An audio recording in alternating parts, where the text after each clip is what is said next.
Do you love novels, but don't have time to read thousands of chapters? Imagine listening to your favorite stories anytime, anywhere, while driving, working, or relaxing. Here, you'll find premium audiobooks from Pocket FM, Audible, Webnovel, Wuxia, and more, all in one place. Every novel is a one-time payment, no subscriptions, no monthly fees, lifetime access. The full novel list and prices are in the description below. Once you choose a novel, just DM me on Telegram, WhatsApp, or Discord. After payment via PayPal, Ko-fi, or Patreon, you get permanent access to the audiobook on Telegram. And if the novel is ongoing, all future updates are included. Check the description, pick your story, and start listening today. Before we start the video, make sure to like, subscribe, and hit the notification button. Enjoy, and let's go. 51, Chapter 45.95. Time remaining, 8 minutes and 27 seconds. Ishida was totally shocked, and his mind buzzed with a million questions. Still, he somehow managed to pull himself together, at least for a moment, as he slowly walked over to the girl. The place he needed to get to wasn't far away, and he still had a bit more than 8 minutes on the clock. So, taking a little time to chat with her wouldn't be a huge problem. What are you doing here? Ishida asked, feeling completely lost about what he should say or do next. But somehow, he managed to get those words out. Where's your family? Where's your mom and dad? He asked, hoping for some kind of response from the little girl. They died. They died because of you, and I'm dead too, because of you. The girl replied, her voice trembling, almost like she was mumbling through tears. Those words sent a chill down Ishida's spine, leaving him frozen in place for a few moments. Before he could move closer to the girl, she vanished into thin air. Dead? Wait a minute. I swear I sent them back home. I remember doing it. But he was utterly confused, trying to wrap his head around what was going on. This place was totally different, somewhere the system had taken him for his mission. He was under the impression it was a separate space, away from the real world, according to what the system had told him. So, how did she end up showing up here all of a sudden? Remaining time, 7 minutes and 56 seconds. Before he could even process everything, a demon suddenly lunged at him with a ferocious attack, its claw extending toward him. Ishida didn't notice it until the very last second. Somehow, he managed to block the attack, not with his sword, but with his bare hand. Then, without warning, another demon launched an attack from behind. Suddenly, Ishida found himself trapped between the two demons. One of his hands was gripping one demon's arm, but the situation was far from under control. Panic started to bubble up inside Ishida, but he knew he had to act quickly. The demon in front was growling, its sharp claws reaching out for him, while the one behind was ready to leap. With a sudden burst of energy, Ishida shoved the demon's hand away, making it stumble backward. This brief moment gave him just enough time to regroup. He swiftly turned to face the second demon, which was already coming at him. Ishida dodged, but its claws barely scraped his side, leaving a small cut. He felt the warmth of blood trickling down, but he couldn't afford to let it distract him. Leaping back to put some space between himself and the two demons, he breathed heavily. With determination, he drew his sword, holding it firmly in front of him, ready to fight back. As he concentrated on the demons, the girl's words kept replaying in his mind. Dead, because of me. He thought, trying to figure out how she could be in this bizarre place. But now wasn't the moment for answers, he had to stay sharp and fight. Level 17, Level 15 of the demons. Remaining time, 7 minutes and 30 seconds. Ishida felt the seconds slipping away as he faced the two demons, their eyes gleaming with a menacing intent. He tried to focus, knowing he needed to finish this battle quickly, but his thoughts kept wandering back to the unsettling words of the little girl. Trying to concentrate on the fight, Ishida launched his attack, his sword cutting through the air as he unleashed his moon breathing technique. Moon breathing first form, dark moon, evening palace.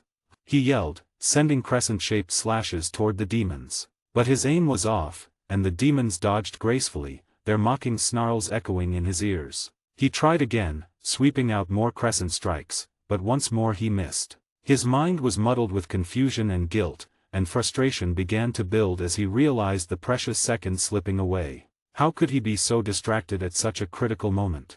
Seeing Ishida distracted, the demons seized the opportunity to attack. One of them lunged at him with its claws, aiming a swift and vicious strike at his chest. Ishida barely managed to sidestep, feeling the rush of air as the claws just missed him. The second demon attacked from the side, teeth bared, hoping to catch him by surprise. Ishida blocked with his sword, but his movements were sluggish, his mind still spinning from the girl's accusation. Why now? Why here?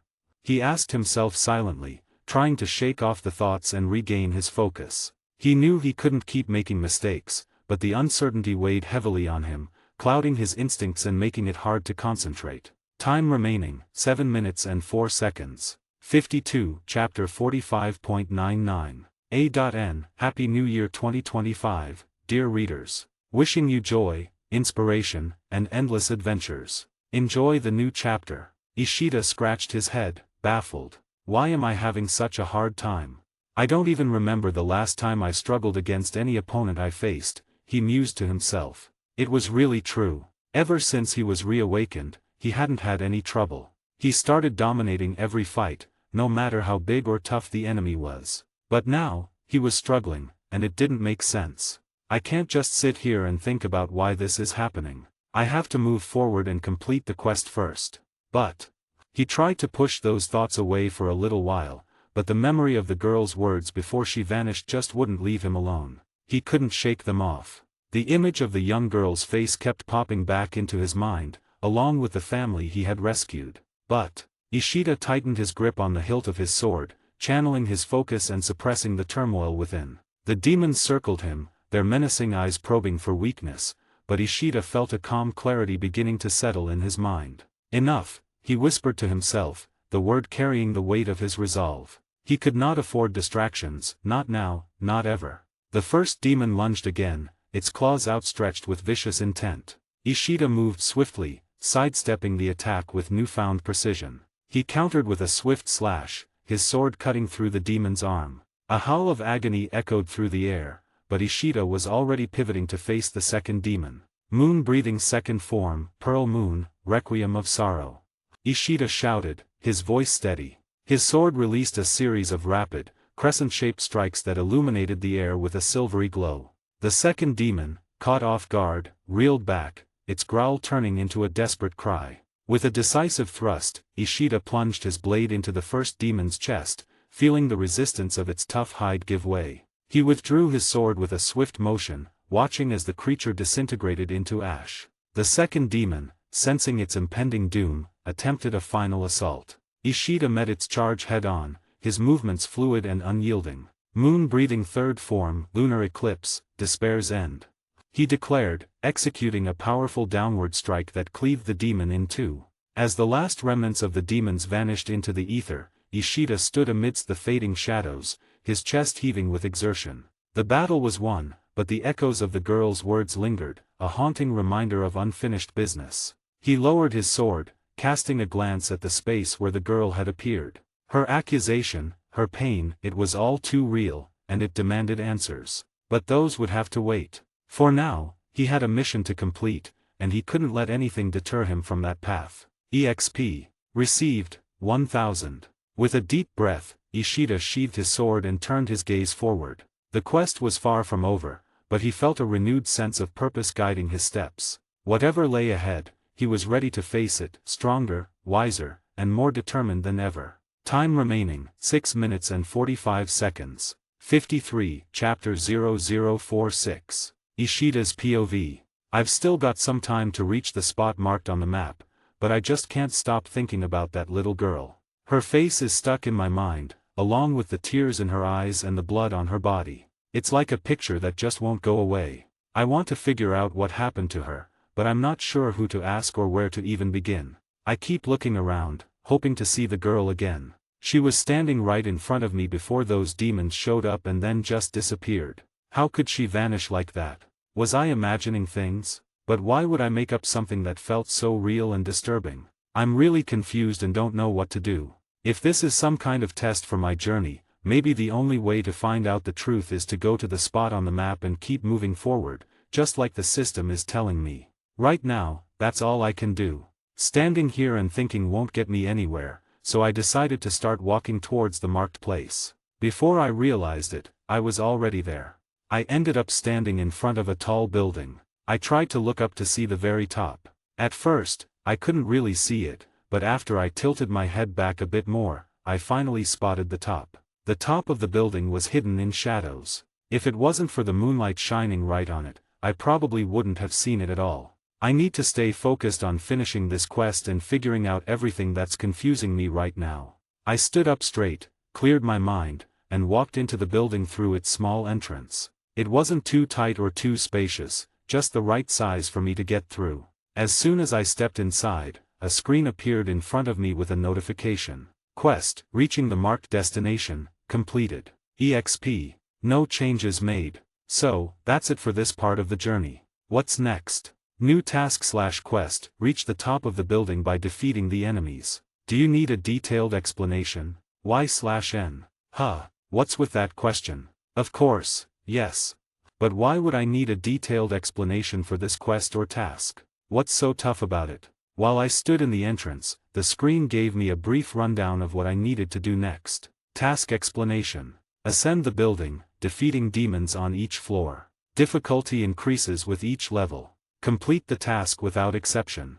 1. Objective, reach the top floor to complete the quest. 2. Structure, multiple floors, each guarded by stronger demons. 3. Demon levels. Lower floors, lower level demons. Higher floors, higher level demons. 4. Restrictions. No exiting until completion. No checkpoints must be completed in one attempt. Retreat is not an option. 5. Time limit, none, but swift completion is advised. 6. Reward, significant experience points and potential new abilities. I thought it would be something different, but it turns out to be the same thing again. Defeat demons and get to the top floor. That's easy. I'm ready.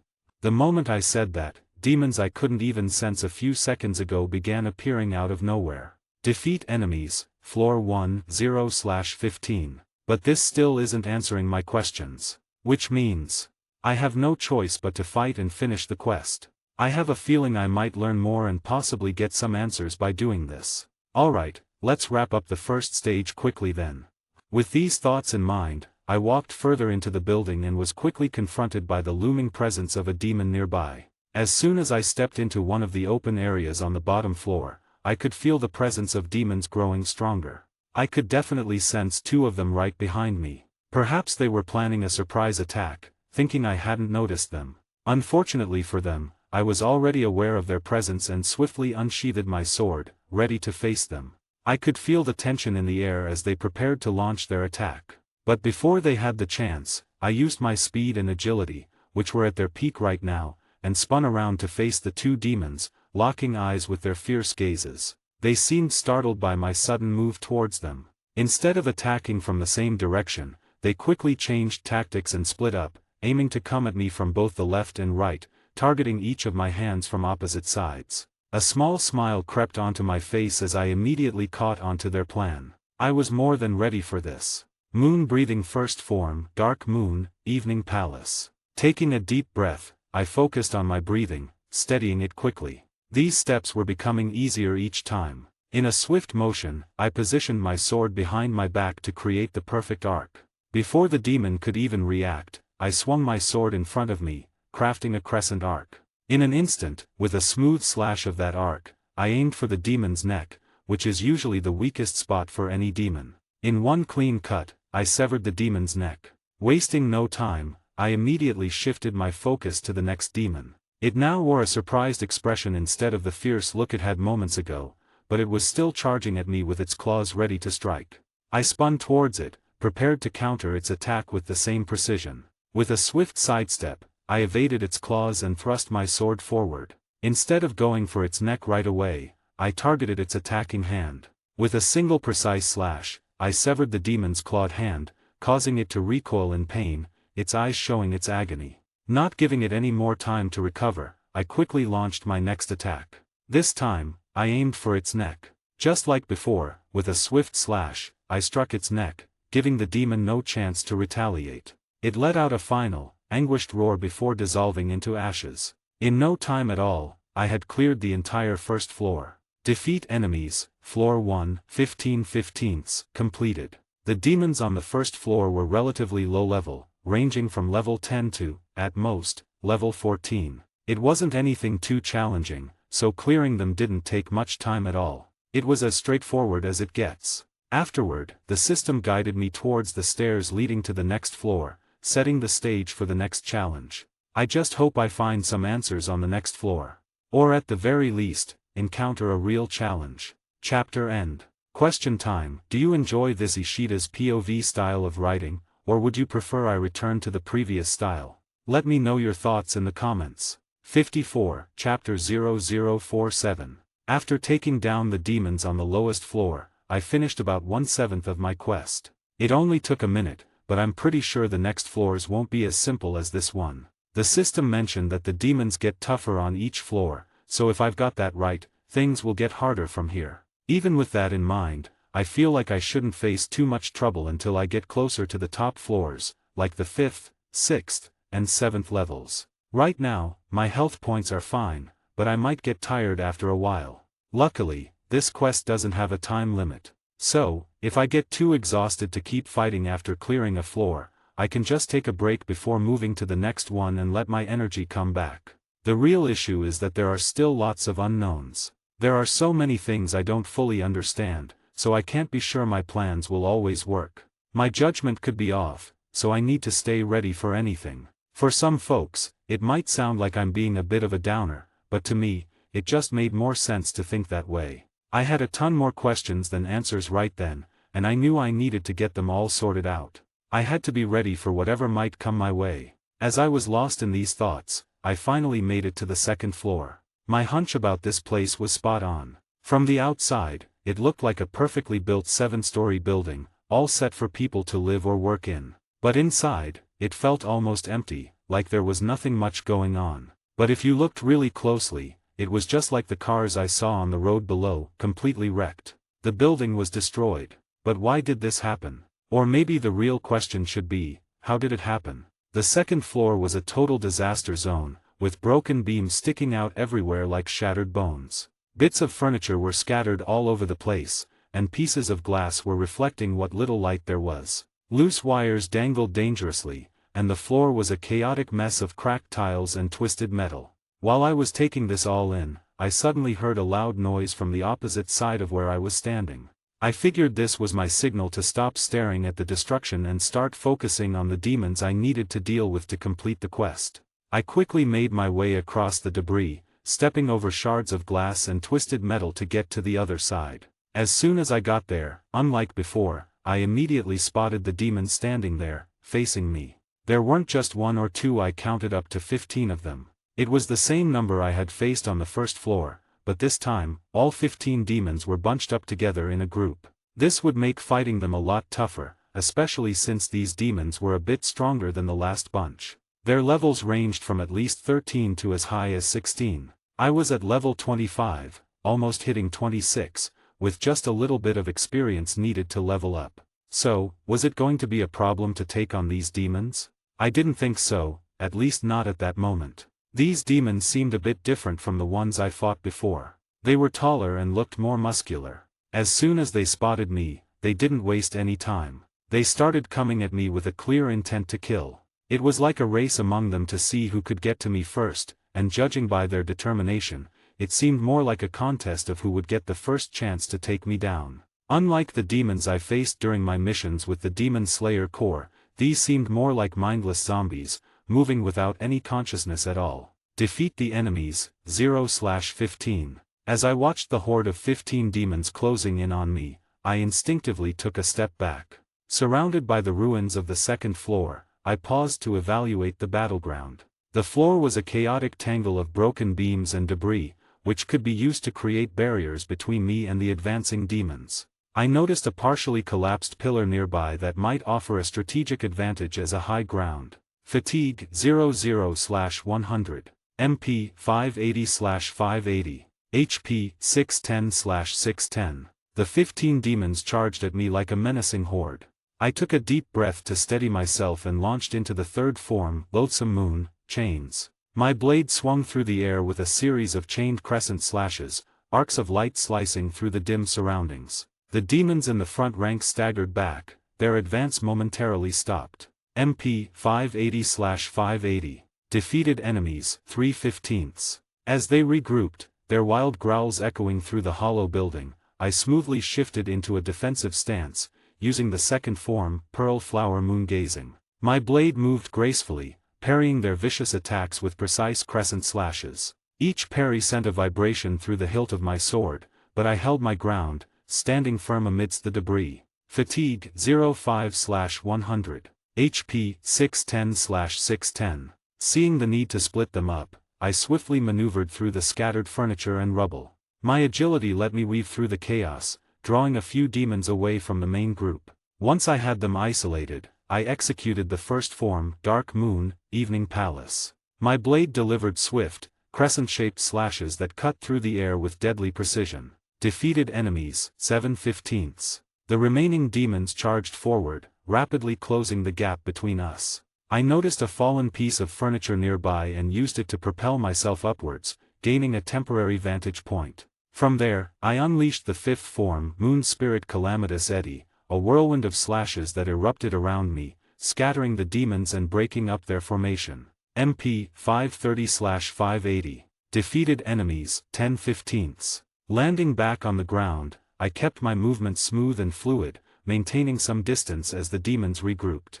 I watched their patterns closely and noticed one particularly aggressive demon leading the charge. To conserve my MP, I decided to stick with the first form, avoiding high-cost techniques. I darted in and out, delivering precise slashes with each quick move. Defeated enemies 13/15. With only 2 demons left, I focused all my attention on them.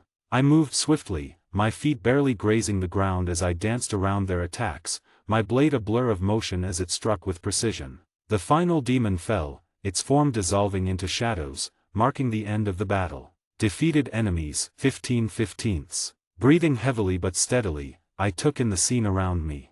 The floor was now clear, and the threat had been neutralized. I found a secure spot amidst the debris to rest and let my body recover from the exertion. The battles ahead would likely be more challenging, but this victory was easy. Fatigue 10/100. MP 530/580. HP 610/610. That was easy, I thought to myself. Still, I knew the next fights wouldn't be as straightforward. Yet, I felt that there was no reason to worry, at least not until I reached the 5th or 6th floor. With the battlefield clear and the immediate threat gone, I decided to take things one step at a time and save thoughts of the future for later. That seemed like the best approach for both me and this quest. Defeat enemies, Floor 2, 15/15, completed. EXP. Earned, 1000. Level, 25 greater than 26, EXP 15,560 needed to level up.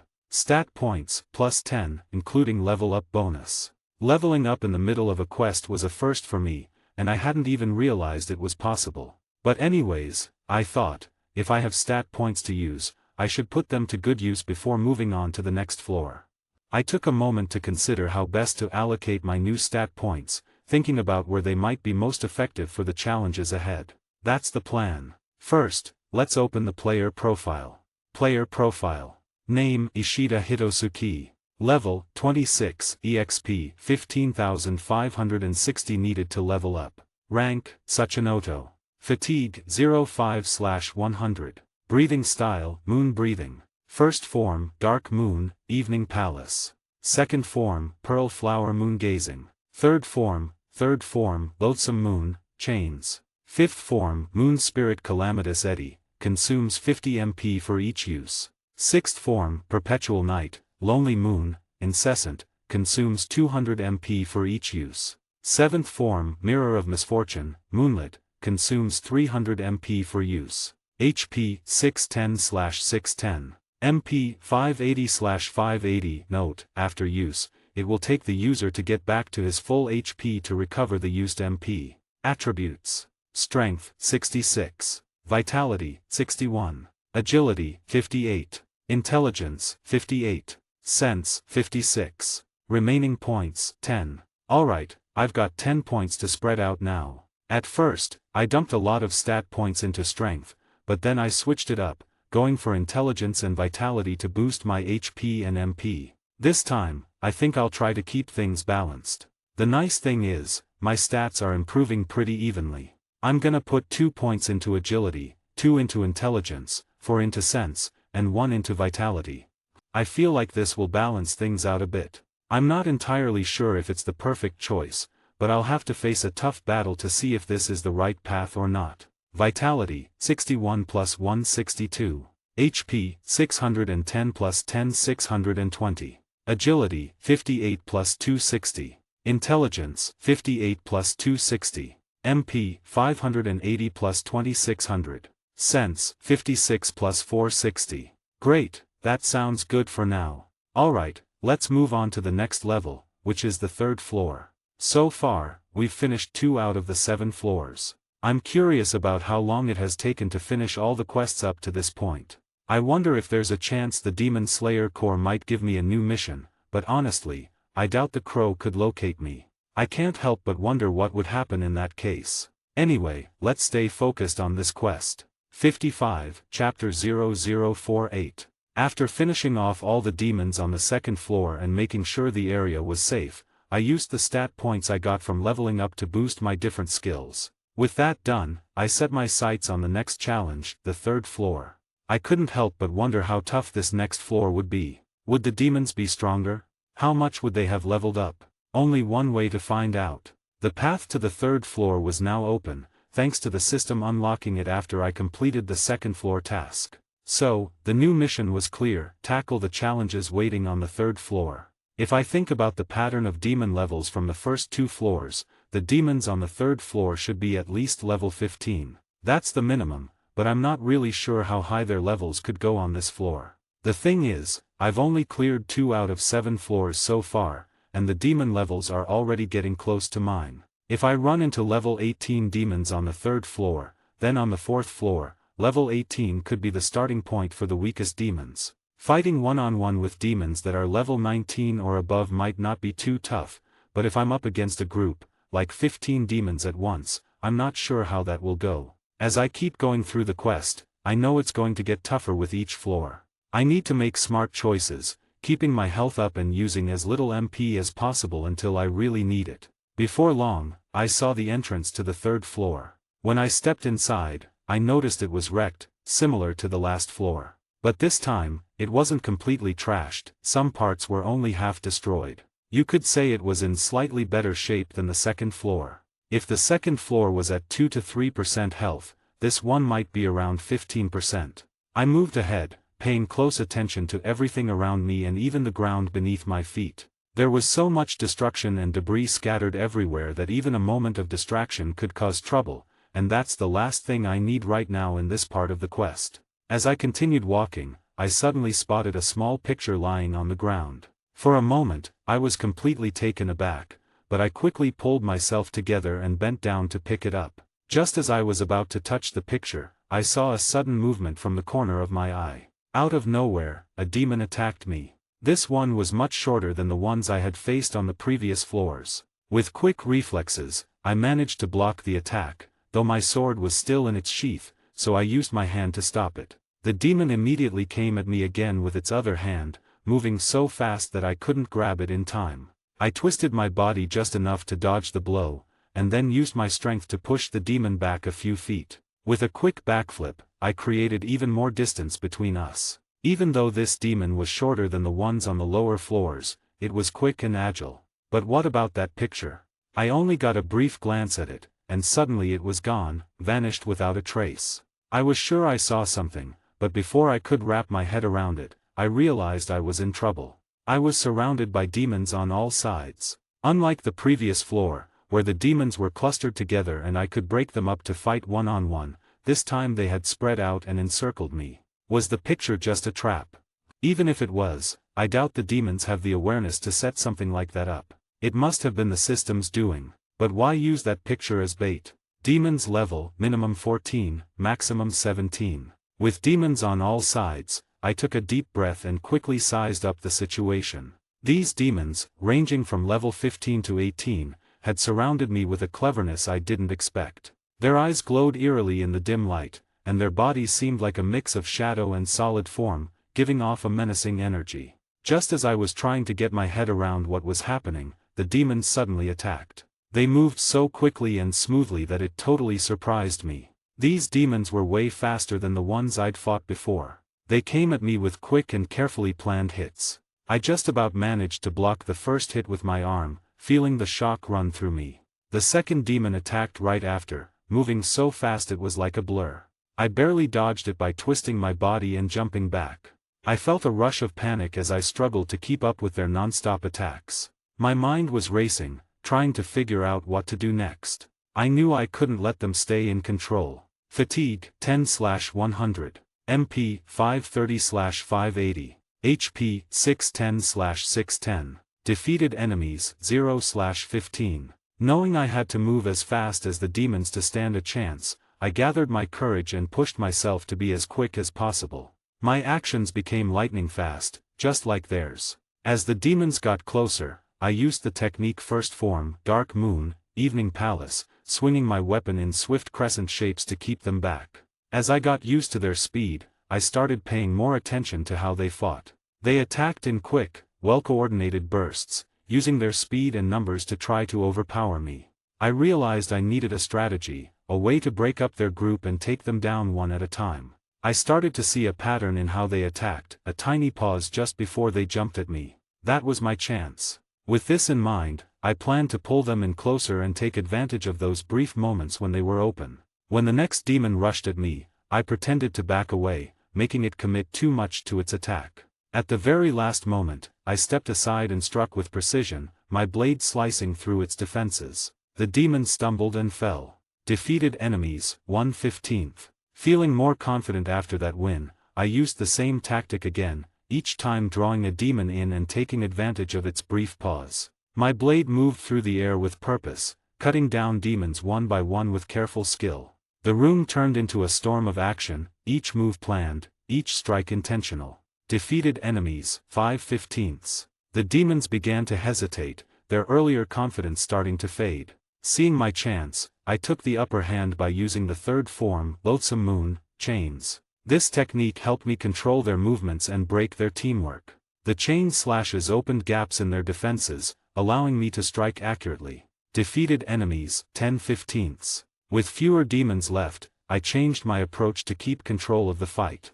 I used the debris scattered on the floor to my advantage, pushing the demons into tighter spaces where their speed wouldn't help them as much. One by one, they fell, each defeat showing how much better I was getting at understanding their strategies. Defeated enemies, 14/15. The last demon lunged at me, clearly desperate to make a final stand. I faced its attack with steady precision, and in one smooth move, my blade struck true. The room went quiet, the shadows pulling back as the final demon faded away into mist. Defeated enemies, 15/15. I stood among the aftermath, breathing hard, my mind replaying the battle. The demons had been tough opponents, their speed and teamwork really testing my abilities. But by watching and adapting, I managed to defeat them. Fatigue, 30/100. MP, 530/580. HP, 610/610. EXP. Received, 1000. As I got ready to move up to the next floor, a thought stayed with me. These demons had really tested my limits, and I couldn't help but wonder what was waiting for me on the higher floors. The challenges ahead were sure to be even tougher, and I made up my mind to stay alert, ready to adjust and conquer whatever awaited me. 56, Chapter 0049. Sakura's POV. After another grueling night of missions, I finally had a moment to rest. Being a demon slayer is exhausting, and sometimes I wonder if I'm truly cut out for it. I try my best, but these missions feel so overwhelming at times. I can't help but think about that one mission I did with Ishida. His presence was reassuring, and I miss it.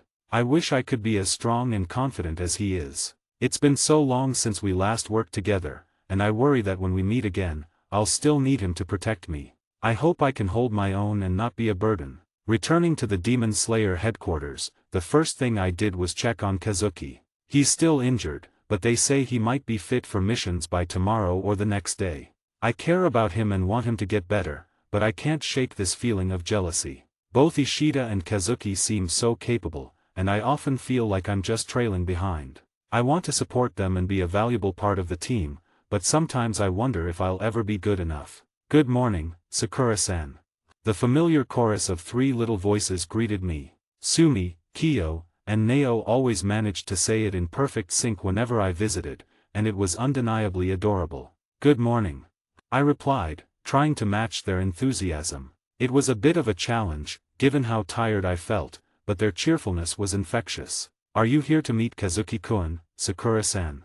asked Aoi Kanzaki as she appeared from behind the trio. Aoi was another acquaintance from the Butterfly Mansion, and while I respected her skills, our interactions were complicated. I glanced past the 3 girls and nodded at Aoi. I couldn't help but feel a twinge of jealousy, seeing how competent and straightforward she was. Her directness often rubbed me the wrong way, making me feel inadequate in comparison. But at the same time, I admired her for it. "Yes, I wanted to see how he's doing," I replied softly, trying to keep my voice steady. Aoi nodded, her expression as unreadable as ever. "He's doing better. Hopefully, he'll be back on his feet soon." I tried to smile, though the insecurity lingered. "That's good to hear," I said, wishing I could express myself with the same confidence and assurance that seemed to come so naturally to others around me. I made my way to Kazuki's room, feeling a mix of anticipation and nervousness. The hallways of the headquarters were quiet, allowing my thoughts to wander back to that mission with Ishida. His strength was inspiring, but also a reminder of how far I still had to go. Entering Kazuki's room, I was greeted with his usual warm smile. "Hey, Sakura," he said, his voice lifting my spirits despite the fatigue weighing on me. "Hi, Kazuki," I replied, managing a small smile of my own. Being around him always had a way of making things feel a bit brighter. "You look like you need a break," he remarked, his tone light and teasing, though with genuine concern in his eyes. I shrugged, trying to play it off. "I could say the same for you. I just wanted to see how you were doing." Kazuki chuckled softly, a sound that was both comforting and reassuring. "I'm getting there, thanks to all the visits. They really help." His words made my heart flutter slightly, a feeling that was both comforting and confusing. "I'm glad," I said, feeling a warmth in his presence that I couldn't quite explain. As we talked, I couldn't help but notice the ease with which he carried himself, despite everything. It made me wish I could be as confident and capable. "Have you seen Ishida lately?" I was wondering if he stopped by. Kazuki shook his head, a hint of disappointment in his eyes. "No, I haven't seen him since our last mission together, the one where I got injured." I nodded, understanding his sentiment. "Same here. It's been a while. He's always so focused on the missions, isn't he?" "Yeah, that's Ishida for you," Kazuki said with a small chuckle. "He's probably off training or on another mission." We exchanged a knowing look, both aware of Ishida's relentless drive. Then, the conversation shifted naturally to our own experiences. "How's your recovery going?" I asked, genuinely curious and concerned. "Better each day," Kazuki replied, a note of optimism in his voice. "The healers here are amazing. I should be back on my feet soon, hopefully joining the missions again." "That's good to hear," I said, feeling a sense of relief. Kazuki gave a lopsided grin, his usual charm evident. "Well, I'll be back soon enough to keep you company. And I'm sure you'll handle things just fine until then." We chatted a bit longer about the missions, sharing stories and small laughs, the conversation flowing easily between us. Afterwards, I left and got back to my own room at the Demon Slayer Corps's headquarters. Chapter 49.1. Enemies defeated, 15/15. EXP 1500 received. The 4th floor is finished now. Honestly, there wasn't much of a difference between the demons on the 3rd floor and those on the 4th. They pretty much looked the same and were about the same strength. So, it didn't take too long to beat the demons here. But this time, for the first time in the whole quest, I actually lost some health on this floor. Fatigue, 10/100. HP, 605/610. MP, 530/580. It was just 5 HP, but it still stings a bit because I got careless and got hit. My fatigue is also at its highest so far in this quest. I really need to be more cautious from now on. There are only 2 floors left before I reach the top. I'm super excited to see what's waiting for me up there. But first, I need to handle the challenges on the 5th and 6th floors. After taking a short break on the 4th floor, I headed toward the stairs that the system revealed, leading up to the 5th floor. I walked up the stairs slowly, taking it one step at a time. There was no rush since there wasn't any time limit, so I could relax and focus on finishing the quest peacefully. At least, that's what I was thinking just a moment ago. Out of nowhere, a sound made me freeze in place. As I paused to listen more closely, I realized it was the loud cry of a child. Hearing a child crying instantly brought back memories of the day I finished the final selection for the Demon Slayer Corps. On my way home, I had heard the same kind of crying coming from the forest. Could it really be? As soon as that thought crossed my mind, I picked up the pace, turning my walk into a run to reach the next floor as quickly as possible. Thanks to the speed, it didn't take long before I found myself on the 5th floor. What I saw in front of me was shocking and terrifying. There were bodies lying on the ground, 3 of them, and amidst them was a child. It was the same child from the family I had saved during that mission. But, what's happening? Why are they here? And why are they dead? I wondered, feeling a mix of confusion and dread. When I had seen her below, she was in the same state, covered in blood. You are pathetic. The words came from a demon standing next to the fallen family. Level, unknown. Even though the level was marked as unknown, I recognized the demon right away. She was the same one I had faced and defeated during a mission near my home. Why? What are you doing here? The shock and astonishment hit me so hard that I could barely speak clearly. But, you are pathetic. You think you can protect everyone? Well, I killed this family to show you that you can't. You're not good enough, and a pathetic fool like you should die, just like these people here, the demon taunted. I was stunned, unable to respond to her words. I couldn't understand why she was saying these things. What did she mean by all this? Why was she doing this? The demon let out a loud laugh and then vanished into thin air. Just like that, after saying those haunting words without a hint of explanation, she was gone. What the hell is going on? I yelled in a mix of anger and frustration. Suddenly, the 3 bodies on the floor disappeared right before my eyes. In their place stood demons, the very same demons I had defeated during the mission when I saved this family. Why can't I ever seem to protect anyone? Is she right about me? Am I truly that pathetic? No matter how hard I try, it always feels like I'm failing. What if I'm just not meant for this? End of chapter 49.1. 57, chapter 49.50 bonus. Flashback. Ishida, after protecting the family and the child inside the forest from the demons, helped them to cross the forest safely and took them close to their house. Thanks for taking time to walk us here, the man said, as all of them stopped walking. As he looked towards Ishida, our home is near, I think we will be able to go from here.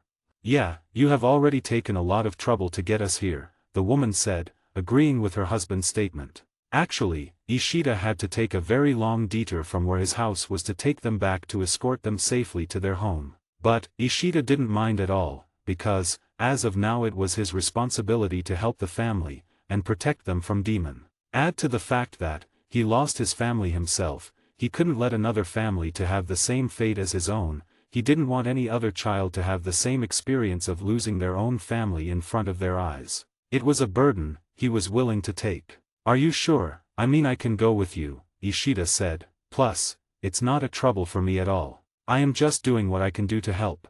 The man nodded, appreciation evident in his eyes. You've done more than enough, Ishida. We owe you our lives and our daughters. Thank you.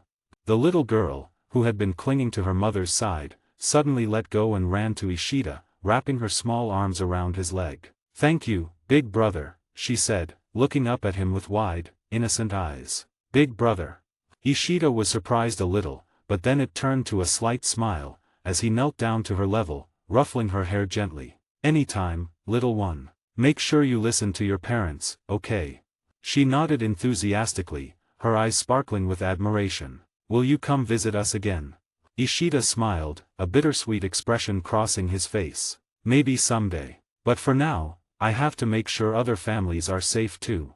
As he stood, he suddenly felt a chill run down his spine. His senses tingled, alerting him to a presence. He turned sharply, scanning the surrounding trees, but found nothing. The feeling vanished as quickly as it came, leaving him puzzled but wary. Shaking off the unease, Ishida turned back to the family. Take care of each other, he said softly, giving them one last nod before heading back into the forest. The family watched him disappear into the shadows, grateful for the stranger who had become their protector. As they continued toward their home, a sense of relief washed over them. But it was short-lived. Just as they approached their house, a chilling presence emerged from the shadows. A woman appeared, her silhouette framed by the moonlight. Her violet eyes glowed with an otherworldly light, the kanji, roku, shining within them. Her gaze was fixed on the family, intent and unyielding. "You think you can protect them," she sneered, her voice dripping with malice. "But no one can be saved. It's not part of the plan."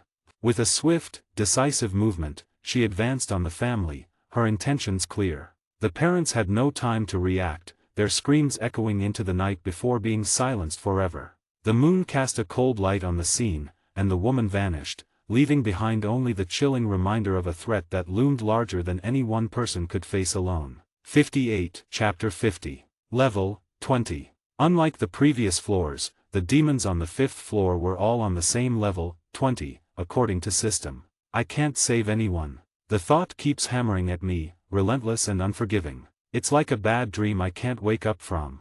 The sight of the family, the echo of the demon's laughter, it all twists inside me, a knot of guilt and despair. Why do I keep failing? Why can't I protect anyone, no matter how hard I try? My heart feels heavy, as if it's dragging me down with every beat. The faces of those I couldn't save flash before me, each one a reminder of my inadequacy. Am I really just fooling myself, thinking I can make a difference? The demon's words cut deep, feeding into the doubts that have always lingered in the back of my mind. I think back to every moment I hesitated, every crucial second lost. Each failure replays in my head like a broken record, a constant reminder of what I lack. I've promised myself so many times that I'd do better, be better. But here I am, facing the same doubts, the same failures, over and over again. It feels like I'm trapped in a cycle of disappointment, chasing a goal that keeps slipping further away. Every demon, every challenge, seems to mock me, highlighting my flaws and shortcomings. I wonder if I'm truly cut out for this, if I'll ever be able to protect those who need me. The doubt is suffocating, wrapping around me like a cold, unyielding fog. The demons, all level 20, began their assault, their movements swift and coordinated. I was still caught in my thoughts, the weight of my failures pressing down on me, making it hard to focus. I stumbled backward, barely managing to dodge a swipe aimed at my head. My body reacted instinctively, moving on autopilot even as my mind was lost in the fog of doubt. But the attacks kept coming, relentless and unyielding. I ducked under a clawed hand, narrowly avoiding another blow. Each dodge was a reminder of how close I was to failure, how fragile my grip on success truly was. I could feel the heat of their breath, the malice in their eyes, and all I could think was, why am I not strong enough? The guilt and despair twisted tighter, but beneath it, something else started to stir. Each near miss, each reminder of my inadequacy, began to fuel a different emotion, a simmering anger. It was anger at the demons, at myself, at the universe that seemed determined to prove I wasn't good enough. The faces of the family flashed before me again, their cries mingling with the demons' taunting laughter. My heart pounded, each beat echoing with frustration and rage. Why couldn't I protect them? Why was I always a step behind, always too late? The anger built, rising like a tide, threatening to drown out everything else. I was angry at the demons for their cruelty, angry at myself for my failures, and most of all, angry at the world for putting me in this position. Each dodge became sharper, more precise, fueled by the growing fire within me. I could feel it boiling over, a heat that burned away the doubt and despair, leaving only the raw, unyielding anger. It demanded action, why me? The demons circled around me, their eyes glinting with malice, their movements synchronized and deliberate. Each one was a level 20 adversary, and though individually they might not have been overwhelming, together they presented a formidable challenge. My heart thudded in my chest, a relentless drumbeat underscoring the cacophony of doubt and anger swirling in my mind. I tightened my grip on my weapon, trying to shake off the fog of despair that clung to me. The first demon lunged, claws extended, eyes gleaming with the promise of chaos. Instinctively, I sidestepped, narrowly evading the strike. The air whistled past my ear, a reminder of how close I was to disaster. As I pivoted, another demon came at me from the side. I swung my weapon in a wide arc. 50.1. With the wide arc swing, Ishida was able to get the demon away from him for a bit moment, and got the time to regroup himself. Fatigue, 20/100. HP, 615/620. Fatigue was increasing, not just because of the physical fatigue he was going through while dodging the demons in quick time, but also the mental fatigue. At this moment, his mind was completely filled with thousands of questions, and self-doubt on himself. The question, "Am I not good enough?" was the only thing he could at the moment, and the voice of the little child coming back to him, ringing in his ear, and then the voice of the demon that called him, pathetic, running in his mind over and over again repeatedly. Suddenly, as he dodged one of the demons coming from the front, he was attacked by another demon approaching from the back. He didn't even realize it until it was too late, but still he was able to evasively dodge the attack which coming for his neck directly, but because of his evasiveness, the attack went past his shoulder, leaving a scratch mark there through the cloths he was wearing, as he immediately came to his sense with the shuttle pain in his shoulder, and took some steps back from the demons. No, I can't think about those things now, I have to fight. He tried to get himself back to sense. As he took his sword in front of him, the demons didn't stop their attack. I have to get through this, I have to get the answer. Again trying to motivate himself, he said to himself and closed his eyes, finding a bit determination out of nothing to fight back.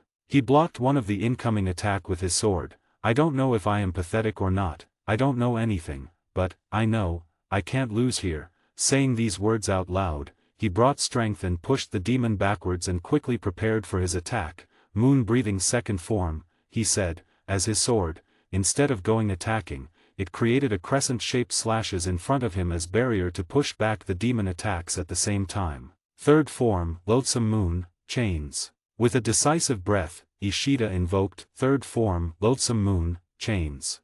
His sword danced through the air, creating a series of chained crescent slashes. The crescents interlocked, forming a seamless web that spiraled outward, ensnaring two demons within its grasp. In one fluid motion, the crescents cut through them with ruthless precision, reducing them to shadows before dissipating into the air. The attack was swift, powerful, and unstoppable, marking Ishida's triumph over the adversaries.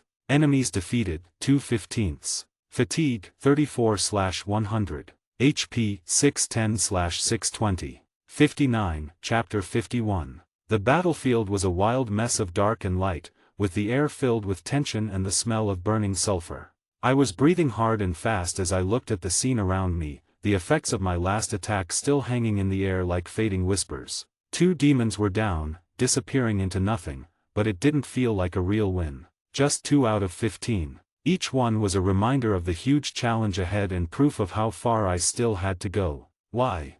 The question kept hitting my mind, sharp and unyielding. Why, after all my training and determination, had I only managed to take down 2? The weight of my failures felt heavy, like it was going to crush my spirit. Doubts started creeping in, sneaky and persistent. The demons circled around like vultures, sensing my weakness, their eyes glowing with evil and hunger. They moved smoothly, with a deadly grace, like they were dancing a dance of destruction. I could see their claws shining in the dim light and hear the low growls coming from their throats. Anger simmered inside me, like a fire ready to explode. It burned away the fog of despair, cutting through the doubts in my mind. The frustration was real, like a living thing clawing at my insides. Why now? I mumbled to myself, holding my sword tighter. The question kept echoing in my head, a beat of frustration and anger. Why couldn't I be stronger, better? Why did it always feel like I was a step behind, always too late? With clenched teeth, I poured that anger into my sword, feeling it come alive with energy, like it was channeling my emotions. The demons moved closer, their laughter a loud mix of taunts that only fueled the fire inside me. I wouldn't let them laugh at me anymore. Moon breathing, first form, I said softly, but with determination. My sword moved, a flash of silver in the dim light, cutting through the air with precision. The attack was quick, a crescent slash that caught one demon by surprise, cutting it down in one swift move. Enemies defeated, 3/15. The demon crumbled, its body fading into shadows and leaving just a wisp of smoke behind. It was a small win, but it fed the fire of my anger, strengthening my determination. I felt the heat rushing through my veins, a powerful force that pushed away the doubt. But there was no time to rest. The other demons charged forward, moving together with deadly precision. They attacked as one, a storm of claws and fangs threatening to overpower me. The pressure was intense, like a heavy weight pushing down on me. Even as they closed in, my anger burned brighter, lighting up the darkness. It was a fire that wouldn't go out, a promise I'd made to myself. I had to beat them. I had no choice. With a clear mind, I faced their attack head-on, my anger making my senses sharper and my movements quicker. Every dodge and every block was exact, driven by the need to prove myself and quiet the doubts in my head. I will defeat them, I declared, my voice strong and determined. I have to. The demons came closer, their eyes filled with malice, their actions a deadly, coordinated dance. I could feel the heat of their breath and see the sharp intent in their eyes. But the anger inside me was a roaring fire, powering every move I made and sharpening my instincts. The first strike came from my left, a demon lunged, claws stretched out. I quickly sidestepped, feeling the wind from its swipe graze my skin as it sliced through the air where I had just been. No sooner had I dodged the first attack than another demon rushed in from the right, its jaws snapping dangerously fast. I ducked low, feeling its momentum whoosh over me as it crashed into the ground with a frustrated growl. A third demon jumped from behind, its shadow briefly darkening my view. I twisted while crouching, rolling aside just as its claws slashed the space I had occupied a moment before, the ground shuddering under its impact. Regaining my balance, a fourth demon came at me from the front, its eyes shining with a fierce, hungry look. I pivoted hard, planting my feet and springing sideways, narrowly dodging its vicious claw swipe. The fifth attack was sudden, a blur from above. I glanced up just in time to see a demon diving down, claws ready to strike. I threw myself backward, its claws landing inches from my feet, leaving a mark in the earth. The sixth assault was a team effort, 2 demons charged from opposite sides. My heart pounded as I calculated their paths, the fire inside me driving my resolve. I dropped to the ground, rolling beneath them as they crisscrossed overhead, their collision leaving them momentarily dazed. Breathless but determined, I got to my feet, creating some distance between me and the demons. They regrouped quickly, fixing their eyes on me with a new intensity. I took a quick pause to catch my breath, my mind racing with strategies. I realized I couldn't take them all down at once, not with how well they moved together. I needed to break them apart, find their weak spots, and tackle them one by one. I remembered past fights and how I'd used the surroundings to my advantage. The battlefield was rocky and uneven, with jagged boulders scattered around. A plan started to take shape in my mind, one that needed perfect timing and precision. I aimed to use the terrain to separate the demons, picking them off individually. I quickly scanned the area, noting where the boulders were and the narrow paths between them. If I could lure the demons into these tight spots, their movements would be limited, giving me a chance to strike. It was a risky move, but it was my best shot at turning things around. With my determination burning brighter than ever, I raised my sword, ready to put my plan into action. The demons stared at me, their eyes full of malice and hunger, but I wouldn't back down, not now or ever. I have to, I murmured to myself. Taking a deep breath, I prepared myself, eyes flicking over the rugged landscape. The demons watched, their eyes gleaming with predatory intent, but I was ready. My resolve was a blazing fire, fueling the strategy that had formed in my mind. Third form, loathsome moon, chains, I called out, my voice clear and commanding. My sword sliced through the air, creating a web of chained crescent slashes that spiraled outward. The crescents tangled together, forming a barrier that caught 2 demons, halting their advance. They struggled against it, their movements restricted by the chains. Seeing my chance, I moved to the next part of my plan. Fourth form, crescent moon, I whispered, launching a rising vortex of slashes from my blade. The slashes layered over each other, creating a swirling storm that engulfed the trapped demons. Their forms were torn apart by the attack, dissolving into shadows as the vortex died down. Enemies defeated, 5/15. The remaining demons pulled back together, their eyes narrowing with a renewed sense of determination. I could practically feel their malice, a tangible force pressing against me, but I stood firm. The rocky terrain was my ally, a means to split them up and take them down one by one. I dashed toward a narrow passage between 2 towering boulders, luring the demons to follow. As they came closer, I spun around and executed the second form, pearl flower moon gazing. Crescent slashes spiraled out, forming a shimmering shield that deflected their attacks. The path was cramped, hemmed in by the stone walls, restricting their movements. With quick precision, I jumped to the top of a boulder, gaining a strategic view over my enemies. From above, I unleashed the third form once more, sending the chained crescent sweeping down to ensnare another pair of demons. Their efforts to break free were useless against the chains, and with determination coursing through me, I initiated the fourth form again. The vortex roared to life, a wave of destruction that swallowed the trapped demons, turning them into mere shadows. Enemies defeated, 7/15. The battlefield was a wild mess of clanging swords and growling demons. But I could sense things were changing in my favor. There were fewer demons now, and they had to change their tactics, attacking more wildly and without a plan. I jumped down from the big rock, moving smoothly and with purpose. First form, Dark Moon, Evening Palace, I called out, swinging my sword in wide, moon-shaped arcs. The move was fast and deadly, slicing through the demons with a graceful yet deadly force. But the fight wasn't over yet. The demons left were watching carefully, their eyes showing they were smart and cautious. They knew I was strong, and they wouldn't be easy to beat. Gathering my strength, I got ready to use my most powerful move. The demons came closer, moving slowly but with determination. I could feel their evil energy, almost like it was something you could touch. Fifth form, Moon Spirit Calamitous Eddy, I shouted, my voice filled with the strength of the move. My sword became a whirlwind of cuts, a storm sweeping across the battlefield. The demons were caught in its path, torn apart by the unstoppable force. MP 550/600, note, MP increased due to stat allocation, and the used MP has been refilled to its maximum. Enemies defeated, 11/15. For a brief moment, the battlefield was quiet, with the sound of my attack still hanging in the air. The demons that were left, now only half as many, paused, clearly shaken by the power I had shown. 60, Chapter 52. Enemies defeated, 15/15. EXP gained, 4,000. Fatigue, 75/100. HP, 580/620. MP, 550/600. I was completely worn out this time, but somehow, I still managed to defeat the last of the demons on this floor. The mission was really tough, and I was almost at my breaking point.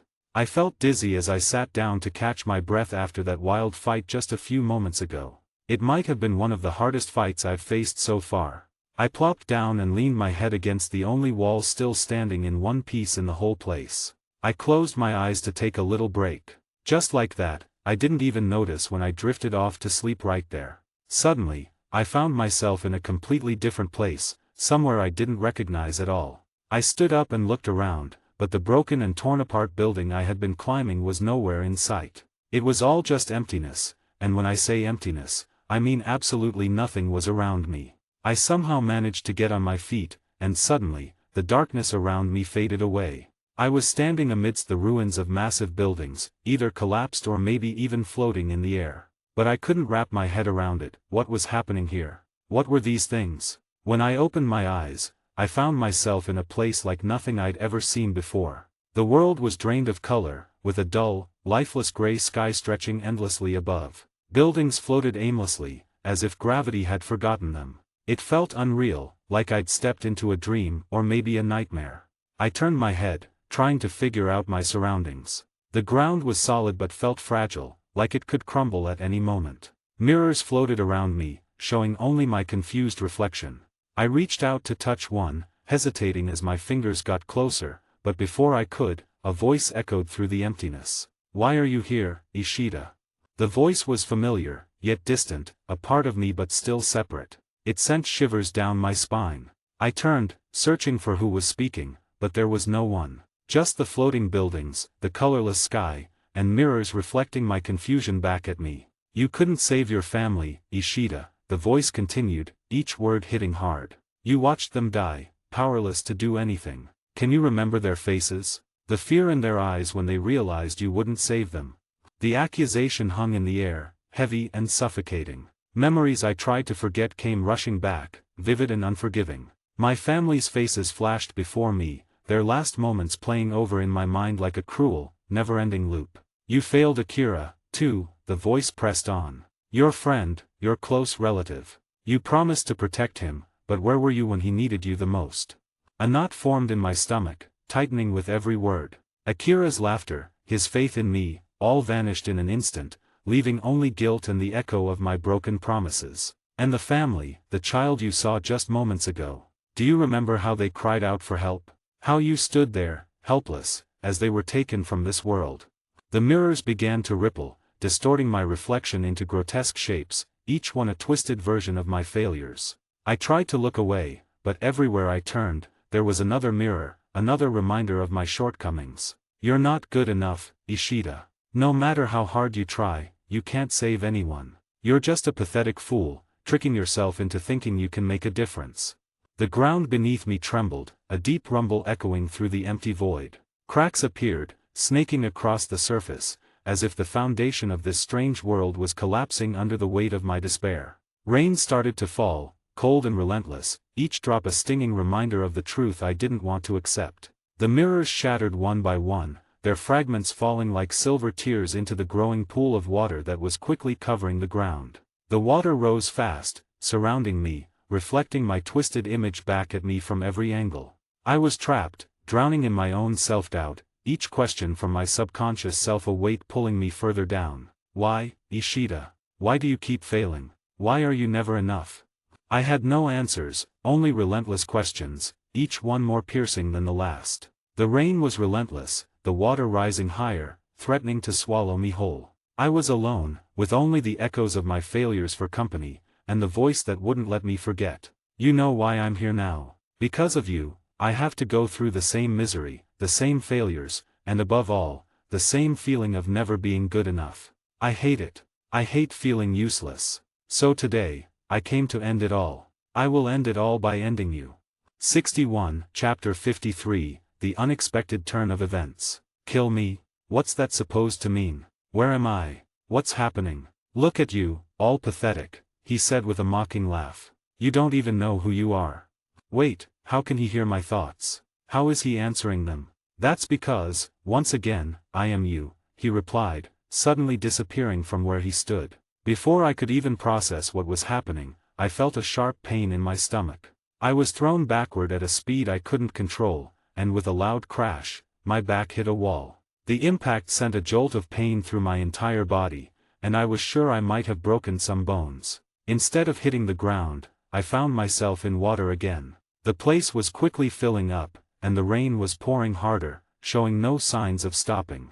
I floated in the water, not drowning but gasping for air. I knew it wasn't just because of being in the water, it felt different. As I tried to steady myself, I suddenly started coughing violently, and blood came out of my mouth, turning the water around me a dark red. The sharp, metallic taste was unsettling as I fought to breathe through the pain. Why? Why is this happening to me? I just don't get it. But, struggling to keep my head above the rising water, my inner self continued to taunt me mercilessly. You see, Ishida, you're just a shadow of what you could have been. A ghost stuck with your failures, always trying to make things right but never quite getting there.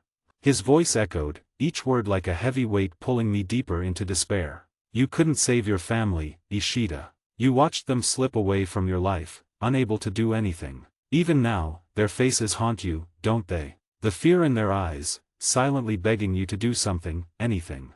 The water was freezing, chilling me to the bone, each drop reminding me of the tears I couldn't stop. My own thoughts only made the pain worse.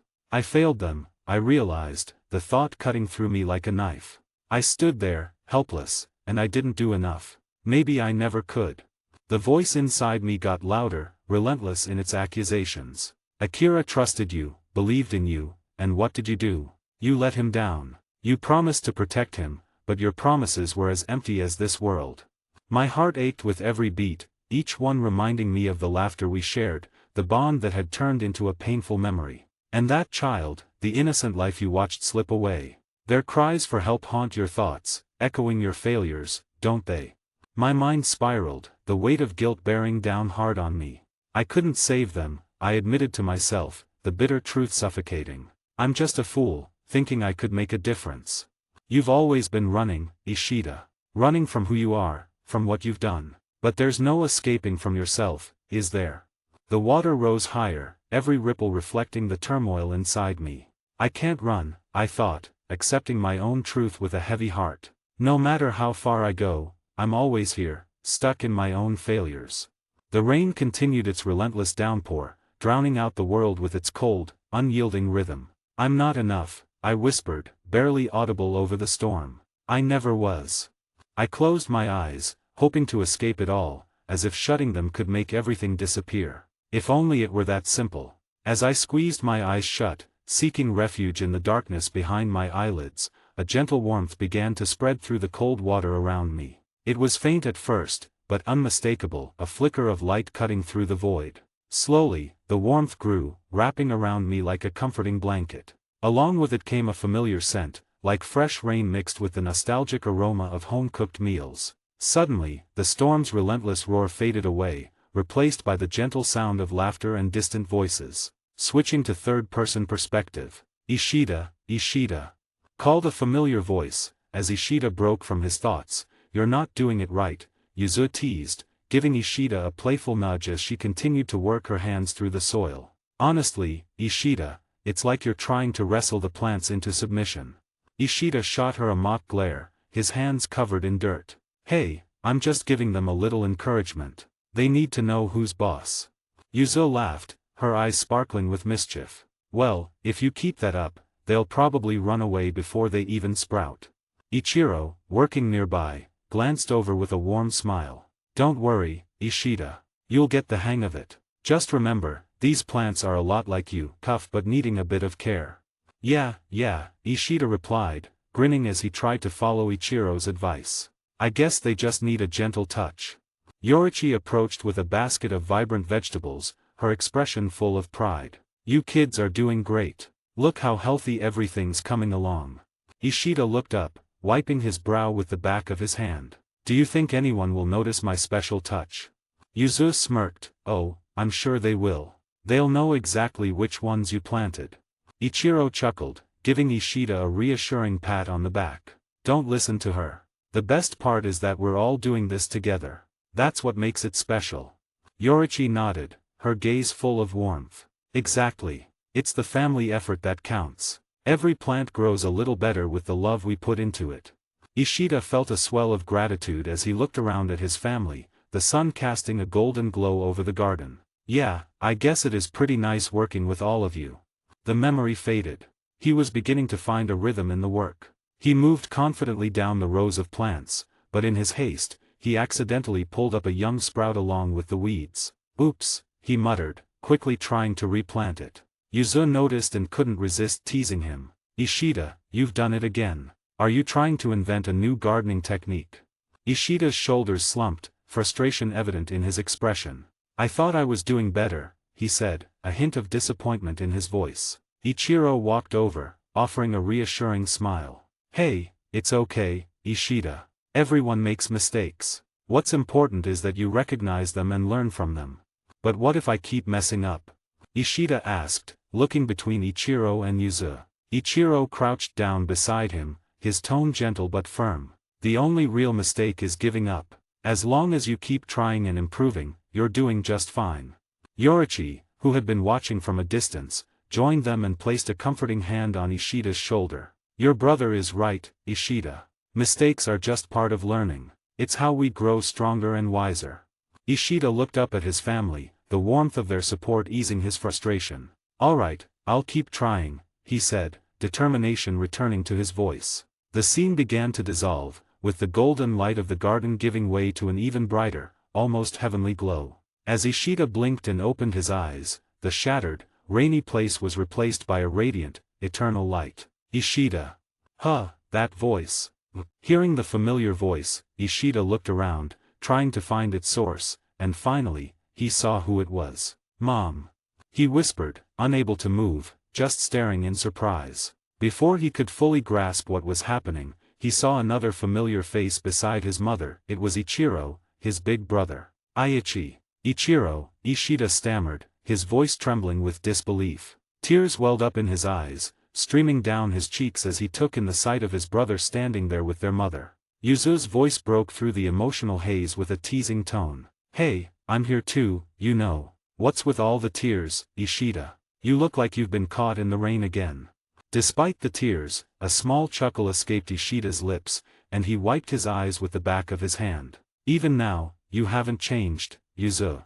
They stood together, Ishida facing his family in this ethereal glow, enveloped in the warmth of their presence. 62, Chapter 54, A Happy Family Reunion. In that moment, Ishida felt something so deep inside him that words just couldn't capture it. Tears started to flow down his cheeks as he gazed at his family. There was Yuzo, his brother Ichiro, and his mom, Yorichi. "Hey, dummy, why are you putting on that sad face now? Aren't you supposed to be happy seeing us after all this time, you big loser?"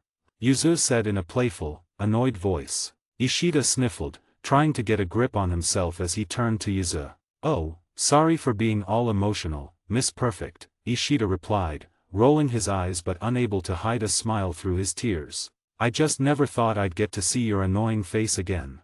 Yuzu grinned, crossing her arms and tilting her head. "You totally missed me, Ishida. Just admit it. Who else is going to keep you on your toes?" "Yeah, right. I just loved having someone around to point out all my mistakes," Ishida replied, trying to keep it light as he wiped his eyes with the back of his hand. Yuzu's expression softened as she stared off into the distance. "You know, even with all your screw-ups, you've managed to do pretty well for yourself. So, I guess you're not a complete loser anymore. Just a bit of one." Ishida pretended to be hurt, placing a hand over his heart in mock drama. "Just a bit of a loser. Coming from you, that's almost like a compliment." His mom, Yorichi, stepped forward, her eyes full of a gentle understanding that only a mother can have. "Ishida, my dear boy," she said, her voice warm and soothing. "You've been carrying so much weight on your shoulders, haven't you?" Ishida's voice trembled as he tried to speak, the words getting stuck in his throat. "Mom, I failed. I let everyone down. I'm just a loser. I'm sorry."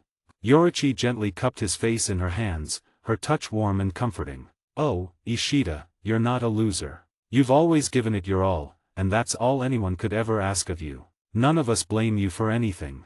Ichiro stepped beside his mother, his presence offering a steadying force. "Ishida, you faced challenges that most people can't even imagine. You gave it everything you had. That's not failure, that's bravery."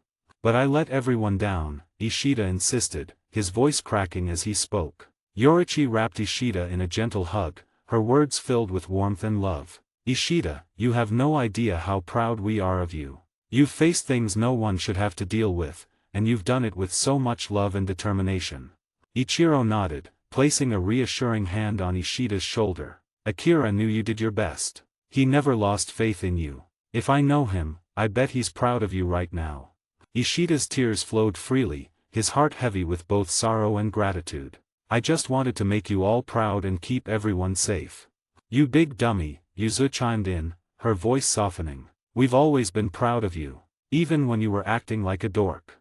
Just then, a familiar voice cut through the emotional moment. "Well, what do we have here? A family reunion without me? I must be slipping." Ishida turned to see his father, Ishine, approaching with a grin that was both comforting and infectious. "Dad," Ishida began, but Ishine interrupted with a wave of his hand. "P.S. It's tough finding new names, so don't mind me." "Ah, don't get all emotional on me now, son," Ishine said with a laugh. Ishida managed a small smile, his father's words striking a chord deep within him. Ishine's expression turned more serious, yet remained warm and reassuring. "Listen, Ishida. Life's not about never making mistakes. It's about learning from them, growing stronger through them. You've got a warrior's spirit, and that's what counts." Yorichi gave a warm nod, gently placing her hand on Ishida's cheek. "We believe in you, Ishida. We always have, and we always will." Ichiro chimed in, "And we're right here with you, cheering you on every step of the way." Yuzu leaned closer, her voice playful but caring. "So stop being so gloomy. You've got a bunch of us counting on you, including us. Go out there and show them what you can do." Ishida sighed, his words barely audible. I don't know how I can ever make things right," he admitted. "I couldn't save all of you, Akira, or that family. I feel like I've done nothing but let everyone down." With boundless patience and love, Yorichi gently took Ishida's hands in hers. "Ishida, sweetheart, it's not about how many times you fall, it's about how you get back up each time. You've shown strength and bravery, and that's what really counts." Ichiro nodded, giving a comforting smile. "You've faced things that most people can't even dream of, and you did it with a heart full of determination. You haven't let us down, Ishida. You've inspired us." Yuzu added, her playful tone brightening the moment. And besides, if you're such a loser, then what does that make me? I mean, I didn't even get tangled in the garden hose half as much as you did. Ishida chuckled, shaking his head. I guess you're right. I've always had a talent for getting caught up in things. But what if I keep making mistakes? Ishida asked, his voice carrying a hint of uncertainty. What if I can't keep anyone safe? Ishine rested his hand on Ishida's shoulder, looking at him with a steady and kind expression. The only real mistake is giving up. Every challenge teaches us something, even if we don't come out on top. And remember, we're all here for you.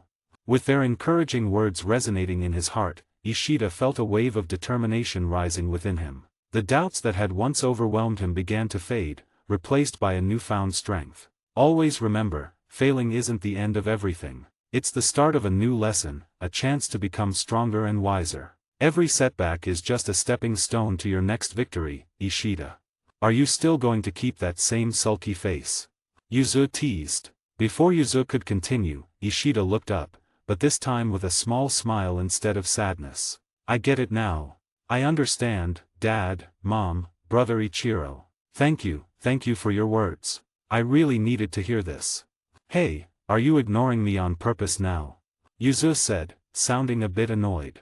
Yuzu, I just needed a moment to appreciate how much you've missed me. With all that talking, Ishida replied with a playful grin. It's almost like you actually enjoy having me around. Of course not. Who would want a loser like you hanging around? But now I know, you're always with me, all of you, Mom, Dad, Ichiro, and you, Yuzu. You're always in my heart, and from now on, I won't fight alone. I'll have all of you guiding me along the right path. Yuzu's eyes softened, letting go of her playful attitude for a moment of genuine sincerity. And don't you dare forget it, you big dummy. We're here, cheering you on, even if you can't see us. So go out there and do what you need to do. I promise, Ishida replied, his voice now filled with strength. I won't give up. I'll keep fighting for all of you and for myself. I'll make you proud.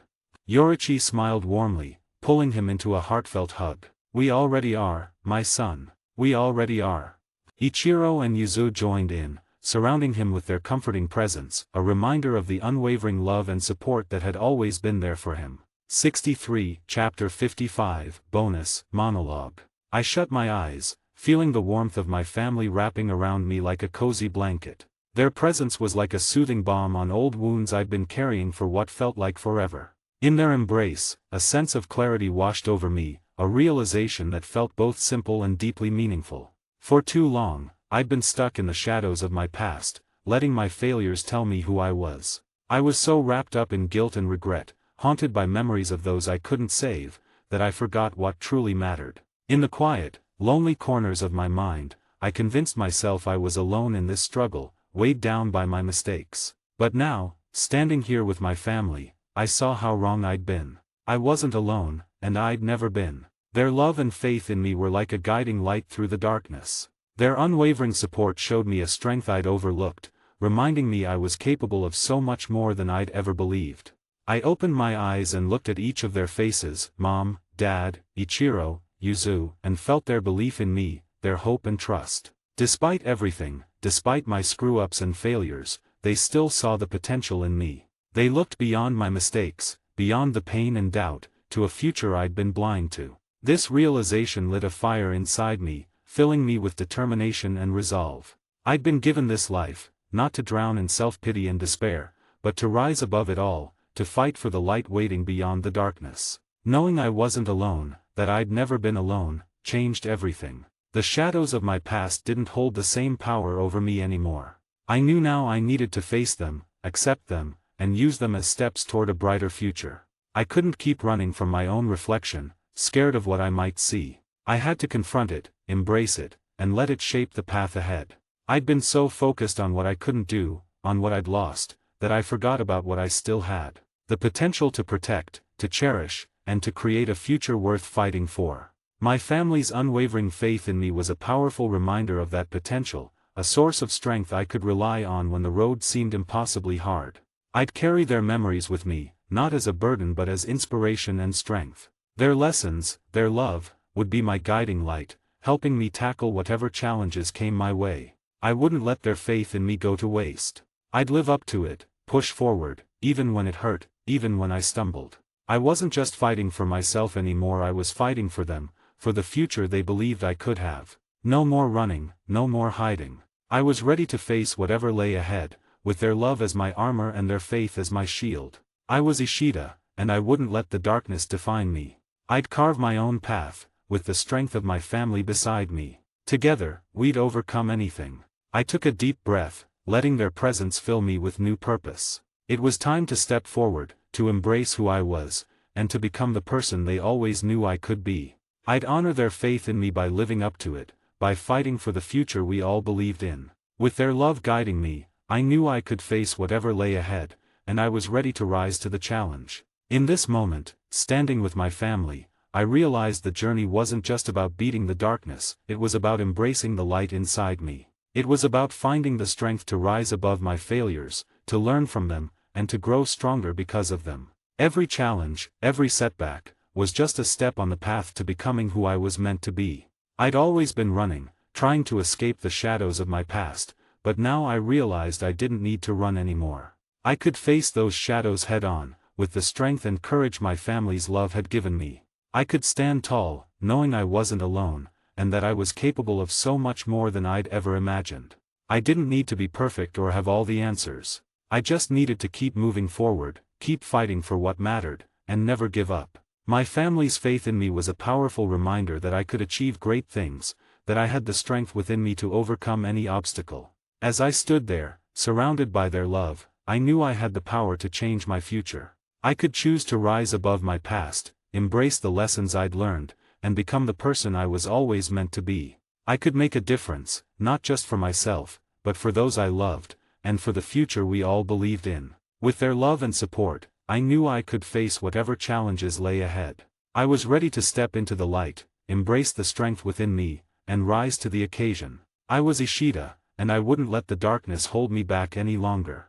I'd fight with everything I had, with the love of my family guiding me every step of the way. This was my moment, my chance to step out of the shadows and embrace the light. I felt ready to tackle whatever was coming next, with my family's love grounding me and their faith guiding me like a star. Together, we could overcome anything, and I would become the person I was always meant to be. I'm going to change the world. No matter what stands in my way, that's a promise I make to them.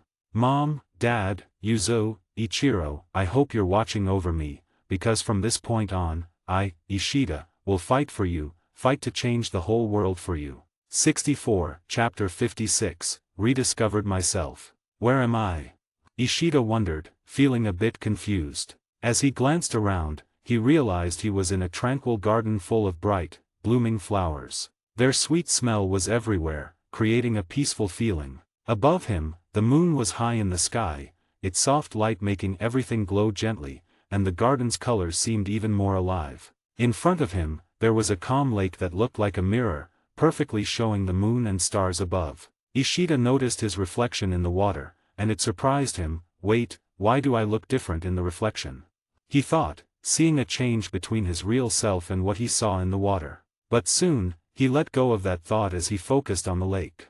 The water was almost still, only slightly moving when a gentle breeze passed by. Dark paths wound through the garden, inviting him to explore more. Even though some parts were shadowy, the moonlight was enough to guide him safely, so he wasn't afraid to wander around. Above him, the night sky was sprinkled with stars, forming patterns that felt familiar, as if they were watching over him. Each star sparkled brightly, standing out against the deep blue backdrop of the night. Ishida gazed at the stars with a small smile, counting them one by one. 1, 2, 3.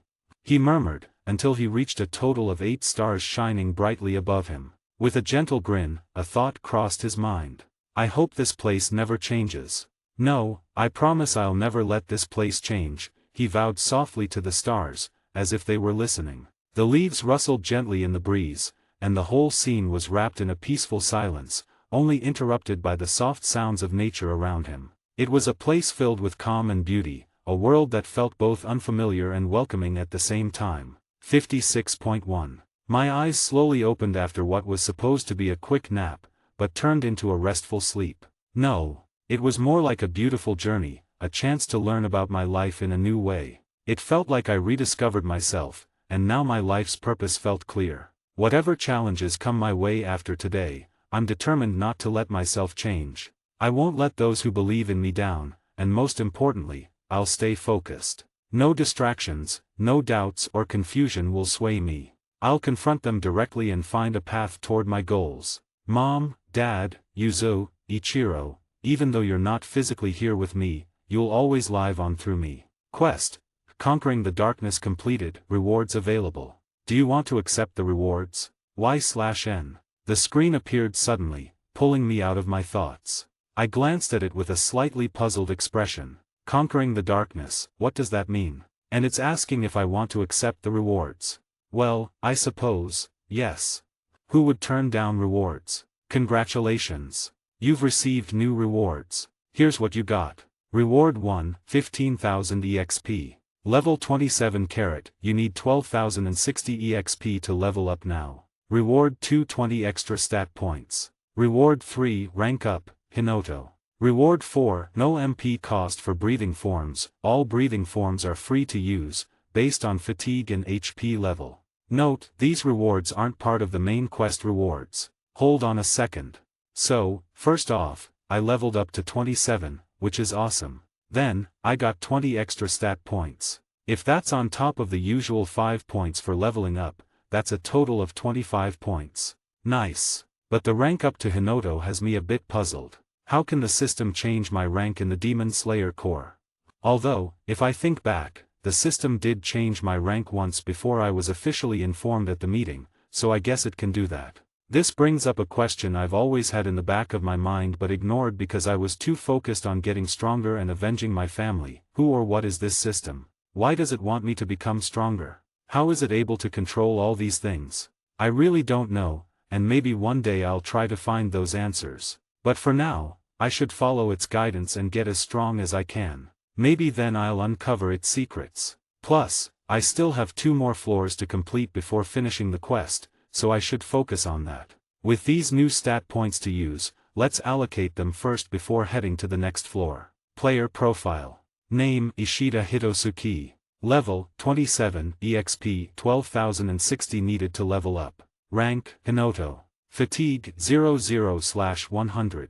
Breathing style: Moon breathing. First form: Dark Moon, Evening Palace. Second form: Pearl Flower Moon Gazing. Third form: Loathsome Moon, Chains. Fifth form: Moon Spirit Calamitous Eddy. Sixth form: Perpetual Night, Lonely Moon, Incessant. Seventh form: Mirror of Misfortune, Moonlit. HP: 620/620.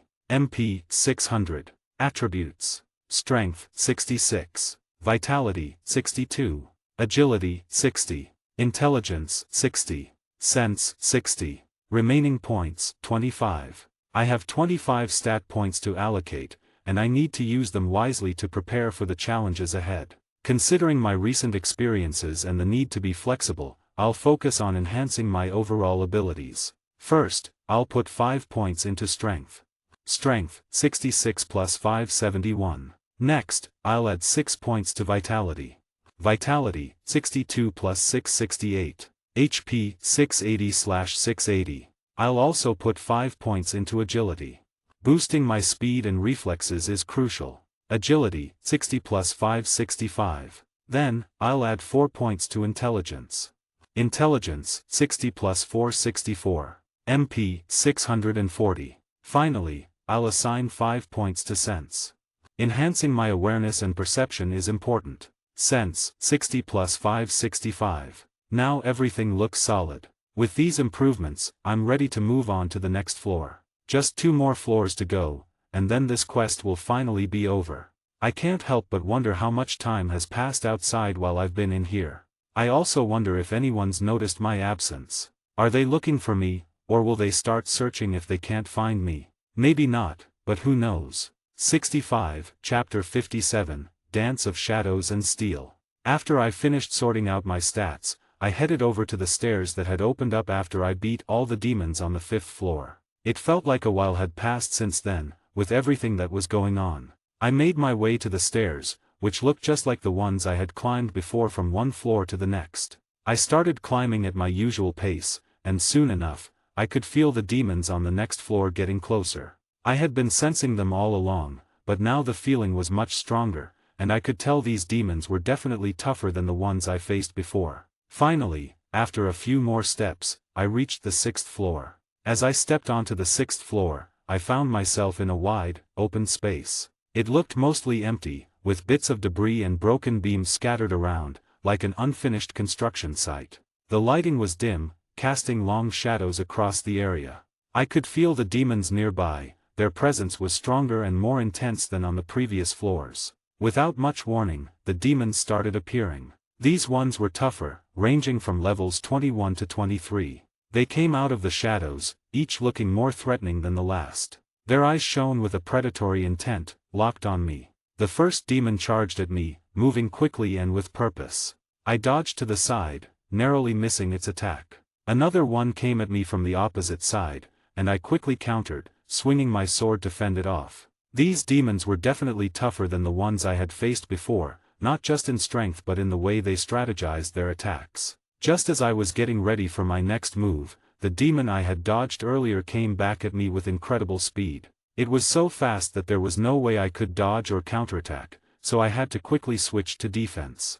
I brought my blade up in front of me just in time to block the demon's powerful strike. Suddenly, I realized that the other demons were closing in from behind. So, the first demon was just a distraction, I thought. Before their attacks could hit me, I used my strength to push back the first demon with my blade as far as I could. Then I turned to face the oncoming demons. Moon-breathing second form, pearl flower moon-gazing, I said to myself. With quick reflexes, I turned towards the advancing demons, took a small breath, and brought my blade up. I activated the form, and the blade created crescent-shaped slashes around me, forming a defensive barrier. The demon's attack struck the barrier simultaneously with such force that I was pushed back a couple of feet. But there was no time to rest. The first demon, which I had pushed away moments ago, was already coming at me again. This time, I was ready. Instead of blocking, I used my speed and agility to dodge its attack as it rushed past me. Now, it's my turn, I whispered to myself. As soon as I said those words, the demon turned its head towards me, almost as if it could sense that I was about to launch my own attack. As the demon turned its head towards me, I seized the chance. With a swift and decisive motion, I executed, first form, Dark Moon, Evening Palace. My sword sliced through the air in a crescent arc, the blade glinting ominously in the dim light. The demon, caught off guard, couldn't react in time. My strike was precise, slicing cleanly through its neck. The demon's head hit the ground, and for a few moments, its body remained standing, before both the head and body faded away. Enemies defeated, 1/15. The remaining demons quickly regrouped, their eyes burning with renewed intensity. They were learning from each encounter, adapting to my tactics with a cunning intelligence that kept me on edge. Fatigue 05/100. HP 680/680. The demons circled me like a pack of wolves, their eyes gleaming with a hungry look. Every step they took was calculated and precise, their movements a deadly dance that threatened to overwhelm me. I could feel the adrenaline pumping through my veins, sharpening my senses and focus. I gripped my sword tightly, feeling the familiar weight of it in my hand. This was no ordinary battle. These demons were unlike any I'd faced before. Their speed was nearly equal to mine, and they moved with impeccable teamwork. Their attacks were coordinated and relentless. In an instant, two demons lunged at me from opposite sides, claws ready to strike. I dodged to the side, narrowly avoiding their attack, and countered with a swift upward slash. The blade cut through the air with deadly precision, forcing them to retreat for a moment. Enemies defeated, 1/15. I knew I had to act fast. The demons regrouped, their eyes locked onto mine with an unsettling intensity. It felt like they could see right through me, predicting my every move. I couldn't afford to hesitate. I needed to outsmart them and strike before they could anticipate my actions. I took a deep breath, trying to calm my racing heart. With a sudden burst of speed, I charged towards the closest demon, my sword ready for attack. Third form, Loathsome Moon, Chains. I shouted, my voice echoing through the open space. My blade moved with fluid grace, creating a series of chained crescent slashes that spiraled toward the demons. The crescents wove through the air, closing the gap between us and ensnaring two demons within their grasp. The demons struggled, their movements hindered by the chains. In a swift motion, I struck, my blade cutting through their defenses and slicing through their necks at the same time. Enemies defeated, 3/15. The remaining demons didn't hesitate, moving in quickly despite the loss of their companions. I guess I couldn't expect emotions from demons anyway. I pivoted on my heel, narrowly avoiding a clawed hand aimed at my throat. The demon's breath was hot and acrid, its eyes filled with malevolent glee. I swung my sword in a wide arc, forcing it back and creating a momentary gap between us. With the space I had gained, I focused on the next wave of demons. They moved with lethal grace, their attacks relentless and unforgiving. I had to stay sharp, anticipating their moves before they happened. As another demon lunged at me, I sidestepped, using its momentum against it. This move was quickly becoming my signature style. My blade flashed in the dim light, cutting through the demon's side with a swift, decisive stroke. The demon let out a howl of pain, its body dissolving into shadows before it even hit the ground. Enemies defeated, 4/15. I could feel the toll of the battle weighing heavily on me. Each movement reminded me of the fatigue gnawing at my edges. My breath came in heavy gasps, and my heartbeat pounded relentlessly in my ears. But the fire inside me burned brightly, fueling my determination to see this through to the end. Fatigue, 30/100. HP, 660/680. With 4 demons down, I knew I had to stay focused. The remaining demons regrouped, their eyes filled with a cunning intelligence that sent a shiver down my spine. They were learning, adapting to my tactics with every encounter. I couldn't let them gain the upper hand.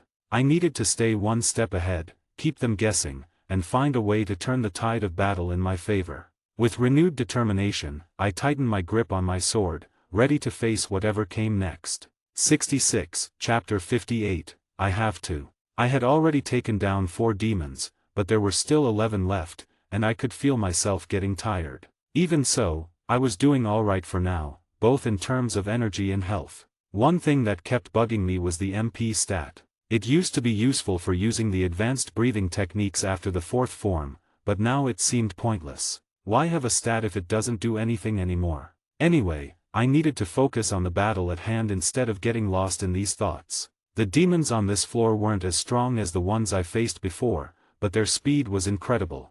Luckily, I could keep up with them because I had invested a lot in my agility. Plus, my sense stat had boosted my awareness, so even if I couldn't outrun them, I could dodge their attacks and strike back thanks to my quick reflexes and sharp senses. Standing amidst the dim chaos of the 6th floor, I watched as defeated demons faded away into shadows. I quickly took in the scene around me. There were still 11 demons left, and they circled me like predators, their gazes locked onto mine with an unsettling intensity. They were getting smarter, learning how I fought. Despite the fatigue creeping in, I couldn't let myself be distracted.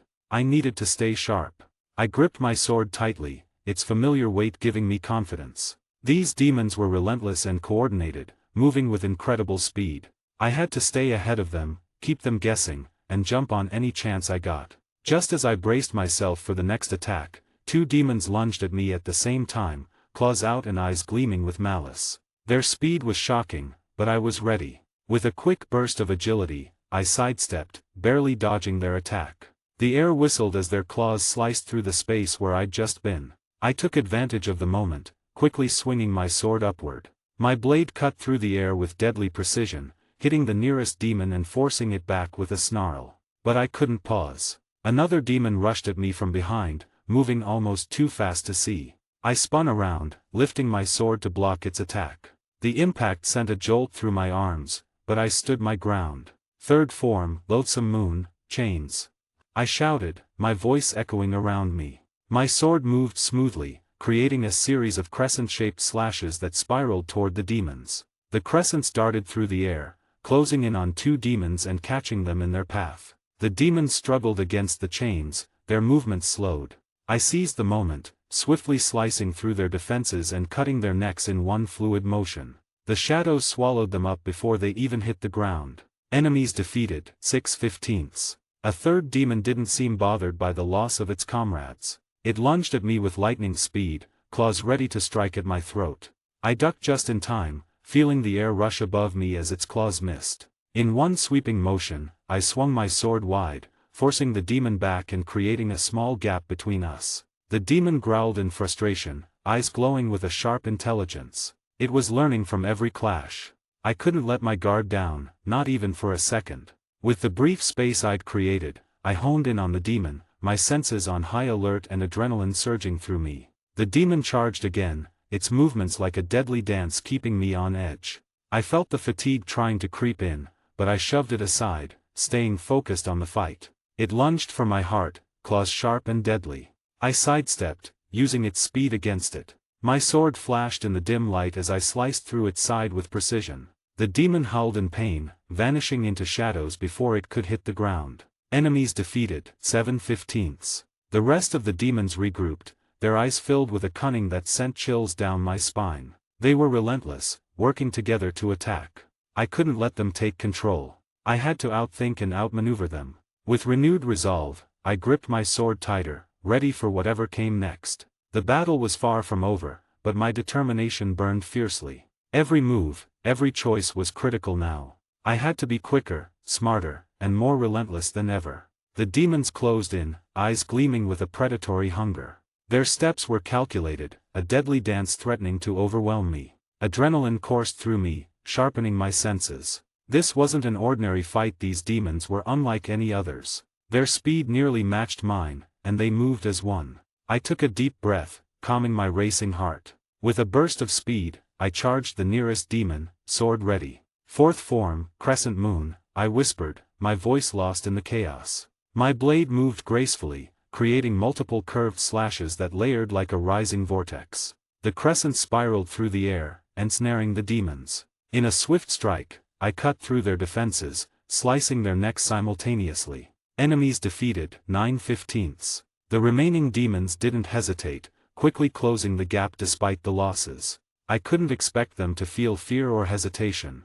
I pivoted, narrowly dodging a clawed attack aimed at my throat. The demon's breath was hot and foul, eyes gleaming with malice. I swung my sword wide, pushing it back and gaining a brief reprieve. With the space I gained, I focused on the next wave. They moved with deadly grace, their attacks unrelenting.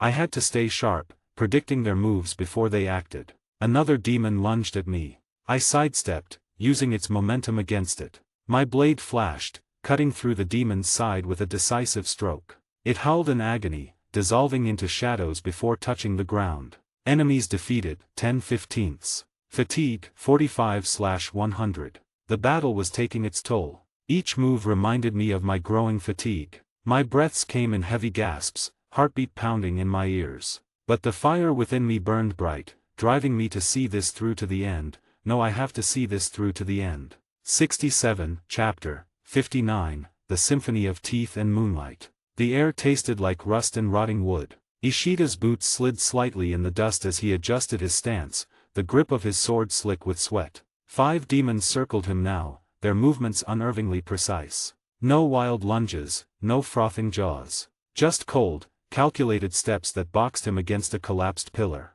Moonlight filtered through cracks in the ceiling, painting their jagged claws silver. They're not just hunting, he realized, his pulse throbbing in his ears. They're hurting. The largest demon, a sinewy creature with spines protruding from its knuckles, hissed, and the pack shifted. 2 demons peeled off to flank Ishida's left, their claws scraping the stone floor in unison. Another pair mirrored them on the right, while the leader hung back, its milky eyes tracking every twitch of his blade. They've done this before. Worked together. Killed together. This isn't their first slaughter. The demon on his left fainted forward, claws swiping at his knees. Ishida pivoted, sword raised to block, but the attack was a ruse. The real strike came from above as a second demon dropped from the ceiling, talons aimed at his skull. The stench of decay hit him first, rotten meat and wet fur. Then the whistle of claws cutting air. Second form, pearl flower moon gazing. His blade arced upward, defensive crescents erupting around him. The demon's claws sparked against the shimmering barrier, giving Ishida just enough time to duck and roll. The attacker's momentum carried it into the path of its ally, their limbs tangling in a snarl of claws and curses. Even demons hate looking stupid in front of their friends. He didn't waste the opening. Lunging forward, Ishida drove his sword through the spine of the closest demon. The creature screeched, its body dissolving into ash before it hit the ground. Enemies defeated, 11/15. Fatigue, 45/50/100. The pack leader let out a guttural roar, and the remaining 4 demons regrouped. Their formation tightened, claws clicking like soldiers reloading rifles. They're not scared. Not angry. Just focused. Like this is a job. The leader's claw snapped upward, a signal. The demons split into pairs, 2 charging head-on while the others flanked wide, their movements synchronized. Ishida's eyes darted between them, muscles coiling. They'll try to pin me. Left and right. Then the front pair goes for the kill. He let them come. The first demon lunged, claws aimed at his throat. Ishida sidestepped, letting it barrel past him. The second attacker swiped low, forcing him to leap over the strike. Mid-air, he twisted. Third form, Loathsome Moon, chains. Crescent slashes spiraled from his blade, wrapping around the demon's legs. It stumbled, and Ishida finished it with a downward thrust. Enemies defeated, 12/15. Fatigue, 50-55/100. The flanking demon struck next. One raked its claws across his back, shredding fabric and skin. HP, 680-640. Cheap shot, asshole. Ishida spun, elbow smashing into the demon's jaw. Bone crunched, and he followed through with a pommel strike to its temple. The creature reeled, disoriented. First form, Dark Moon, Evening Palace. The crescent slash cleaved its head from its shoulders. Enemies defeated, 13/15. Fatigue, 55-60/100. The remaining 2 demons hesitated. For the first time, their rhythm broke. The leader hissed, spines along its back bristling like a porcupine's quills. What's wrong? Losing your team spirit. The leader's milky eyes narrowed. Then it moved, not toward Ishida, but to the far wall. Its claws sank into the stone, ripping free a chunk of mortar. It's not attacking. It's. The demon hurled the debris at a cracked support beam. The ceiling groaned. They're bringing the roof down. Ishida dove as timber and stone cascaded around him. A chunk of wood grazed his shoulder, another clipping his ankle. Dust choked the air, reducing the battlefield to a hazy nightmare. HP, 640-610. Fatigue, 60-65/100. Fine. You want to play demolition? Let's play. He surged toward the leader, sword blazing. The demon scrambled back, but Ishida feinted left, then pivoted, and kicked a loose stone into the face of the remaining underling. The demon staggered, and Ishida's blade found its heart. Enemies defeated, 14/15. Fatigue, 65-70/100. The leader was alone now. It backed toward a shattered window, moonlight glinting off its spines. Ishida advanced, his breath ragged but his blade steady. The demon lunged, claws a blur. Ishida parried, the impact rattling his bones. Strike after strike, they danced, steel meeting claw, sparks flying. The demon's milky eyes never left his, calculating, adapting. You're not just smart. You're desperate. You don't want to die here. The realization fueled him. He pressed harder, driving the demon toward the unstable rubble pile. A deliberate stumble. The demon took the bait, claws slashing downward. Fourth form, Crescent Moon. His blade became a whirlwind, layered slashes carving through the demon's defenses. It screeched, spines shattering as the storm of crescents pinned it against the wall. For my family. First form, Dark Moon, Evening Palace. The final crescent-shaped slash severed its head. Enemies defeated, 15/15. Fatigue, 70-80/100. New tricks. Same old demons. At least the scenery's improving. Ishida sagged against the wall, blood trickling from a dozen cuts. The dust settled, moonlight now unobstructed. His sword trembled in his grip, its edge notched but still gleaming. Floor 6 cleared. Proceed to the next floor. Rewards available. Instant Healing Potion X8 requires 3 minutes of stillness to activate. Instant Teleportation Scroll X1 limited use, situational. New breathing forms unlocked. 8th form, Moondragon Ringtail. 9th form, Waning Moon Swaths. Ishida leaned back against the wall, catching his breath. He was thinking hard about what had just happened. 2 new breathing styles, he said to himself, sounding both tired and excited. Moondragon Ringtail and Waning Moon Swaths. I wonder what these can do for me. But seriously, what's the use of having an MP stat if these new styles don't even use it? He thought, scratching his head in confusion. He took out one of the healing potions from his bag and looked at it closely. 3 minutes of staying still, he remembered from the instructions. It seemed like a small inconvenience for the healing benefits, especially since he had a little break right now. He carefully opened the potion and drank it, feeling the cool liquid slip down his throat. Right away, he felt warmth spreading through his body, sweeping away his tiredness. His muscles relaxed as the potion started working. HP 610-640. Fatigue 80-50/100. He shut his eyes and concentrated on his breathing, letting the potion do its job. The cuts and bruises on his body started to disappear, and the pain faded away like a distant memory. His heartbeat calmed down. HP 640-660. Fatigue 50-30/100. As time went by, he felt his strength coming back, like fog lifting on a sunny morning. His mind became clear, and he felt focused again as the battle's cloudiness vanished. HP 660-680. Fatigue 30-10/100. When the 3 minutes were up, Ishida felt re-energized, every part of him buzzing with vitality. He opened his eyes, and everything around him seemed more vivid. Whatever's up ahead, it's been waiting. Let's not keep it bored, he said. He stood up, grabbed his sword, and put it back in its sheath. Alright, time to move. 68, Chapter 60, New Quest, Inside the Quest. Let's get going. With those words, Ishida got up and started heading towards the stairs that had magically opened up for him after he completed the challenge on the 6th floor to defeat the demons. These demons were pretty strong, but they weren't like the lower moon demon I fought before. Most of them didn't have any special moves or blood demon powers, and that made me wonder. If they're supposed to be stronger than the lower moon demon I battled earlier, shouldn't they be way more powerful? But for some reason, they didn't seem like that big of a threat, Ishida thought to himself as he began climbing the stairs to the next floor. Maybe I've gotten stronger since then, but still, it's a bit puzzling. It made sense for Ishida to feel a bit baffled, but he pushed those thoughts aside, focusing on climbing up to the next floor and facing whatever was waiting for him on the 7th floor. After about 4 minutes of walking up the stairs, which felt different from the other floors, he reached the top and found himself standing in front of a huge door. It seemed like this was the entrance to the 7th floor. Huh, that's odd. But I guess I have to open the door, Ishida thought as he reached out to push it. But why can't I sense any strong demon or anything on the other side? Yet, there's definitely something dangerous ahead. He pondered, touching the massive door. As soon as his hand made contact, it lit up, causing him to take a step back in surprise. Even with the door lighting up, it refused to budge when he pushed it. Is it locked? I don't get it. He thought, adding yet another question to his growing list of uncertainties. While Ishida stood there, confused by the glowing door, a familiar screen appeared in front of him, showing a system notification. Access denied. Current level, 27. Requirement, level 32. What does that even mean? I've completed all the challenges given by the system with as much accuracy as I could.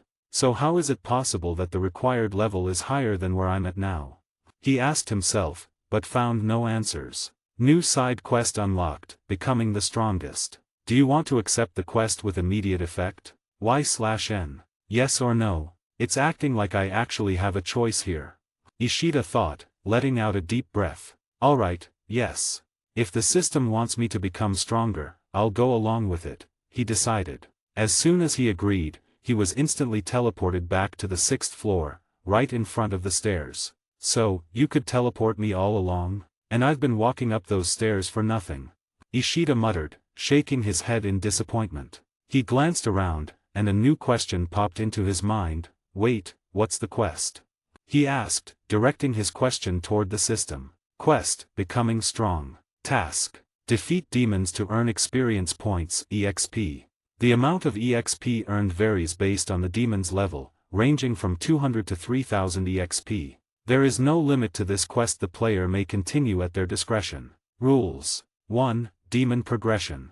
Demons will initially spawn at lower levels. Every 10 minutes, the current level demons will be replaced by higher level demons. This cycle continues until the demons' levels match the player's current level. If the player has not reached the required level by this point, they will face demons higher in level than themselves as a consequence. 2. Quest completion. The quest concludes once the player accumulates enough EXP to meet the required level. The player may choose to continue battling for additional growth or quit upon reaching the required level. 3. Resources and limitations. Healing potions are available for use throughout the quest. Other potions and enhancements are restricted during this quest. 4. Player choice. The player is free to quit or continue the quest at any time after reaching the required level. Objective: reach level 32 to unlock access to the 7th floor and continue the main quest.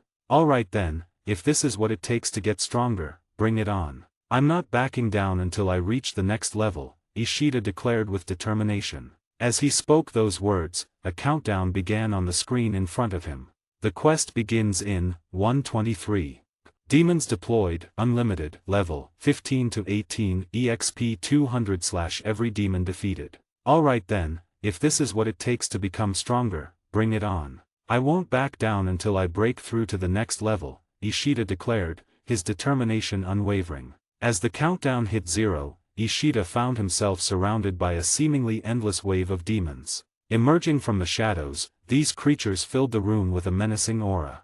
Each demon, ranging from levels 15 to 18, was ready to attack, their eyes gleaming with malice. Level 15-18, 10 minutes. Ishida stood firm, his resolve steady. The task was clear: defeat as many demons as possible within the next 10 minutes. He tightened his grip on his sword, feeling its familiar weight and balance. Moon-breathing first form, Dark Moon, Evening Palace, he called out, his voice steady and determined. His blade cut through the air in a sweeping slash, severing the head of the first demon that dared to approach. Demons defeated, 1. EXP accumulated, 200. Without pausing, he moved fluidly into a defensive stance as 2 demons lunged at him from opposite sides. Ishida's reflexes were sharp, honed by countless battles. He sidestepped the first demon's attack, bringing his sword down in a powerful arc that cleaved through its torso. The second demon was met with a swift thrust, piercing its heart. Demons defeated, 3.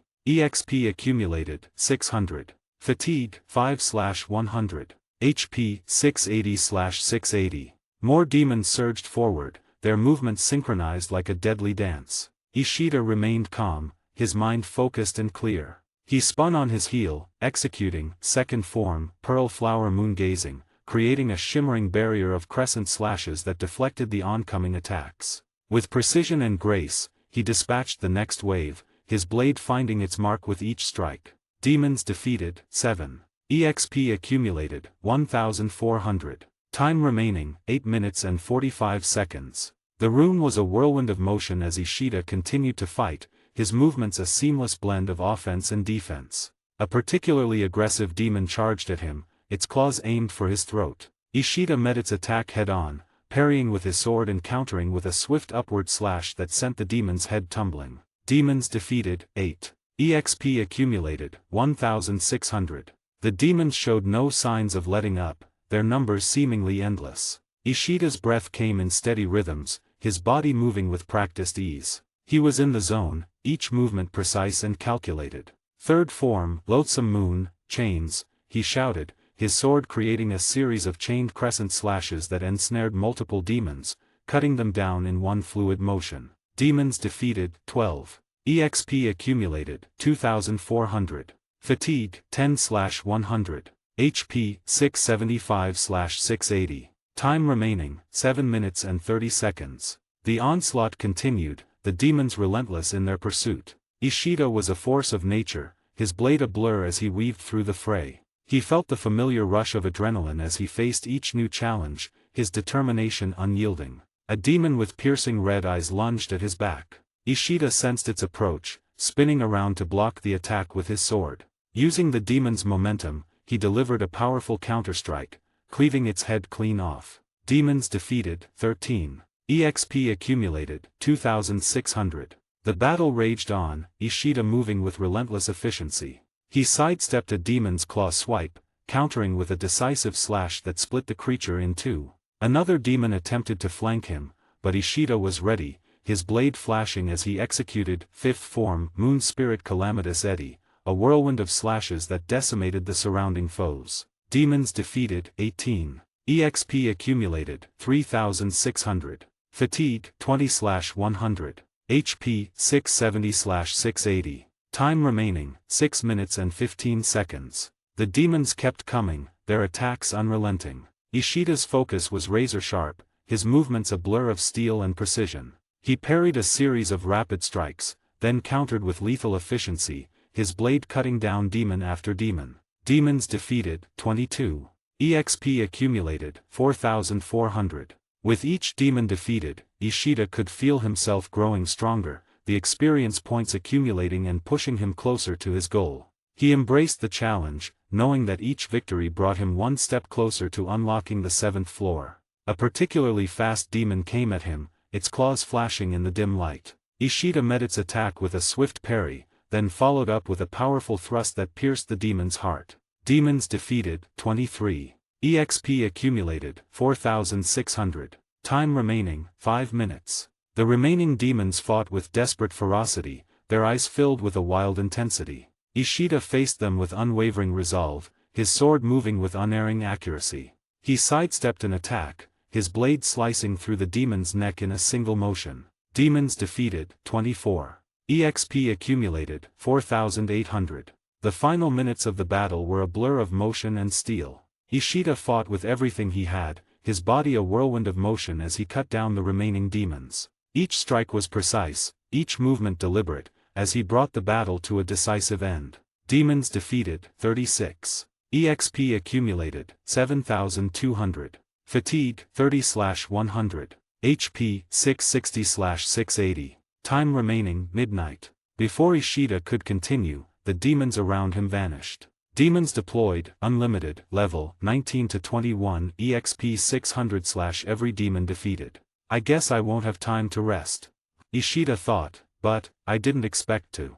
With resolve, he held his sword tightly in his hand and waited for the next round of demons to arrive. 69, Chapter 61, The Battle Against Time. Defeated enemies, 4. EXP accumulated, 2,400. Ishida whispered, moon breathing, first form, dark moon, evening palace, as he swung his sword with a crescent-like slash. In a blink, the blade sliced through the neck of yet another demon surrounding him, bringing his total count to 5, since he had already defeated 4 before. There are just too many demons around me, which is a headache, but it's also a problem for them. Because there are so many, they can't easily attack me, and their movements are all cramped up. This means I can just use my breathing techniques and precisely swing my sword. That's all I need, Ishida thought to himself. He had a plan, and now it was time to put it into action. As he was thinking, about 5 or 6 demons tried to pounce on him all at once. But with quick reflexes and sharp senses, he dodged them by leaping into the air just in time. The demons ended up crashing into each other. While airborne, Ishida positioned his sword in front of him and declared, moon breathing, third form, loathsome moon, chains.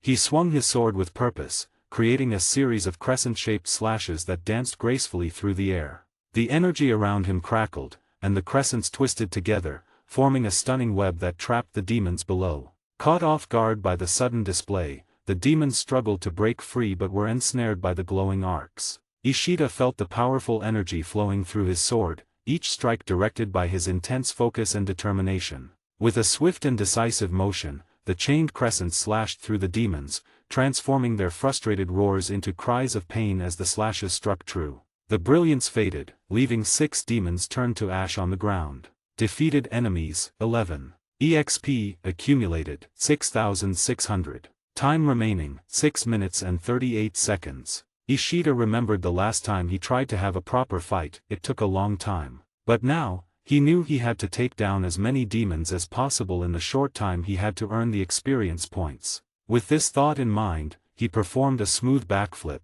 landing gracefully on the ground. Then, he called out, moon breathing, first form, dark moon, evening palace. One demon in front of the group wasn't paying enough attention, thinking Ishida couldn't make a move while in midair. Spotting this opening, Ishida swung his sword in a crescent-shaped slash, slicing through the demon's neck at lightning speed. Before the demon even realized what was happening, it turned to ash as Ishida landed firmly on the ground. Defeated enemies, 12. Accumulated EXP, 7,200. Even though Ishida's level was technically the same, he felt stronger compared to when he fought demons of this level before. Everything seemed easier now. Maybe it was because he had gained battle experience, or perhaps he finally trusted himself completely.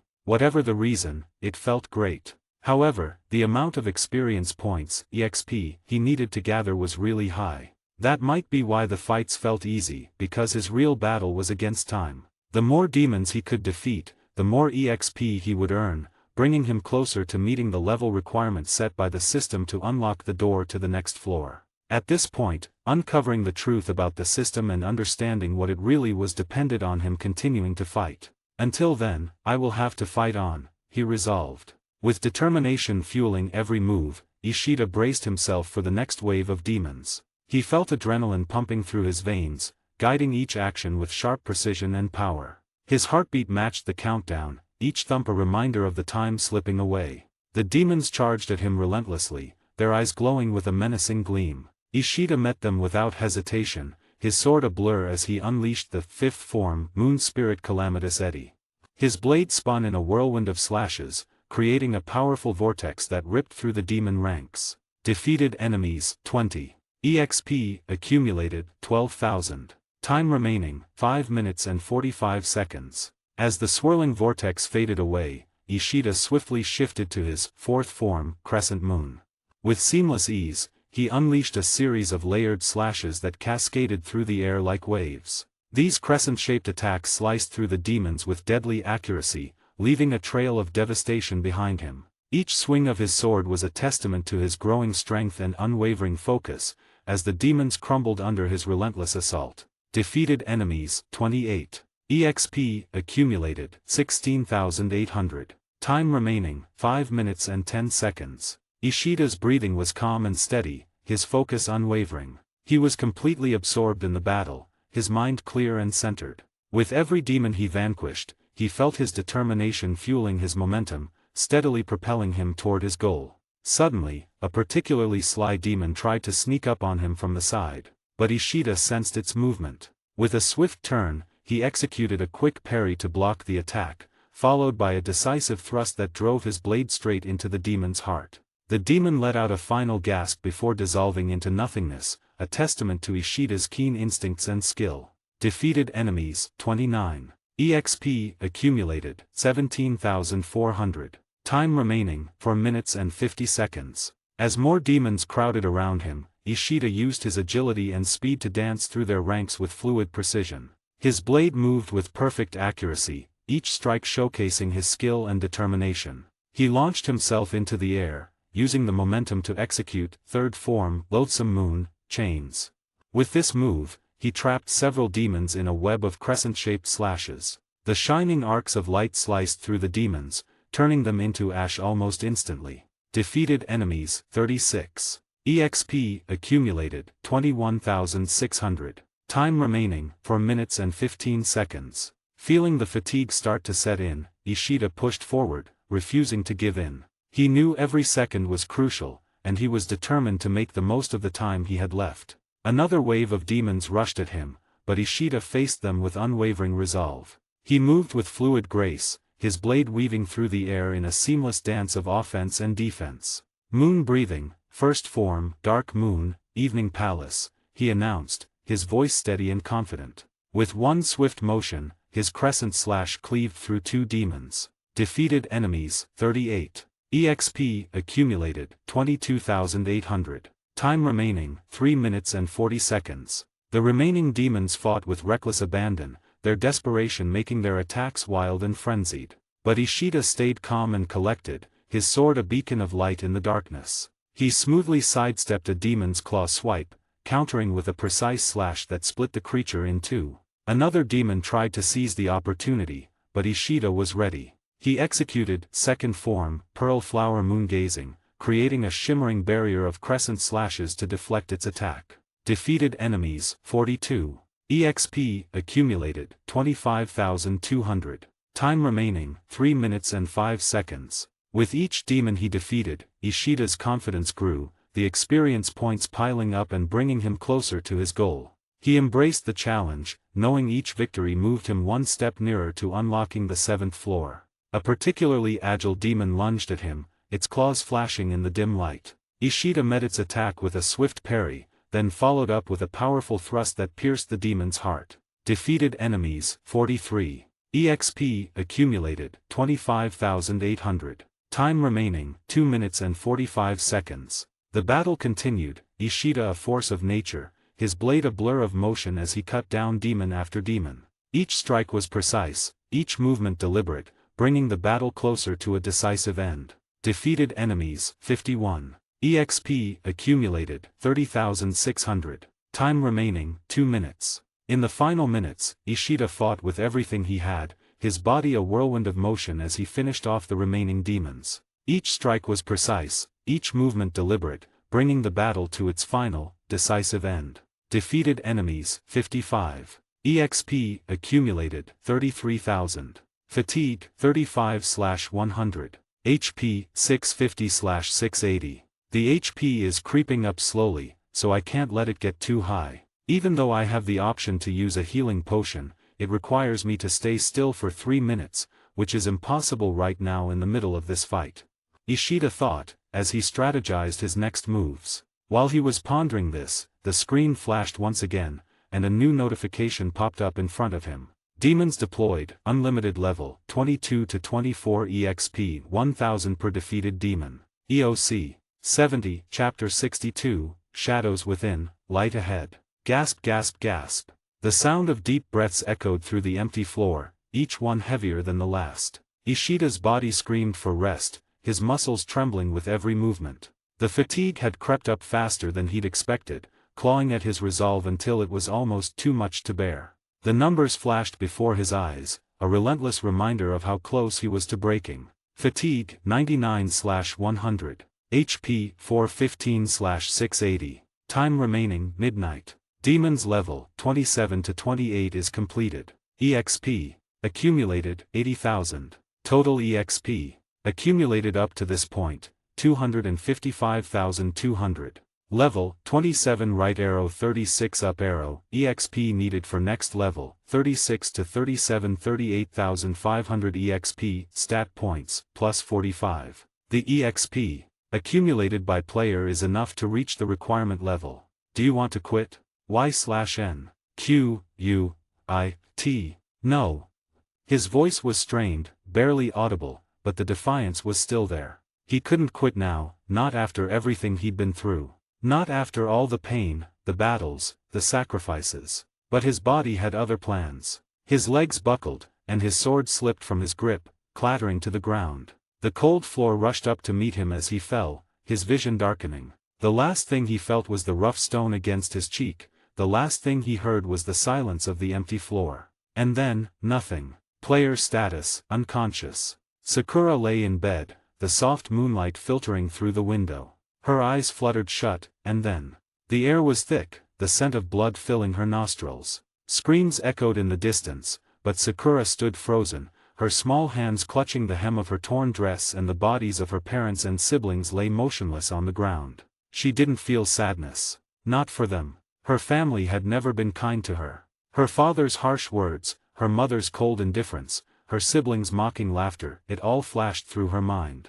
They were gone now, and she felt nothing. But then, she saw him. A figure emerged from the chaos, his black haori fluttering in the wind. His calm, piercing eyes met hers, and for the first time, she felt something, hope. He moved with a grace she had never seen before, his sword cutting through the demons like they were nothing. "Stay behind me," he said, his voice steady and reassuring. Sakura obeyed, her small frame trembling as she watched him fight. He was like a shadow, swift and untouchable. When the last demon fell, he turned to her, his expression unreadable but his presence comforting. "You're safe now," he said simply. Safe. The word echoed in her mind as she stared at the destruction around her. Her family was gone, but she was alive. And for the first time, she felt like she had a purpose. Sakura woke with a sharp gasp, her heart pounding as if she'd just run a mile. She sat up abruptly, her body drenched in a cold sweat, the sheets tangled around her legs.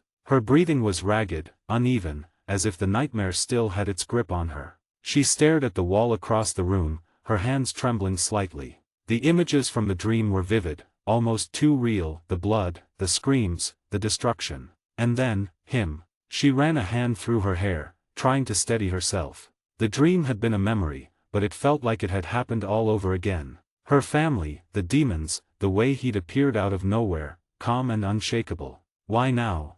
she muttered, her voice low and frustrated. She swung her legs over the side of the bed, her feet hitting the cold floor. "I thought I'd moved past this." But she hadn't. Not really. The memories were always there, lurking in the back of her mind, waiting for moments like this to resurface. She walked over to the window, pushing it open to let in the cool night air. The moon was high, casting a soft glow. She leaned against the sill, her fingers gripping the edge tightly. "Safe now," she whispered, repeating the words he'd said that day. But for how long?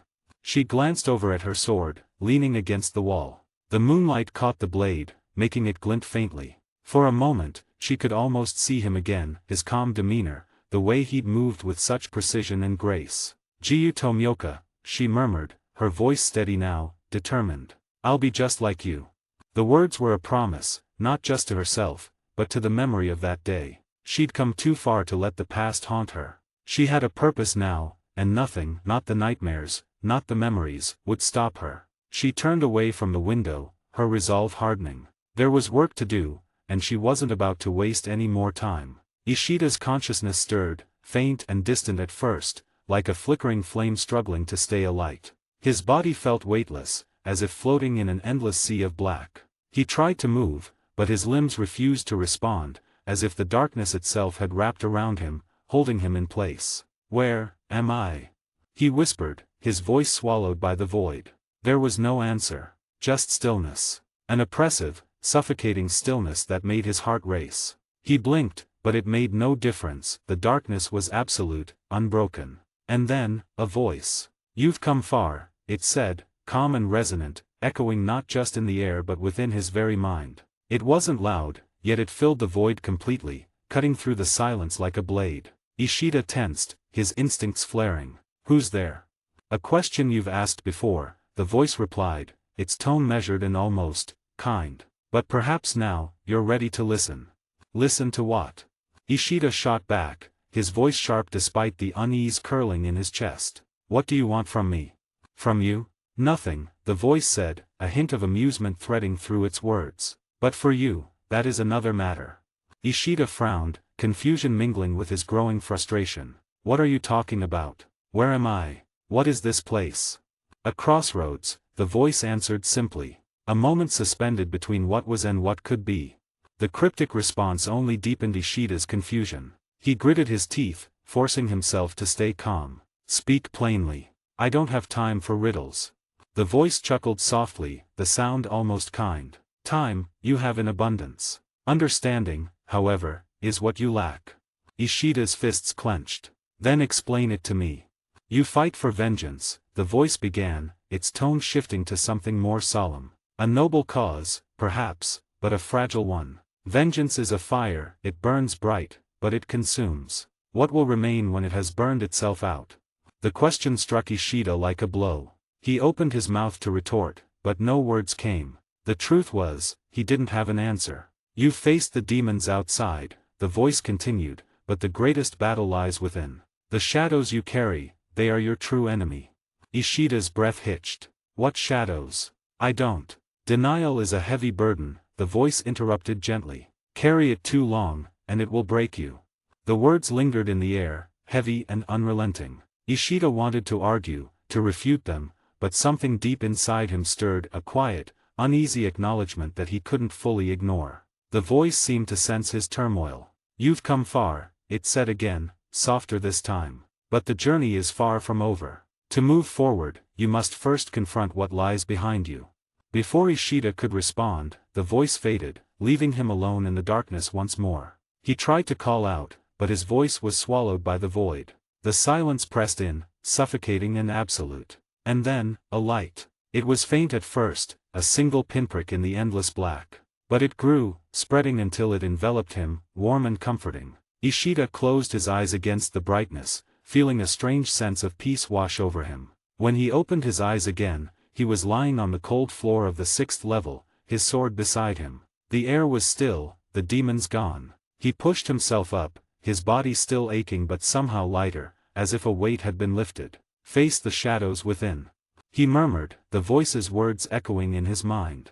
71, Chapter 63, Rank Up. Fatigued, 00 down arrow. HP, 680/680 up arrow. Ishida stared at the screen, feeling puzzled. Somehow, his tiredness and health were back to normal. He started recalling what had happened. He remembered fighting hard, finishing a level quest, and then hitting his fatigue limit. Was I knocked out? Was it all just a dream?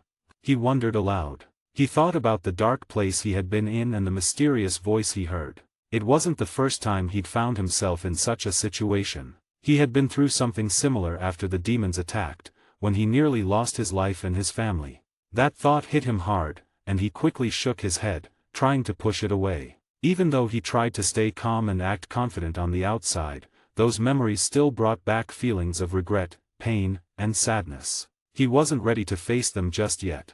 Wait a minute, if that voice I heard before was the same one, could it be the voice of this system? Ishida wondered. He glanced around the completely empty floor where he'd been fighting before he lost consciousness. And my injuries. He looked at his hands, noticing they were completely healed now. My health points are back up, my fatigue is stable, and my injuries are gone. But I don't remember using any healing potion or anything like that. Did that voice do this? Everything felt so confusing and unreal to him. Suddenly, a message appeared. The restoration of HP and fatigue for player is a reward for his determination. Reward 2, the quest paused for player to regain consciousness. Warning, the quest will resume in 4 minutes from where it paused. Do you want to continue the side quest? If yes, the player can keep going with this quest. If no, move on to the 7th floor and continue the main quest. Y/N. Yes or no? Ishida pondered. This side quest wasn't crucial for his progress since he had already reached the required level and even surpassed it. It was entirely up to him if he wanted to continue or move on. Even though the quest wasn't essential anymore, Ishida realized it had been more rewarding than any of his previous quests. The amount of experience points he had gathered far surpassed any rewards promised before the quest started, so, yes. Ishida declared after a brief moment of thinking. I want to get stronger, much stronger, to surpass everyone and avenge them. I need to become strong. I'll fight to become stronger, he affirmed with confidence. Time remaining before the quest begins, 3 minutes and 27 seconds. Alright then, open the player profile.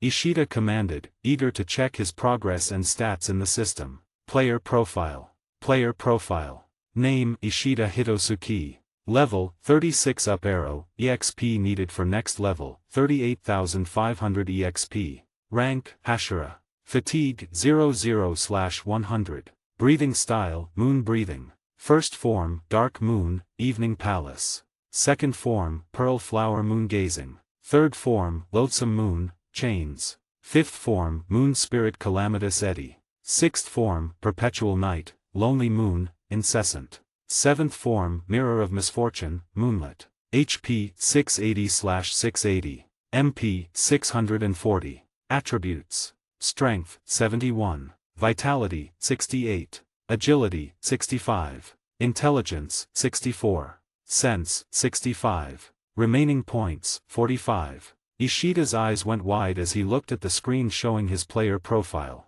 The words, rank, Hashira jumped out at him like a bright light, and for a moment, he couldn't believe what he was seeing. A rush of feelings washed over him, surprise, excitement, and a huge sense of pride. Hashira.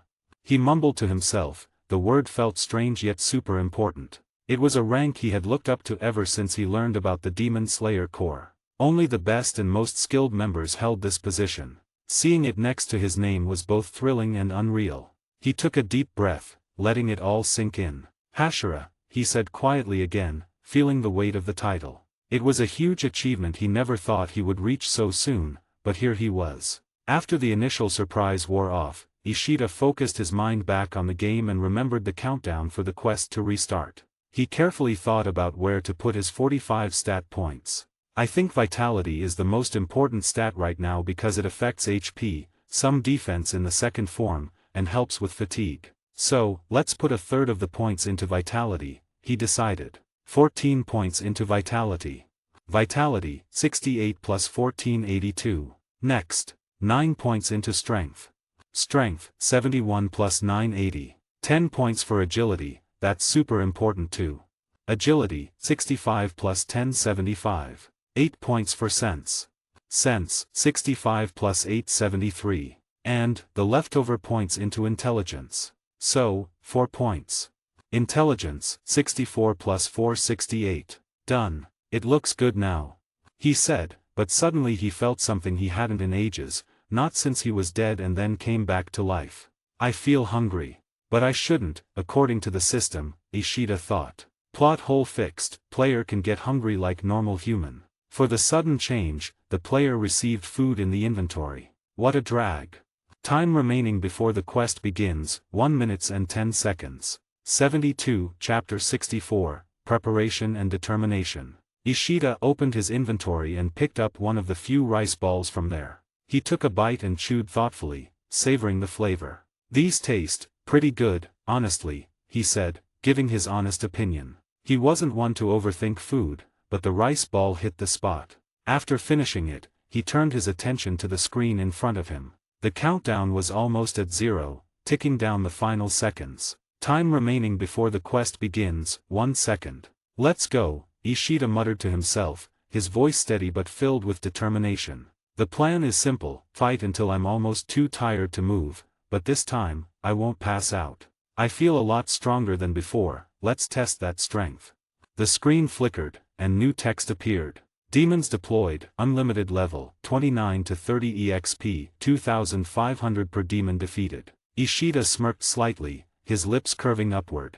In an instant, the floor around him was filled with demons. They surrounded him completely, their larger size taking up more space than the ones he'd faced before. Their glowing eyes and menacing growls filled the air, but Ishida wasn't worried. In fact, he felt more confident than ever. 5 demons at the front line, the closest to him, swung their attacks at the same time. Each one aimed for a different vital spot on his body, neck, chest, legs. Their movements were fast and precise, but Ishida was faster. Just as their attacks were about to land, Ishida moved. With a quick push of his feet, he jumped into the air, dodging every strike effortlessly. This power, it feels, he said, adjusting his grip on his sword. Awesome. He could feel the energy surging through him, his body moving with a fluid grace that felt almost unreal. A confident smile spread across his face as he reached the peak of his jump. Moon breathing, 5th form, Moon Spirit Calamitous Eddy. He shouted, his voice ringing out with determination. His sword gleamed under the dim light, catching the attention of every demon below. In one swift, seamless motion, he swung his blade in a perfect arc. The sword cut through the air with a whisper, as if time itself had slowed down. The demons barely had time to react. His blade moved with deadly precision. The first demon's head was sliced clean off, dissolving into ash before it even realized what had happened. Ishida's motion flowed perfectly into the next swing, and the second demon met the same fate, its eyes wide with shock before it crumbled away. The third demon fell next, its neck meeting the edge of Ishida's blade with barely a sound. The fourth demon tried to snarl, but its body disintegrated before it could make a sound. Ishida spun around, facing the fifth demon. Without hesitation, his sword sliced through its neck, ending its existence. In less than a heartbeat, all 5 demons were gone, reduced to nothing but ash. Ishida landed lightly on his feet, his sword ready for the next attack. That was awesome, he exclaimed, a smirk tugging at his lips. Demons defeated, 5. EXP. Accumulated, 12,500. Time remaining, 9 minutes and 52 seconds. Thud. The sound of wooden swords clashing echoed through the training ground. Kazuki and Sakura stood face to face, both breathing heavily after a long session of sparring. You're pretty good. I didn't expect that, Kazuki said, wiping sweat from his forehead. His muscles ached, but he wasn't ready to stop yet. No, I'm not. I need to get a lot stronger than this, Sakura replied, catching her breath. Her determination was clear in her eyes, even as she wiped the sweat from her brow. Is that so? Then let's keep fighting, Kazuki said, squaring off again. He adjusted his grip on the wooden sword, testing its weight. Alright, Sakura. Show me what you've got, he said with a grin, his eyes full of challenge. Sakura nodded, her expression serious. Let's not hold back, Kazuki. I want to test my strength, she replied, her voice steady despite the excitement bubbling inside her. They circled each other slowly, each looking for an opening. Suddenly, Kazuki lunged forward, his sword slashing toward Sakura's shoulder. She blocked it with a quick parry, the wooden swords clashing with a loud thud. "Nice move, but you'll have to try harder," Sakura teased, pushing back with her own attack. Kazuki dodged, stepping to the side with swift footwork. "You're getting faster, Sakura," he admitted, his eyes narrowing as he prepared for his next move. Sakura smirked, her confidence growing. "I've been practicing. Let's see if you can keep up," she said, launching a quick series of strikes, each one more precise than the last. Kazuki blocked each attack skillfully, the sound of their swords echoing through the training ground. He countered with a sweeping strike aimed at her legs, but Sakura jumped over it gracefully, landing lightly on her feet. "Impressive," Kazuki said, genuinely impressed. "But it's not over yet." Sakura took a deep breath, focusing her energy. She feinted left, drawing Kazuki's guard, then spun right, delivering a swift strike to his side. Kazuki stumbled back, struggling to regain his balance. "Whoa, Sakura, that was a good one," he admitted, a hint of admiration in his voice. Sakura didn't waste the opportunity. With a burst of speed, she closed the distance between them, her sword swinging in an upward arc. Kazuki tried to block, but the force of her strike knocked him off balance. He fell backward onto the ground, laughing in surprise. All right, you got me," Kazuki said, lying on his back and looking up at Sakura. She stood over him, a triumphant smile on her face. "Not bad, right? I told you I've been working hard." Kazuki grinned, nodding. "You've really improved, Sakura. I guess I need to step up my game if I want to keep up with you." "Yeah, same for me," Sakura said, dropping her wooden sword and sitting down on the ground. "When Ishida returns, I want to fight alongside him and not be a burden." Kazuki's expression turned serious. "They keep saying he'll return, but it's already been 5 months. When is he actually coming back?"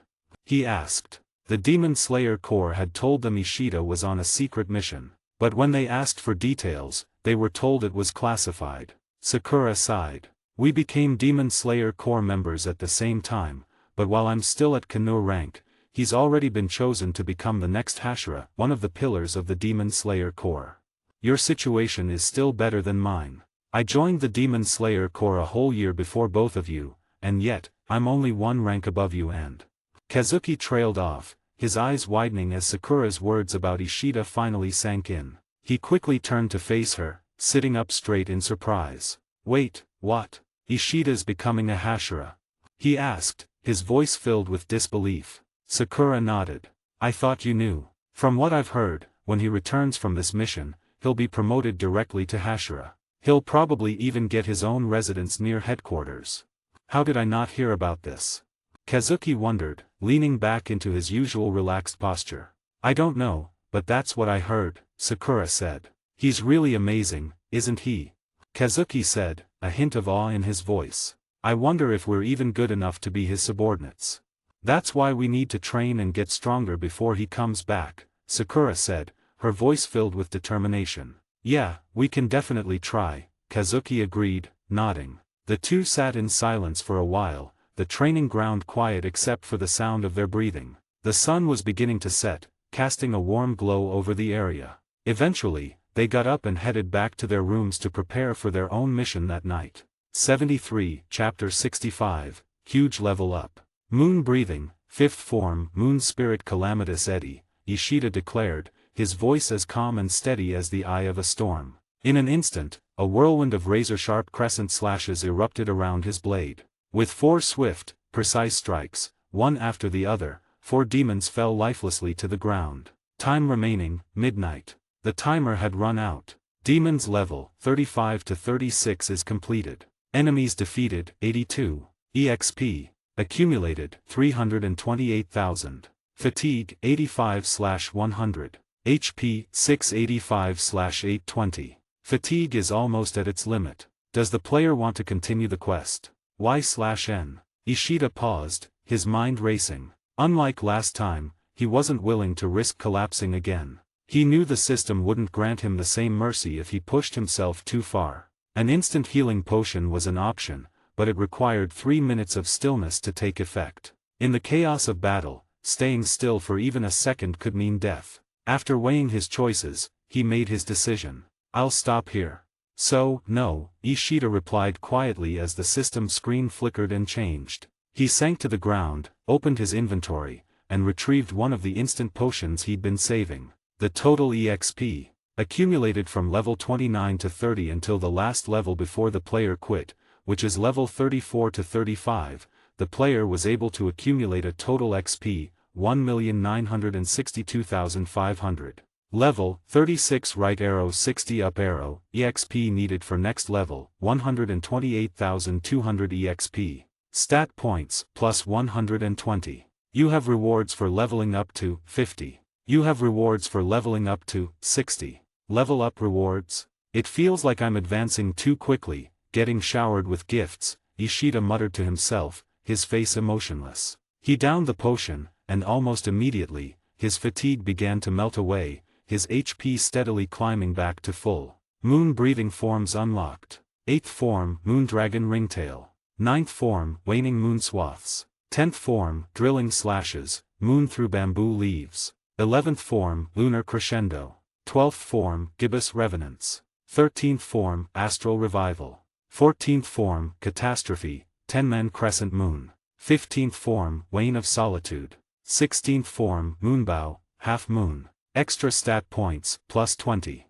That's a lot of points, and all these breathing forms, it's overwhelming, Ishida thought, as the 3 minutes passed, his fatigue fully restored and his HP back to normal. Good. Before I find out what's waiting on the next floor, I should put these stat points to good use. Now that I've more than enough to meet the requirements, it's time to get stronger, he said to himself. Open Player Profile. Player Profile. Name Ishida Hitosuki. Level, 60 EXP needed for next level, 128,200 EXP. Rank, Hashira. Fatigue, 00/100. Breathing style, Moon Breathing. First form, Dark Moon, Evening Palace. Second form, Pearl Flower Moon Gazing. Third form, Loathsome Moon, Chains. Fifth form, Moon Spirit Calamitous Eddy. Sixth form, Perpetual Night, Lonely Moon, Incessant. Seventh form, Mirror of Misfortune, Moonlit. Eighth form, Moondragon Ringtail. Ninth form, Waning Moon Swaths. 10th form, Drilling Slashes, Moon through Bamboo Leaves. 11th form, Lunar Crescendo. 12th form, Gibbous Revenants. 13th form, Astral Revival. 14th form, Catastrophe, 10-Man Crescent Moon. 15th form, Wane of Solitude. 16th form, Moonbow, Half Moon. HP, 820/820. MP, 680. Attributes. Strength, 80. Vitality, 82. Agility, 75. Intelligence, 68. Sense, 73. Points, 140. 140 points to allocate. That's a lot, Ishida thought, scanning his stats and recalling the previous battles. Sense needs a boost, just like agility. Vitality and strength should be increased evenly, and intelligence can get the leftovers. First, strength. Let's add 30 to it, he decided, focusing on the stat. Strength, 80 plus 30 110. Next, vitality. I'll put 38 into it, Ishida continued, knowing the importance of endurance. Vitality, 82 plus 38 120. HP 1400 plus 580. Now, agility. I'll add 35 here, he said, aiming to increase his speed and reflexes. Agility, 75 plus 35 110. Next, sense. Let's allocate 30 points, Ishida reasoned, knowing heightened awareness could mean the difference between life and death. Sense, 73 plus 30 103. Finally, intelligence. I'll use the remaining 7 points, he concluded, acknowledging the need for strategy and resourcefulness. Intelligence, 68 plus 775. MP, 750 plus 70. With that, all 140 points were allocated. His updated stats now reflected a powerful, balanced build, ready for whatever lay ahead. Player Profile. Name Ishida Hitosuki. Level, 60 EXP needed for next level, 128,200 EXP. Rank, Hashira. Fatigue, 00/100. Breathing style, Moon Breathing. First form, Dark Moon, Evening Palace. Second form, Pearl Flower Moon Gazing. Third form, Loathsome Moon, Chains. 5th form, Moon Spirit Calamitous Eddy. 6th form, Perpetual Night, Lonely Moon, Incessant. 7th form, Mirror of Misfortune, Moonlit. 8th form, Moondragon Ringtail. 9th form, Waning Moon Swaths. 10th form, Drilling Slashes, Moon Through Bamboo Leaves. 11th form, Lunar Crescendo. 12th form, Gibbous Revenants. 13th form, Astral Revival. 14th form, Catastrophe, 10-man Crescent Moon. 15th form, Wane of Solitude. 16th form, Moonbow, Half Moon. HP 1 400/1 400. MP 750. Attributes: Strength 110. Vitality 120. Agility 110. Intelligence 75. Sense 103. Points 0. Good, Ishida murmured, feeling the surge of power coursing through him. This should be enough. Let's see what the next floor has in store. With that, he strode toward the staircase he had descended earlier, now ready to ascend once more. But this time, he was fully prepared, mind, body, and spirit, for whatever awaited him on the next floor. 74, Chapter 66, What was that? After allocating the available points, Ishida was ready for the next challenge, whatever the challenge was at the next floor, which was the 7th floor in this quest. Until now in this quest, he had faced many demons, weak to powerful ones. Some of them even took him to his limit, but, now that he was at a very greater level than what he was during the time this quest had begun, he was very much excited to know what his next challenge is going to be. Do you want to teleport back to the door of 7th floor? Y/N. Ishida sighed. If he just knew he could do it from the very beginning, he wouldn't have to waste time walking through the stairs in every floor, though, not tiring, they took some times of his. Yes, he said, as a light wrapped around him, and in a moment it faded away, as he stood at the same place. He was standing in front of the same door he was sent back from earlier, but this time it was different, and for some reason, unlike the last time, the feeling of standing there was different. The last time he stood there, he could sense the powerful presence from the other side of the door, but, this time, just like before, he can sense the same presence from there, but, it doesn't feel like it did before. Like, his body was almost shaking by the presence the previous time, but this time, it doesn't even bother him at all. I guess I got a lot stronger than the last time, Ishida said, as he placed his hand in the door to open it. But, it's obvious, I guess, my level is more than double of what I was the previous time.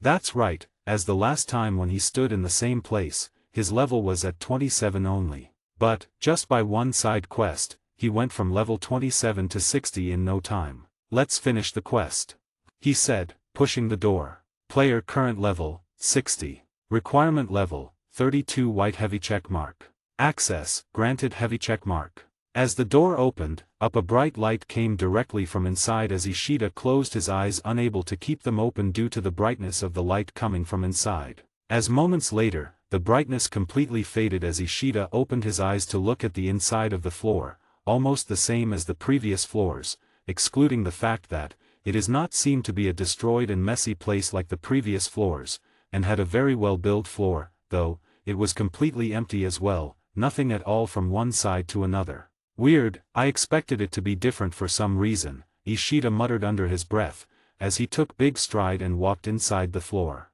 I am already feeling a bit hungry now, Ishida sighed deeply. Hunger is annoying. 7th floor quest unlocked, the full potential. The player will face a total 7 opponents in this quest. This will be the last quest of whole quest. 7 opponents only. I have defeated more than 100 demons in 10 minutes earlier in the previous side quest. I don't understand. It's going to be easy, Ishida thought to himself, and then read the texts in the screen once again. Opponent. Weird, it didn't say demon. First opponent deployed. As soon as the screen popped up, the air seemed to change. As before could even react, there were vines coming out all around him, from underneath his feet through the concrete floor, to the ceiling, and walls at the same time. Wait, something seems familiar, he thought to himself, as the vines tried to wrap around his legs, but before they could possibly grab his feet, with his agility and speed moved away from the place as the vines from above and underneath started following him, and because the vines were coming from all directions, Ishida was finally caught in between all the vines around him, not because of their speed, but the sheer amount of vines that were coming after him. As I thought, it's quite familiar. he thought, as he stopped at one place, and the vines kept approaching him, and just as they were about to wrap all around his body, Ishida brought his sword in front in an instant. His sword ran through with 6 slashes in all directions with very quick speed, cutting through all the vines. With those slashes the vines dropped to the ground lifelessly. But, the attack wasn't over there. Ishida's lips curved up, showing a slight smirk, as he sensed the demon's attack coming from miles. He put his sword in another hand, and in less than a second turned around and caught the clawy hand in midair in front of him. "Good to see you back," he said, as he pushed the demon with his strength with only one hand. "I thought you would never show up in front of me again." The serpent demon he faced earlier, during the mission with both Karen and Kazuki, he has met with this demon, but after killing the other demon with it, he went away, without fighting. The serpent demon staggered back, its yellow eyes narrowing as it hissed, "You've grown stronger, human. But it won't save you." Ishida smirked, his sword gleaming as he replied, "I've been waiting to kill you. Don't disappoint me this time by running away again." The serpent demon staggered back, its yellow eyes narrowing as it hissed, "You've grown stronger, human. But it won't save you."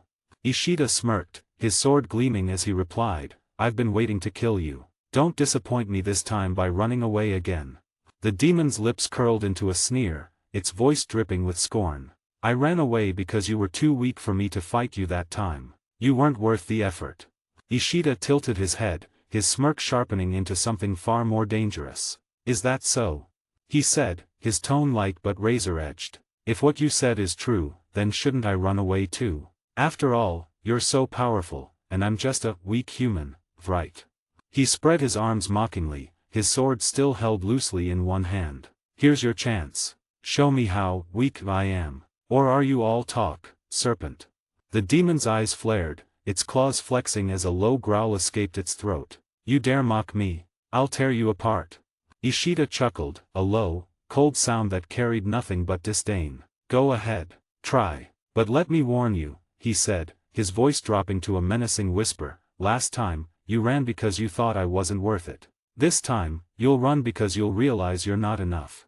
Demon, Zarathes, level 35. The demon snarled, its serpentine body coiling as it lunged forward, claws extended. Ishida's smirk never wavered as he raised his sword, the blade catching the light as he prepared to meet the attack head-on. "Let's see if you've learned anything since the last time," he taunted, his voice calm and cutting. "Or if you're just as pathetic as I remember."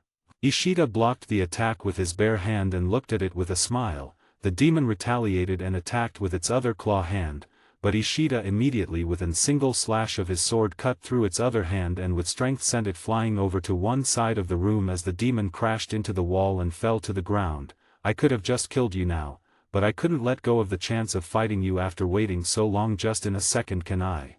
Ishida said with a confidence that he never felt before. The demon got back to its tail, as its face said. It was angered by the mocking of Ishida. "I don't care what do with you, but I will kill you right here and right now."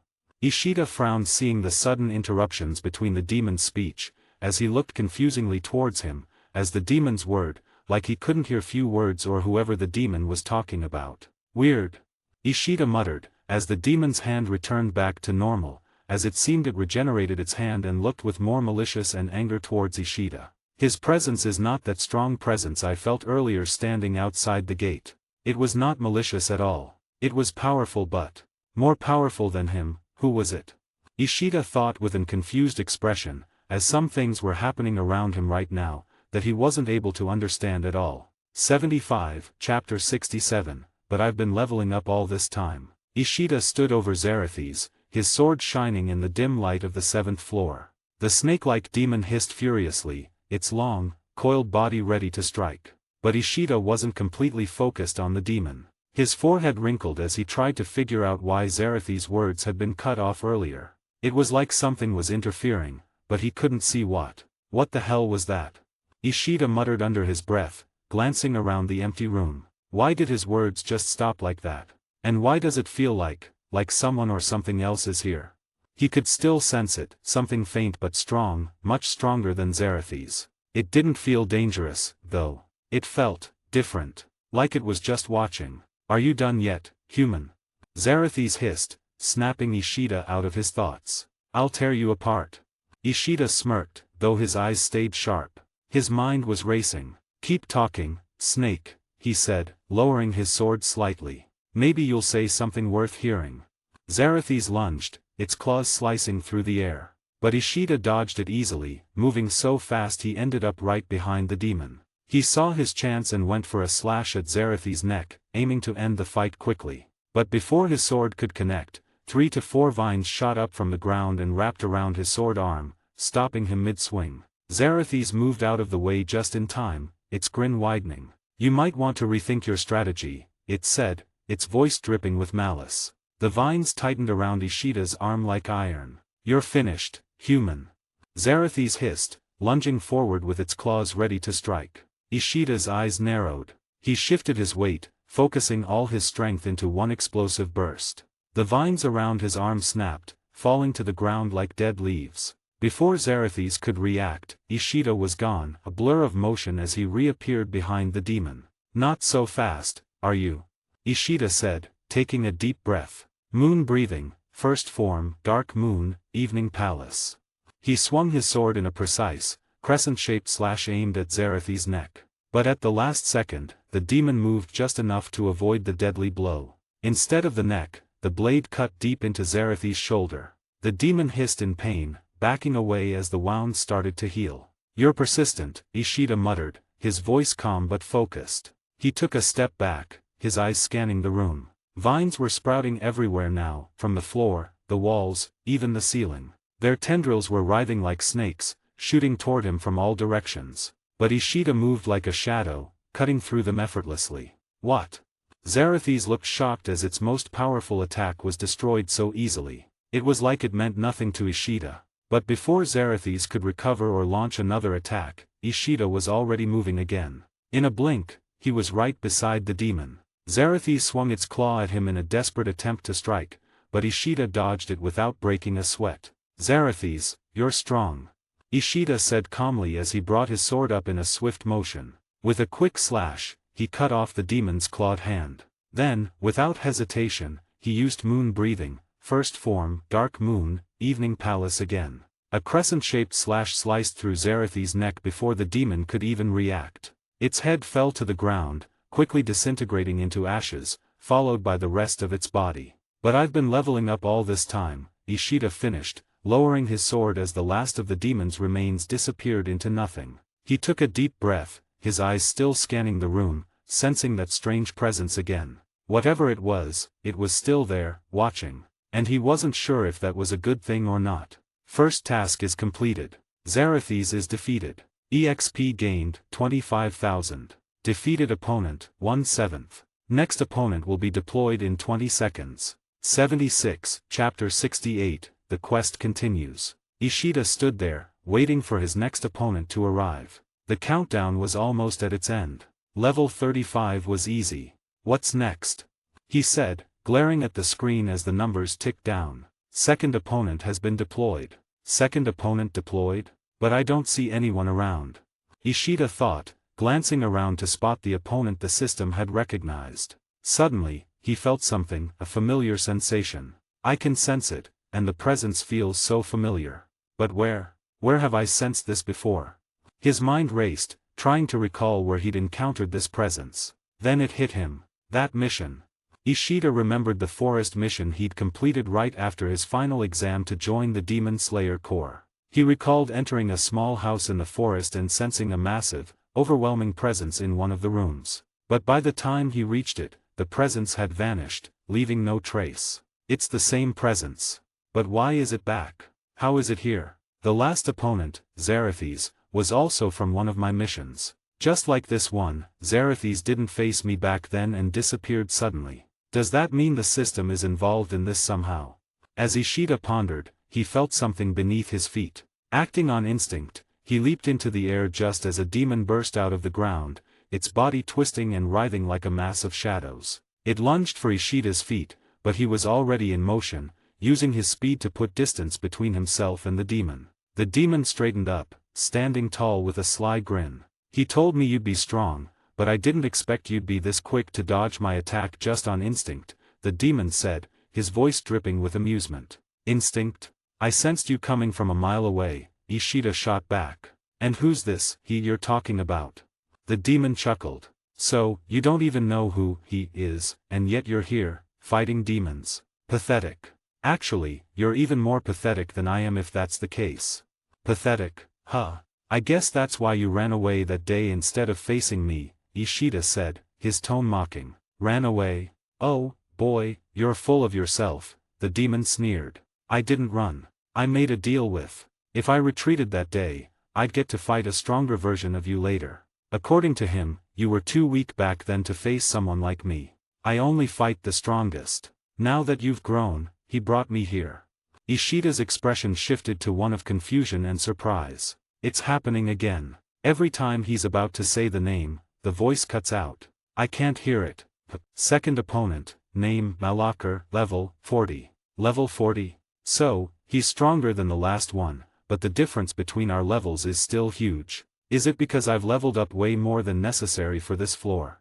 Ishida thought to himself. That's probably it. The requirement to enter the 7th floor was level 32. If I were level 32 right now, fighting Xerathis and this guy would have been a real challenge. But since I'm level 60, it's more like a walk in the park. That's what I'm figuring, at least. Still, I can't underestimate any opponent just because of their level.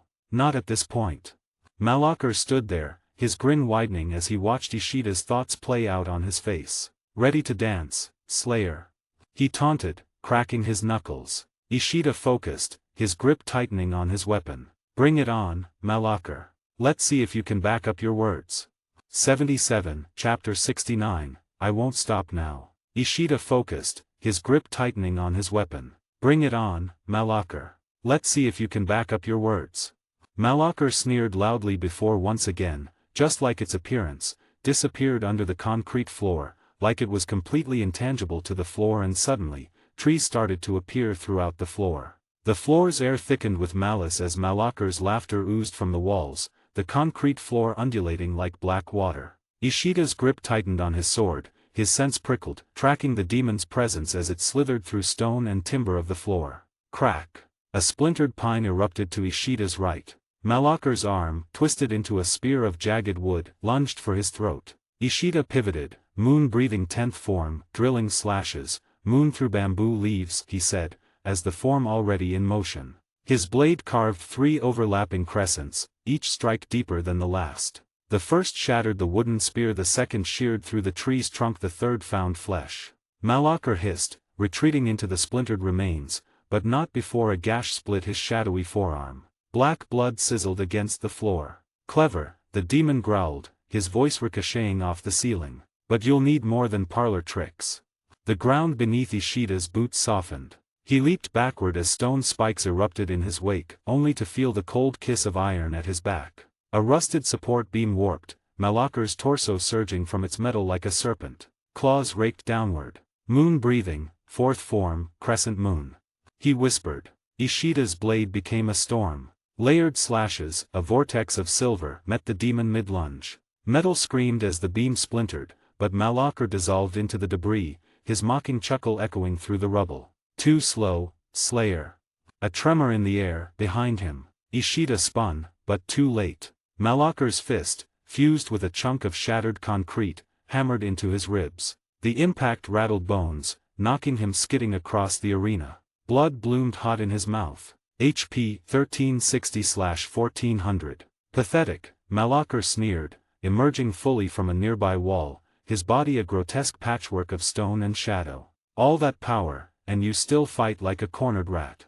Ishida wiped his lip, eyes narrowing. The demon's weakness flickered in his mind, tangible only when striking. He let his stance loosen, baiting. Malakar took the lure. With a roar, he surged forward, the floor itself rising like a tidal wave of concrete. Fists of stone, claws of iron, a dozen attacks converging at once. Moon breathing, 14th form, catastrophe, 10-man crescent moon.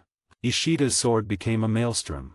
A whirlpool of slashes devoured the onslaught, shredding stone to dust. The force sucked Malakar inward, his shadowy form flickering into solidity. For a heartbeat, he was trapped, exposed. Now.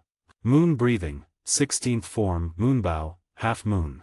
The air itself seemed to fracture. 6 crescent slashes, each glowing like a shard of the moon, arced through the demon's body. The first severed his left arm, the second and third crossed at his chest, the fourth split his jaw mid-snarl, the fifth and sixth carved his legs to smoke. Malakar collapsed, his form crumbling like ash. Impossible. He gurgled, clawing at the gashes that refused to heal. He said, "You were weak." Ishida stood over him, sword poised. "Tell your master," he said coldly, "to stop sending messengers." The demon's final snarl dissolved into nothingness. The floor fell silent, and in no time, the floor went back to its norm and everything was back at their place and no tree or stone left, a completely flat floor remained only. Third opponent defeated, EXP gained, 50,000. HP, 1350/1400. Fatigue, 25/100. Although, it was a short fight, it wasn't completely and simple fight at all. Though, I hope the next fight will not be this simple. Ishida muttered. Next opponent will be deployed in 30 seconds. The player will be transported to the fight location in 25 seconds. Fight location? What does that mean? Aren't every fight is going to take place in the 7th floor? He questioned, but to no avail, as the both countdown continued on without any response to his questions, as he had no option but to wait for the countdown to end and the whatever it's supposed to mean by transporting to take place. I have already defeated 2 out of the 7 demons. 5 left, no matter what the new location or the next opponent is, I won't stop now.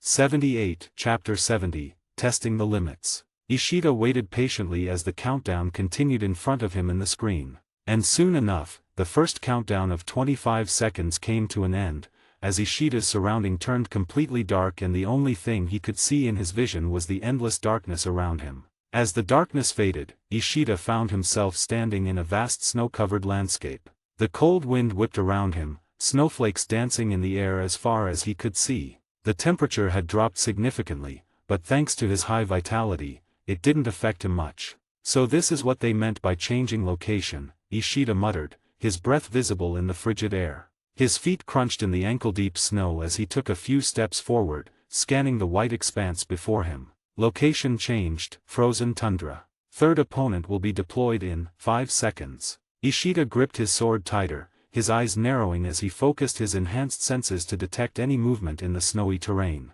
With his heightened sense, he could feel subtle changes in the environment even through the howling wind. The countdown reached 0, and immediately the snowfall intensified. The wind picked up dramatically, creating a miniature blizzard around him. Through the whirling snow, Ishida caught glimpses of something forming, ice crystals coming together, taking shape into a humanoid figure. Third opponent deployed. Demon name, Yuki-1, level, 45. Type, Ice Demon. The demon materialized completely, a beautiful but deadly creature with skin like pale blue ice and long white hair that seemed to move with the snowfall. Her eyes were a piercing arctic blue, and frost formed with each breath she took. A human in my domain.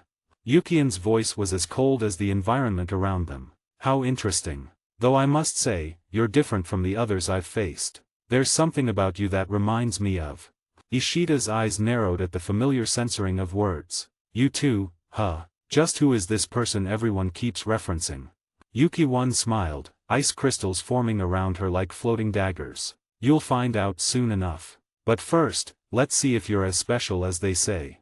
She raised her hand, and the ice daggers shot toward Ishida with incredible speed. Ishida's agility served him well as he dodged the initial barrage, his movements precise despite the difficult terrain. Moon breathing, 5th form, moon spirit calamitous eddy.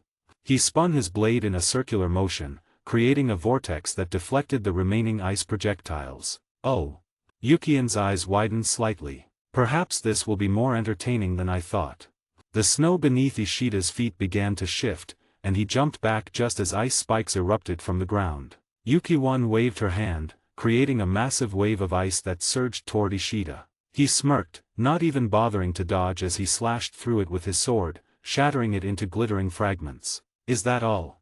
Ishida taunted, his breath visible in the frigid air. Fatigue, 27/100. HP, 1400/1400. The ice demon's beautiful features twisted with anger. Don't mock me.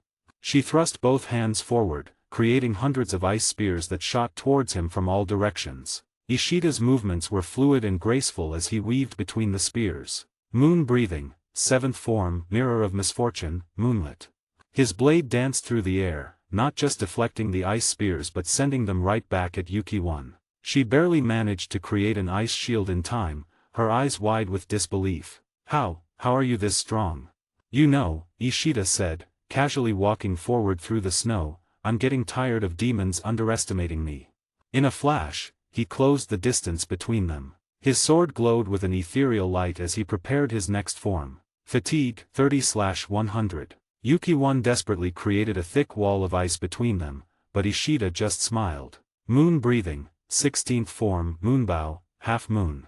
His blade cut through the ice like it was paper, continuing through to slash across Yuki-1's chest. The demon stumbled backward, clutching her wound. This power, it's just like said.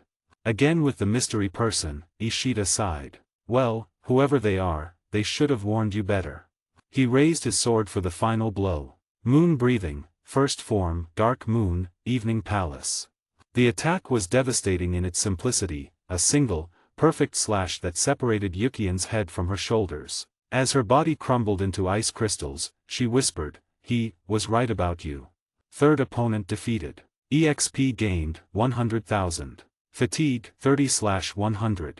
The snowy landscape began to fade, darkness creeping in at the edges of Ishida's vision. 3 down, he muttered, rolling his shoulders. 4 to go. Bring it on. The world around him turned black once again, preparing for his next challenge. Despite having fought 3 opponents already, Ishida felt barely winded. His power had grown far beyond what these demons could handle, and he was curious about what, or who, would face him next. Transportation to next location will begin in 20 seconds. The darkness faded, revealing a dense bamboo forest at dusk. Ancient trees towered overhead, their shadows stretching long across the ground. The air was thick with moisture, and a light mist curled between the stalks of bamboo. Another change of scenery, Ishida muttered, his hand resting on his sword hilt. The setting sun cast an eerie red glow through the forest, making the mist appear almost blood-like. Location changed, twilight bamboo forest. 4th opponent will be deployed in 5 seconds. The bamboo around him began to creak and sway, despite there being no wind. The mist grew thicker, and Ishida could sense something moving within it, something that seemed to be everywhere and nowhere at once. A soft, melodic humming drifted through the forest. It was beautiful, yet somehow wrong, like a lullaby twisted into something sinister. The mist started swirling, concentrating in one spot about 20 feet ahead of Ishida. 4th opponent deployed. Name, Kazumi. Type, Mist Demon, level, 50. Before the demon fully materialized, dozens of bamboo stalks suddenly bent and snapped, launching like spears toward Ishida from multiple directions. The attack was coordinated and precise, aiming to pin him down. Without even flinching, Ishida's blade flashed in the dying sunlight. Moon breathing, 10th form, drilling slashes, moon through bamboo leaves. His sword became a blur, cutting through each projectile with perfect precision. Through the falling bamboo fragments, a figure emerged from the mist, a demon with flowing dark hair and traditional clothing that seemed to blend with the mist itself. Its eyes gleamed with an unnatural intelligence. Impressive reflexes, the demon's voice was soft but clear, like wind through chimes. But tell me, can you be the one to survive this level passing me? The demon sneered, vanishing of sight, his presence spreading throughout the forest. After all, was quite specific about testing your limits. To be continued. 79, Chapter 71, Dance of the Hidden Mist. In the twilight bamboo forest, Ishida faced his 4th opponent, a mysterious mist demon named Kazumi. Unlike the previous demons, this one seemed different, more refined in its approach. After deflecting the initial bamboo attack, Ishida found himself surrounded by an ever-thickening mist, with his opponent seemingly everywhere and nowhere at once. The demon's last words still hung in the air, after all, was quite specific about testing your limits. Suddenly, the mist condensed into dozens of clones, each one identical to Kazumi, surrounding Ishida completely. Their laughter echoed through the bamboo forest, creating an eerie chorus. Let's see how you handle this. All the clones spoke in unison, their voices overlapping. Each clone drew a traditional Japanese fan, and with a synchronized motion, they snapped them open. Ishida's eyes narrowed. Multiple bodies? Or just illusions? His answer came swiftly as all the clones attacked simultaneously, their fans creating blade-like crescents of compressed air. Ishida's sword flashed as he deflected the attacks, but for the first time in this quest, he felt himself being pushed back slightly. HP 1380/1400. Fatigue 35/100. Moon breathing, 5th form, Moon Spirit Calamitous Eddy. Ishida spun, creating a protective vortex around himself. But Kazumi's attacks didn't stop, they phased through his defense, forcing him to dodge at the last second. Surprised. Kazumi's voice came from everywhere. Physical attacks can't dispel my mist. I am the mist itself. The demon wasn't lying. Every attack Ishida launched seemed to pass harmlessly through the clones, while their attacks remained lethal and real. In that case, Ishida closed his eyes, focusing his senses. Moon breathing, 11th form, lunar crescendo. His blade began to glow with an intense light, illuminating the entire forest. The mist seemed to recoil from the brightness, and for a split second, Ishida caught a glimpse of something, a shadow, different from the clones. Found you, he smirked, immediately launching into his next attack. Moon breathing, 8th form, Moondragon Ringtail. His blade curved through the air in a dragon-like pattern, heading straight for the shadow he'd spotted. For the first time, Kazumi's composed demeanor cracked as the attack connected, drawing blood. Impossible. The demon hissed, the clones flickering. How did you?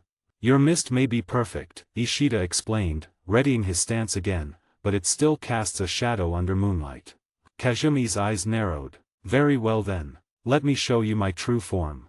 The mist swirled and concentrated, revealing Kazumi's true form, a more human-like figure but with pale, almost translucent skin and dark veins visible throughout. Their traditional clothing now seemed to merge with the mist itself, and the single fan in their hand had transformed into a larger, deadlier version with blade-like edges. This is my true form. Kazumi's voice remained calm but carried a deadly edge. In this state, I can manifest my attacks from any direction through the mist.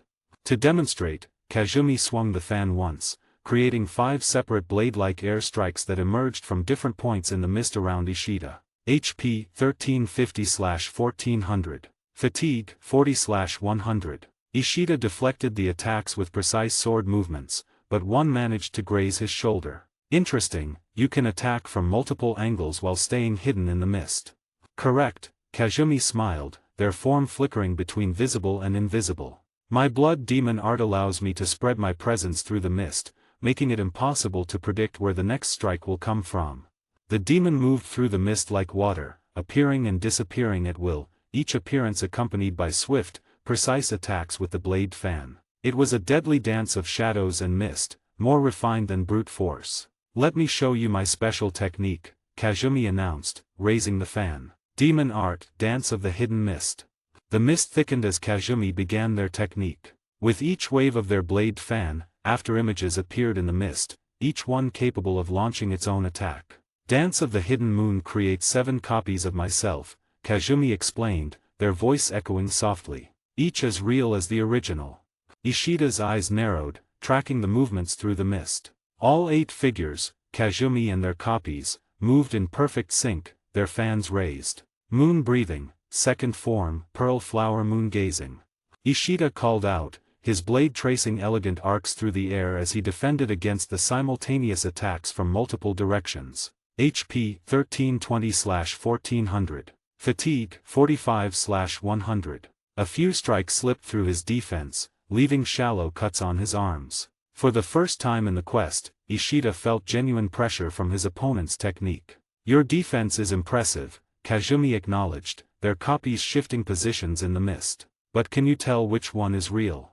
Ishida took a steady breath, focusing. Moon breathing, 3rd form, Loathsome Moon, chains. His attack created a web of slashes, forcing all 8 figures to dodge. But something caught his attention, one figure moved slightly differently than the others. There. Ishida lunged forward, his blade aimed at one of the 7 clones of Kazumi. The demon's eyes widened in surprise as they barely managed to block with their fan. How did you? Your copies are perfect visually, Ishida explained, pressing his attack. But only the real body disturbs the air when it moves. Kazumi leaped back, their copies regrouping. You're the first to notice that. Chose well. To be continued. 80, Chapter 72, Garden of Spider Lilies. Kazumi's smile turned sharp. But noticing isn't enough. All 8 figures moved in perfect synchronization, their fans creating a complex pattern in the air. Hidden mist art, thousand mirror dance. The mist swirled violently, creating what appeared to be reflective surfaces all around. Each surface showed a different angle of Kazumi and their copies, multiplying the confusion. "Let's see you find the real one now," Kazumi's voice echoed from everywhere. Ishida remained calm, his grip tightening on his sword. The attacks came from all directions, quick, precise slashes that seemed to emerge from the mirrors themselves. He blocked and dodged, but more cuts appeared on his arms and legs. HP 1280/1400. Fatigue 50/100. Moon breathing, 6th form, perpetual night, lonely moon, incessant. Ishida's continuous slashes created a dome of moonlight around him, temporarily pushing back the mist. Clever, Kazumi praised, but futile. The mirrors reformed quickly, and the attacks resumed with even greater intensity. But Ishida had noticed something crucial. Each time Kazumi spoke, one reflection's mouth moved slightly before the others. He waited, watching carefully as the assault continued. "Time to end this game," Kazumi declared. And in that moment, "Found you again," Ishida whispered. Moon breathing, 14th form, catastrophe, 10-man crescent moon. His attack shot through the mist like a beam of pure moonlight, shattering the illusions and striking directly at the real Kazumi. The demon's eyes widened in genuine shock as the blade cut clean through their neck. "Impossible, how?" Kazumi's voice wavered as their body began to crumble. "Your reflection spoke first," Ishida explained calmly. "A small detail, but enough." Kazumi's form began dissolving into mist, but they were smiling. "Impressive, truly impressive. We'll be pleased."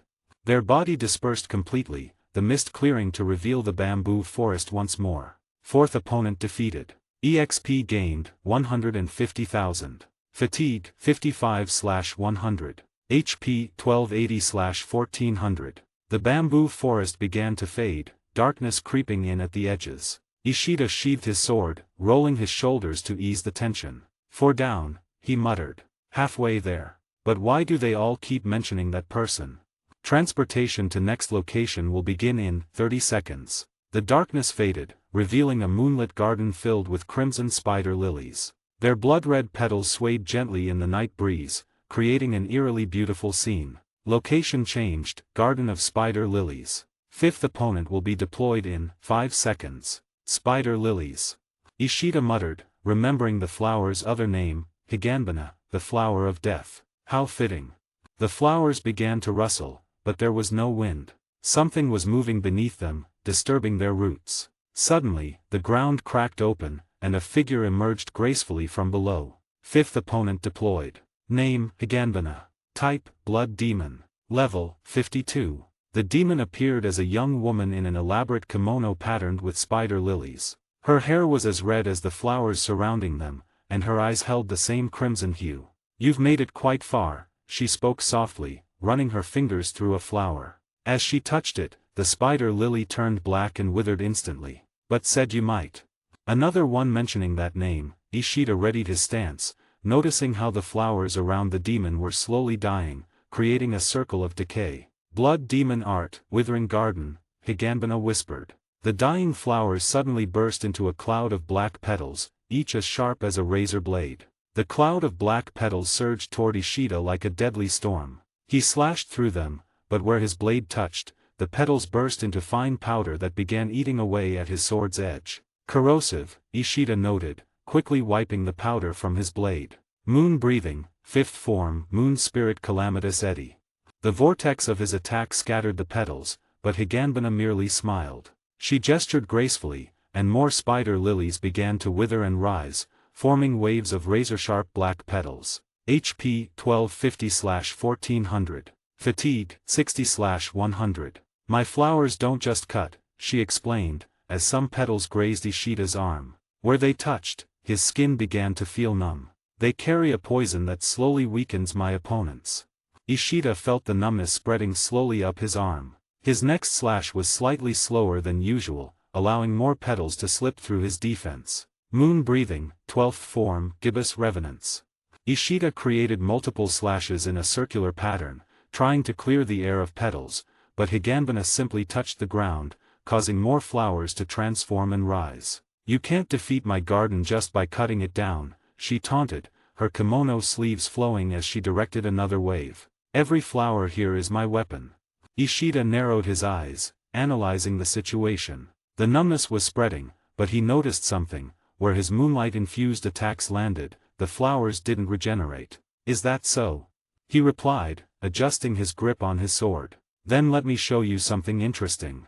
The blade began to glow with an intense lunar light as he prepared his next move, while Higanbana gathered more of her deadly petals for another assault. To be continued. 81, Chapter 73, New Challenge for Ishida. The black flowers began to sink into the ground, and suddenly, thick vines of corrupted spider lilies erupted around Higanbana. The flowers on these vines were pitch black, dripping with a dark, poison-like substance. "My garden's true power," she said softly, "lies in how it feeds on blood, both mine and my opponent's." Where the poison droplets fell, the ground sizzled and decayed. The vines moved like serpents, quick and deadly, each strike attempting to pierce rather than slash. HP 1200/1400. Fatigue 70. Moon breathing, second form, pearl flower moon gazing. Ishida's defensive technique kept the vines at bay, but each time his blade cut through them, more grew in their place, drawing power from the blood dripping from his earlier wounds. "Every drop of blood you shed makes my garden stronger," Higanbana explained, directing the vines with graceful movements. "Your own strength becomes your weakness." Ishida noticed how the vines grew thicker and faster where his blood had fallen. He also saw how they all connected back to Higanbana, who stood in the center of her deadly garden. "Then the solution is simple," he said, his blade beginning to glow. "Moon breathing, fifth form, moon spirit calamitous eddy." The spinning attack created a vortex that not only cut through the vines but also cleared the blood-soaked ground around him. Without blood to feed on, the new vines grew thinner and slower. "Impossible." Higanbana tried to back away, but Ishida was already moving. "Moon breathing, first form, dark moon, evening palace." His attack cut through the remaining vines before striking Higanbana's neck. As she crumbled away, her garden withered with her. "Such precision," she whispered as she faded. "Was right to test you." Fifth opponent defeated. EXP gained, 200,000. Fatigue, 75/100. HP, 1200/1400. The garden began to fade as Ishida sheathed his sword. "Two more," he muttered, watching the last traces of poison disappear. "Transportation to next location will begin in 30 seconds. My fatigue level went up very high this time, and as well as the HP went down quite much." 30 seconds countdown came to an end, as just like the previous times, everything around him turned dark, and after it faded, Ishida was left standing in a lone road, buildings all around the place, and in the first look it felt very much familiar to him. As he looked around him, "This is the same place where the quest started," Ishida muttered, recognizing his surrounding and the similar buildings and road he had passed through for this quest, at the very beginning of it, and now he was once again back at the same place, but this time, it was different. He was 2 times more powerful than what he was when he stood at the same place last time according to his level and other stats. HP 1250 up arrow/1400. Fatigue 35 down arrow. Sixth opponent will be deployed in 30 seconds. "Open inventory," Ishida commanded. As he waited for the countdown to end, Ishida opened the system inventory, where he received some foods from the system earlier during the quest, and picked up something to eat while he waited. The wind began to stir as the countdown reached 0, cherry blossoms swirling in an impossible dance given there were no trees nearby. A figure materialized within the whirlwind, wearing a pristine uniform with a haori. Sixth opponent deployed. Name, Kaed. Type, Wind Hashira, level, 55. Warning, Hashira level opponent. Ishida's eyes widened slightly. A Hashira, but... He hesitated, his hand loosening on his sword hilt. "You're human." Kaed stood calmly, her haori fluttering in the gentle breeze. "You seem troubled. Expecting another demon." "I've been fighting demons this entire quest," Ishida replied, his brow furrowed. "But you're a demon slayer. More than that, a Hashira. We're supposed to be allies." "Sometimes the greatest tests aren't about physical strength," Kaed responded, her hand resting lightly on her sword. "What will you do when faced with a moral dilemma?" Ishida's grip on his sword remained loose. I can't. I won't kill another human. That goes against everything demon slayers stand for. And yet, Kaed drew her blade in one fluid motion, this quest requires you to defeat me. Specifically wanted to see how you'd handle this situation. During battle anything can happen, right? There has to be another way, Ishida said firmly. The quest says defeat, not kill. Maybe. Before he could finish, Kaed vanished, appearing beside him with her blade already in motion. In battle, hesitation means death. Ishida barely managed to draw his blade in time, the clash of steel echoing through the empty street. The force of Kaed's strike sent him sliding backward several feet. The moonlight glinted off their blades as both warriors faced each other. Next time on Demon Slayer, leveling up, Ishida faces his greatest test yet. As steel clashes against steel under the watchful moon, will he find a way to overcome this challenge without compromising his principles? Don't miss the next explosive chapter of this incredible battle. 82, Chapter 74, Moon vs. Wind. Ishida found himself standing on the familiar path where his journey had begun. He had grown so much stronger since then, conquering formidable foes to reach this near-final stage of his quest. Yet now, he faced a new challenge. The sixth adversary appeared, Kaed, a human and former Wind Hashira from the Demon Slayer Corps. You're still not going to attack, are you? Kaed observed, even though it wasn't necessary to point out. Ishida was still reluctant to do more than just defend against her sword strikes. I can't. I mean, I'm what? Human. She replied with a slight laugh. What will you do on a battlefield if a teammate turns against you? Would you hesitate then? Let me tell you, she paused briefly before launching another assault, if you act like that. With remarkable speed and accuracy, she closed the distance between them. Ishida, overwhelmed with uncertainty and doubt, somehow managed to raise his sword just in time to block her attack. However, the sheer force of her strike sent him sliding back nearly 6 or 7 feet. You'll end up getting yourself killed. Before Ishida could react, Kaed's lips curled into a subtle smirk. Wind-breathing second form, claws purifying wind, she murmured, her voice capable of sending shivers down anyone's spine. She raised her sword and slashed it downward in front of her, closing the distance with 4 vertical strikes aimed at Ishida. He managed to block the first 3 with his quick reflexes, but the 4th cut struck his right arm. Blood began to drip immediately, pooling on the ground as he let out a faint gasp and fell to his knees, clutching his wounded arm. HP 1215/1400. Fatigue 37.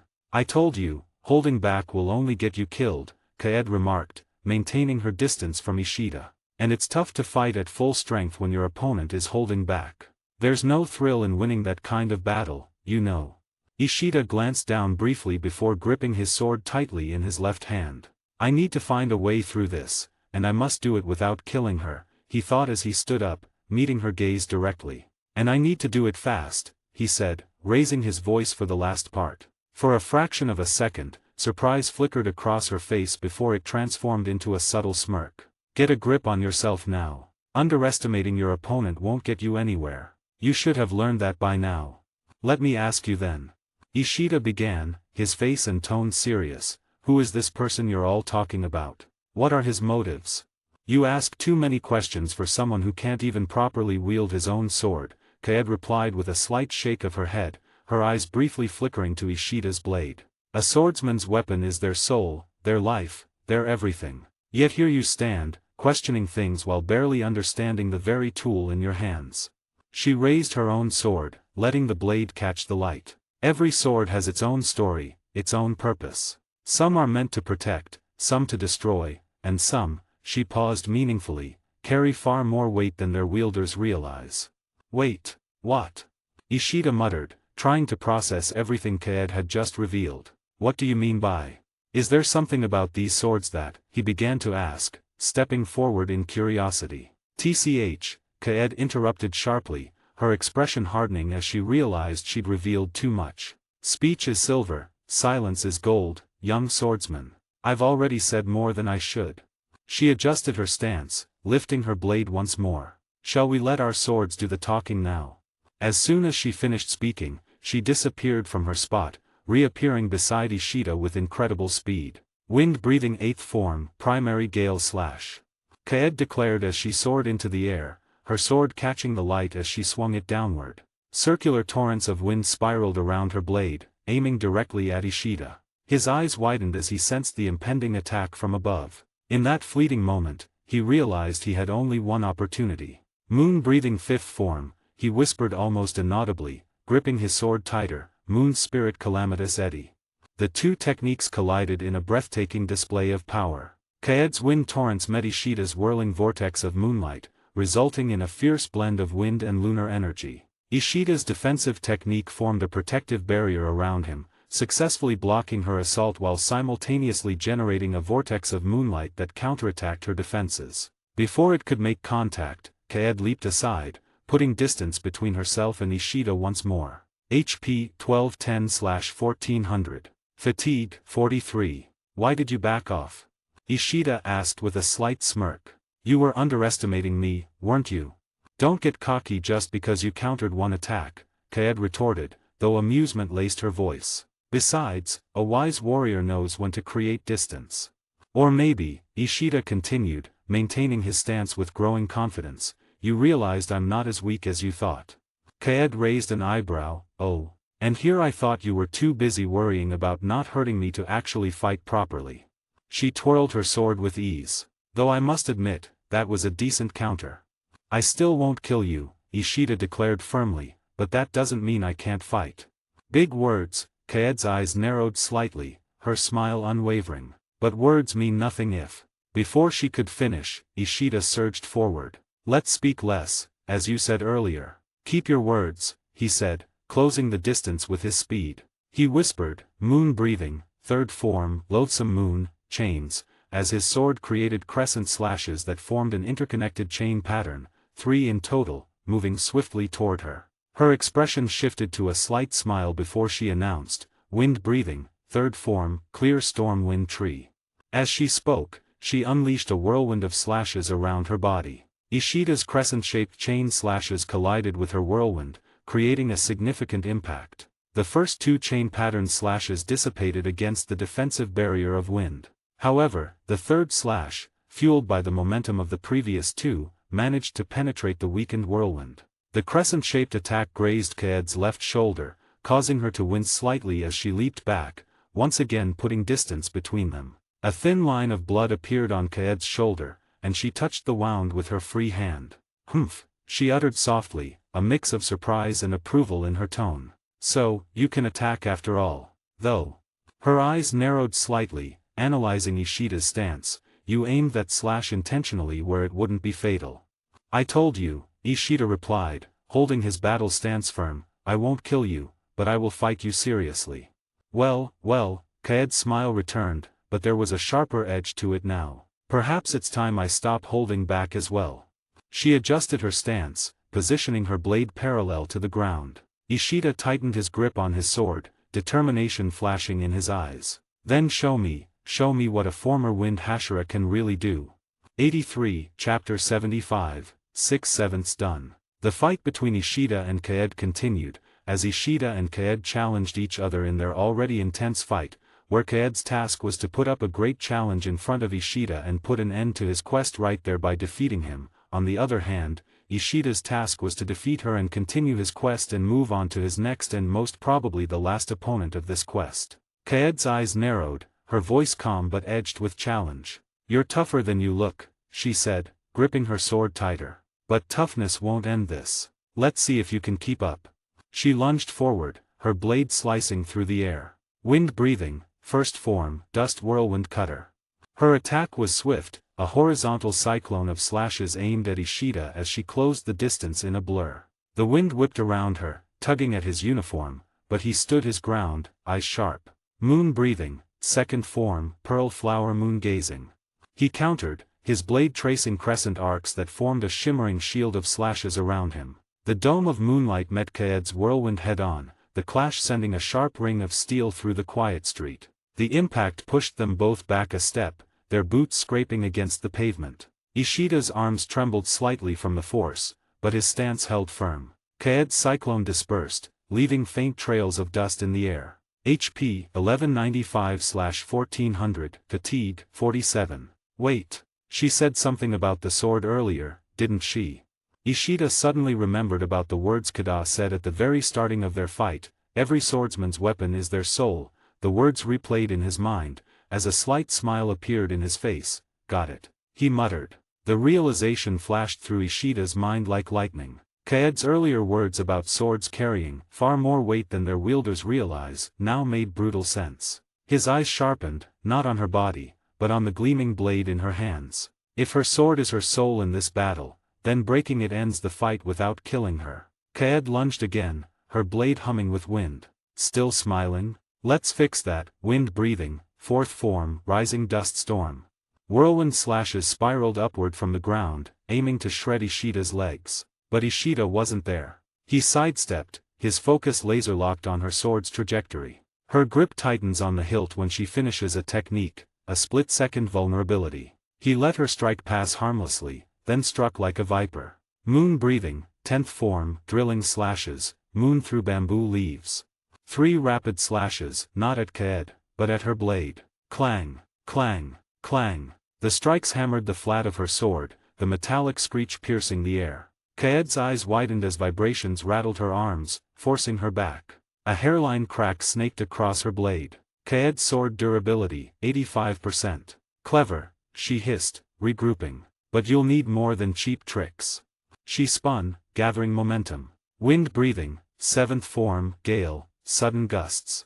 She launched into the air, blade whirling to unleash slicing winds. Ishida didn't flinch. Her aerial attacks exposed the sword's tip, the weakest point. He timed his counter to the millisecond. Moon breathing, 12th form, gibbous revenants. Phantom crescents flickered around his real strike, creating a feint. Kaed twisted midair to block the illusion, leaving her blade overextended.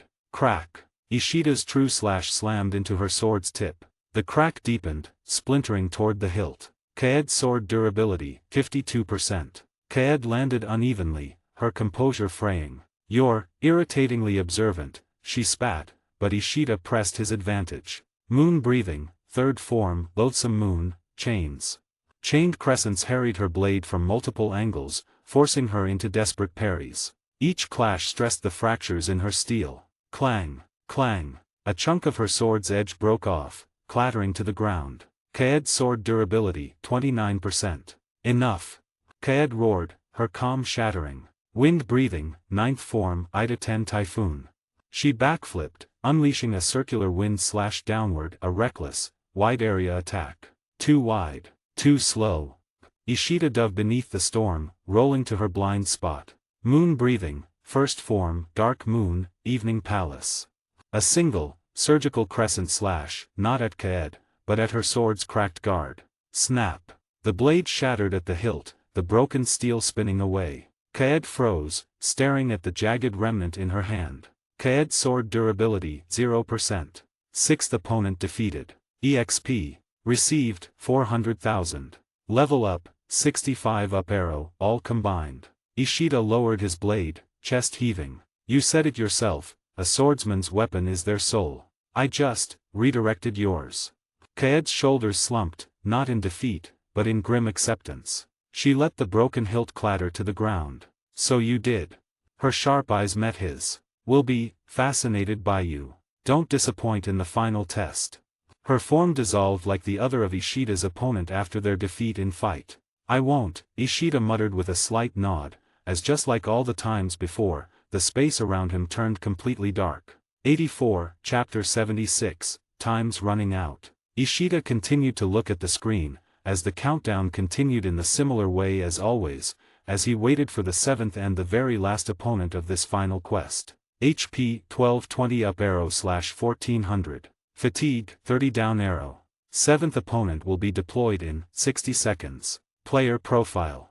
He said, as there was a 60-second of time before the next opponent would be deployed. Player profile. Name Ishida Hitosuki. Level 65. Rank Hashira. EXP needed for next level 5600. Fatigue 27/100. Breathing style moon breathing. 1st form dark moon, evening palace. 2nd form pearl flower moon gazing. 3rd form loathsome moon, chains. 4th form crescent moon. 5th form moon spirit calamitous eddy. 6th form perpetual night, lonely moon, incessant. 7th form, mirror of misfortune, moonlit. 8th form, moondragon ringtail. 9th form, waning moon swaths. 10th form, drilling slashes, moon through bamboo leaves. 11th form, lunar crescendo. 12th form, gibbous revenants. 13th form, astral revival. 14th form, catastrophe, 10-man crescent moon. 15th form, wane of solitude. 16th form, moonbow, half moon. HP 1230/1400.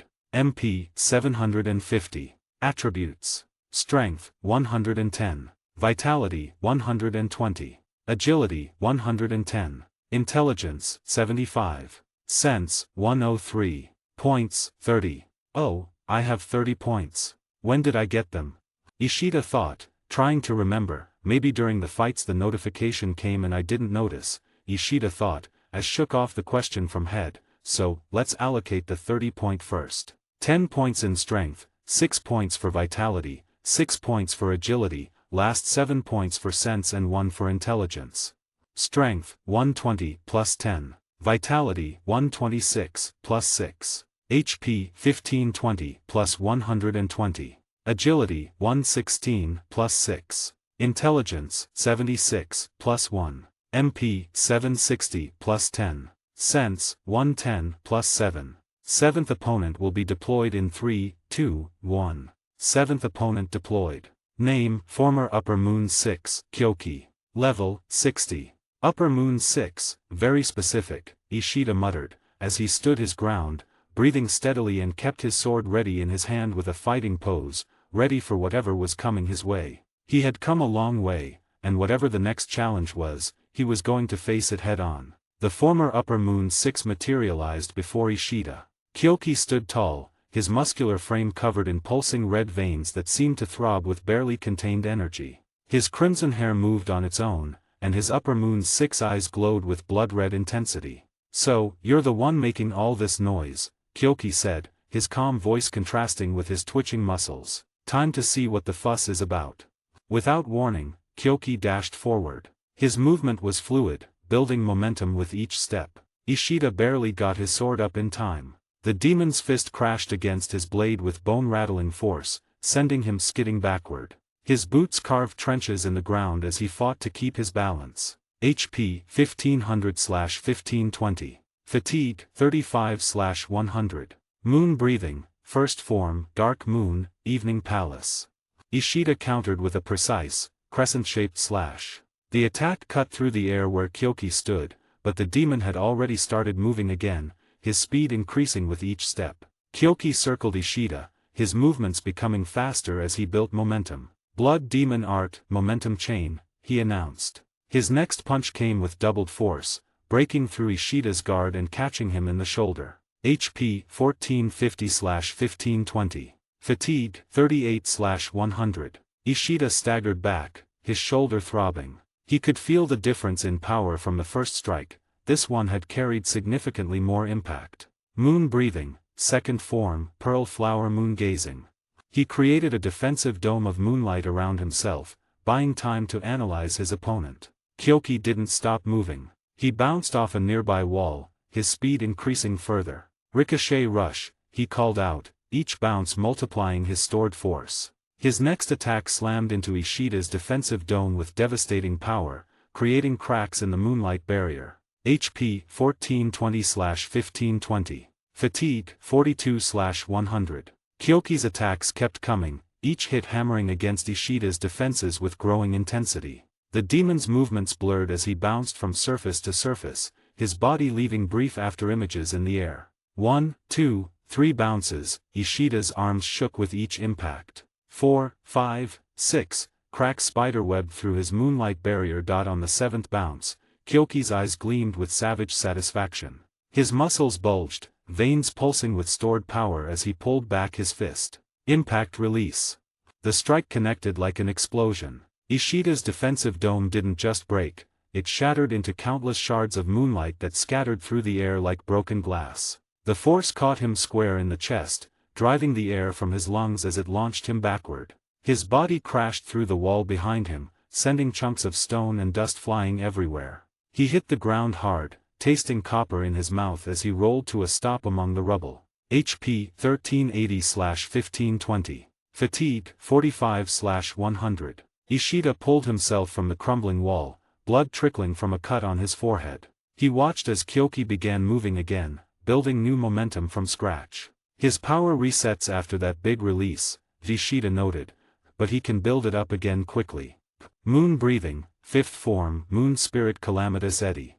Ishida created a typhoon of slashes around himself, hoping to disrupt Kyoki's movement pattern. The demon was forced to dodge backward, momentarily halting his momentum build-up. But Kyoki adapted quickly. He started bouncing between the ground and walls in an unpredictable pattern, each impact adding to his stored force. Momentum chain. This time, his attacks came in a rapid sequence, each hit stronger than the last. Ishida managed to block the first 2 strikes, but the third broke through his defense, catching him in the ribs. The fourth strike followed immediately, hitting his sword arm with enough force to make his fingers go numb. HP 1320/1520. Fatigue 50/100. Is this all you can do? Kyoki taunted, continuing his momentum-building movement. I expected more from someone who made it this far. Ishida gripped his sword tighter, trying to steady his breathing. Every time he attempted to counterattack, Kyoki would already be moving to his next position, building more momentum. If he focused on defense, the demon's attacks would eventually overwhelm him with sheer force. Moon breathing, 9th form, Waning Moon Swaths. Ishida created waves of moonlight, attempting to cover multiple angles of approach. But Kyoki simply built momentum in a different direction, his movements becoming increasingly unpredictable. The demon bounced off the ceiling, walls, and ground in rapid succession. Ricochet rush. 7 bounces, each one faster than the last, before launching another devastating impact release. The attack tore through Ishida's moonlight waves like paper. HP 1250/1520. Fatigue 55/100. Blood dripped from several new wounds as Ishida struggled to maintain his stance. His usual analytical approach wasn't working. Every time he thought he had a pattern figured out, Kyoki would change his movement direction or timing. You're strong, Kyoki acknowledged, already beginning to build momentum again. But you haven't seen anything yet. This is just the warm-up. Ishida wiped blood from his lip, his mind racing. He needed to find a way to counter an opponent whose power kept increasing throughout the fight. But first, he had to survive long enough to understand exactly how Kyoki's momentum-based abilities worked. The demon's eyes gleamed with anticipation as he continued his relentless movement. Time's running out, young swordsman. Show me what makes you special, or die trying.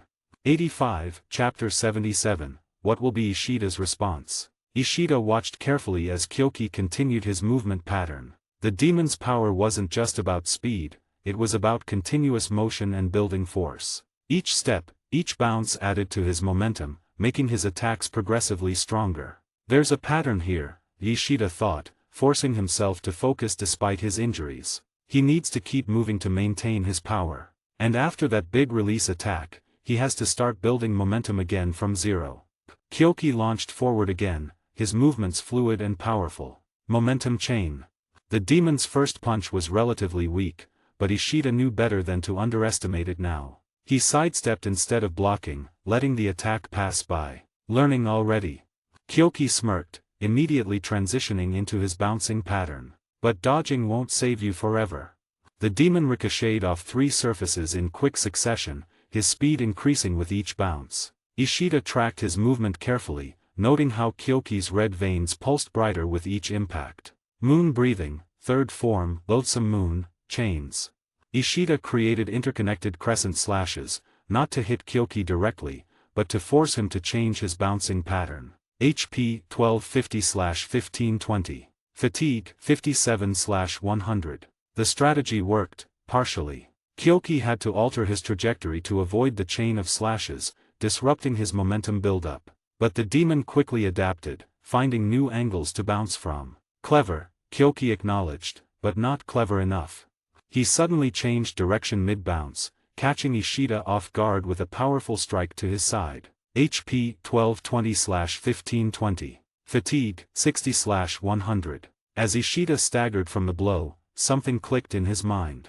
During that last attack, when Kyoki changed direction suddenly, his veins had pulsed noticeably brighter. That's it. The veins, they're not just for show. They're storing his momentum. Kyoki was already moving again, bouncing between surfaces to build up force. But this time, Ishida watched his veins carefully. They glowed brighter with each impact, like blood rushing through them faster and faster. Moon breathing, 8th form Moondragon Ringtail. Ishida's attack curved unpredictably, forcing Kyoki to expend some stored momentum to dodge. The veins dimmed slightly when he dodged, Ishida noted. He uses stored momentum not just for attacks, but for defensive movements too. You're starting to understand, Kyoki grinned, his veins pulsing rhythmically as he built up speed again. But understanding won't help you if you can't do anything about it. The demon launched into another ricochet rush, but Ishida was ready this time. He watched the veins carefully, they grew brightest just before Kyoki released his stored power. Impact release. Kyoki announced, unleashing all his stored momentum in one devastating attack. Moon breathing, 15th form Wane of Solitude. Ishida created a perfect circle of moonlight around himself. The timing had to be perfect. He'd noticed that Kyoki was most vulnerable right after releasing all his stored momentum. The impact release slammed into the moonlight barrier with tremendous force. Cracks appeared immediately, but the defense held just long enough. As soon as the attack ended, Ishida saw what he was waiting for. Kyoki's veins dimmed completely, indicating his stored momentum was depleted. HP 1200/1520. Fatigue 65/100. Moon breathing, 1st form Dark Moon, Evening Palace. Ishida launched a precise counterattack while Kyoki was momentarily weakened. The crescent-shaped slash caught the demon across the chest, drawing first blood. Kyoki leaped back, touching the wound with an expression of surprise. Well, you've figured out more than I expected. His veins began pulsing again as he started building momentum. But knowing my weakness doesn't mean you can exploit it. The demon's movements became more erratic, mixing short bursts of stored momentum with longer buildups. He was trying to be unpredictable, but Ishida could now read the patterns in his veins' pulsing glow. There's more to it, Ishida realized as he defended against another series of attacks. He can store momentum for up to 30 seconds before needing to release it. And the brighter his veins glow, the closer he is to his limit. HP 1180/1520. Fatigue 70/100. Kyoki continued his assault, but his attacks no longer felt as overwhelming as before. Ishida could now anticipate the timing of his major releases by watching his veins, and he was learning to force the demon to expend momentum defensively. You're not just strong, Kyoki observed, his eyes narrowing. You're dangerous. Time to stop holding back. The demon's veins suddenly blazed with brilliant light as he pushed his momentum storage to its absolute limit. Let's see how you handle my full power. Kyoki's veins blazed with crimson light, his stored momentum reaching dangerous levels. The air itself seemed to vibrate around him as he prepared to unleash his full power. You've done well to understand my abilities, Kyoki acknowledged, his voice strained from containing so much energy. But understanding means nothing against overwhelming force. The demon launched forward with explosive speed, his body leaving trails of red light in its wake. Maximum impact release. But Ishida was ready. He had noticed something crucial: the brighter Kyoki's veins glowed, the more rigid his movement patterns became. At maximum power, he could only move in straight lines. Moon breathing, 16th form Moonbow, Half Moon. Ishida unleashed multiple curved slashes in rapid succession, not aimed at Kyoki directly, but at the points where he would need to land. HP 1180/1520. Fatigue 72/100. Kyoki was forced to release some of his stored momentum to avoid the slashes, his veins dimming slightly. Clever, but not enough. He immediately began bouncing off surfaces again, trying to rebuild his lost momentum. Moon breathing, 10th form Drilling Slashes, Moon through bamboo leaves. Ishida's three-layered attack struck just as Kyoki landed from a bounce. The demon blocked the first two slashes, but the third caught him in the shoulder. His defense is weakest right after landing, Ishida confirmed, pressing his advantage. And he can't change direction mid-bounce without expending stored momentum. HP 1180/1520. Fatigue 75/100. Kyoki snarled, his tactical composure cracking. He began building momentum more aggressively, sacrificing control for raw power. If you're so smart, try reading this pattern.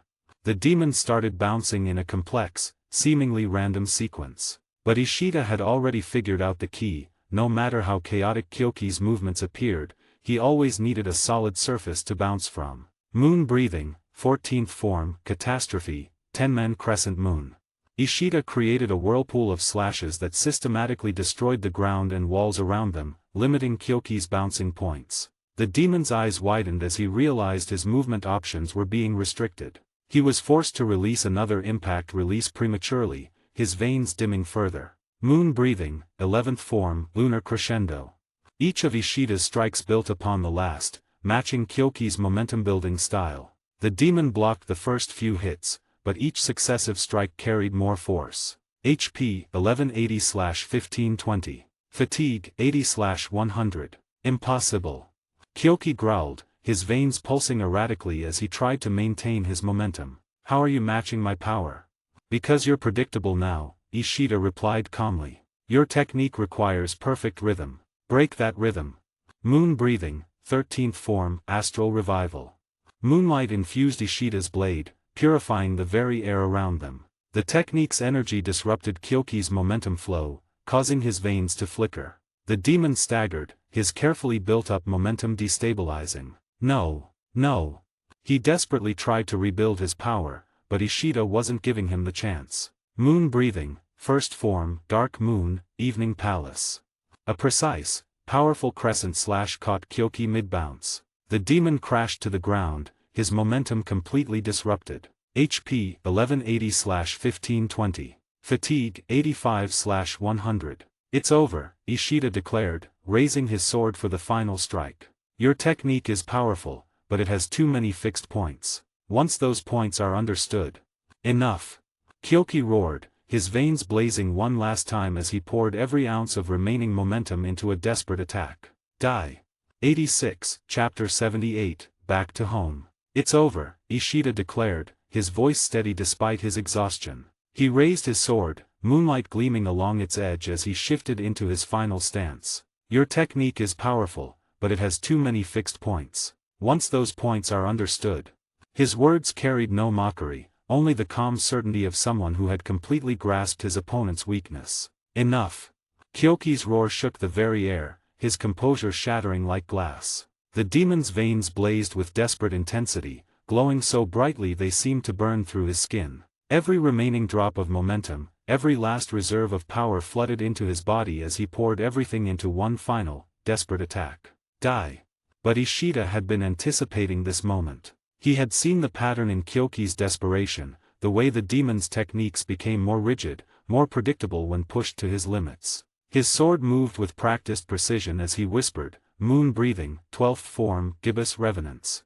The air around them shimmered as phantom-like crescent slashes materialized, each one carrying the cold light of the moon. They appeared like ghostly apparitions, surrounding Kyoki from all sides. The demon's eyes widened as he realized his momentum-based movement style, now depleted from his desperate attack, left him no way to dodge. The phantom slashes struck simultaneously, each one finding its mark with devastating accuracy. They caught Kyoki at angles impossible to defend against, his weakened state making him unable to generate enough momentum to escape. The demon's usually fluid movements became stiff, his body failing him at the crucial moment. Ishida's final strike came swiftly and decisively. His blade traced a perfect arc through the air, carrying with it all the skill and determination he had gained throughout his journey. The sword cleaved through Kyoki's neck with surgical precision, a clean cut that seemed to pause time itself. As his body began to crumble, Kyoki's face transformed.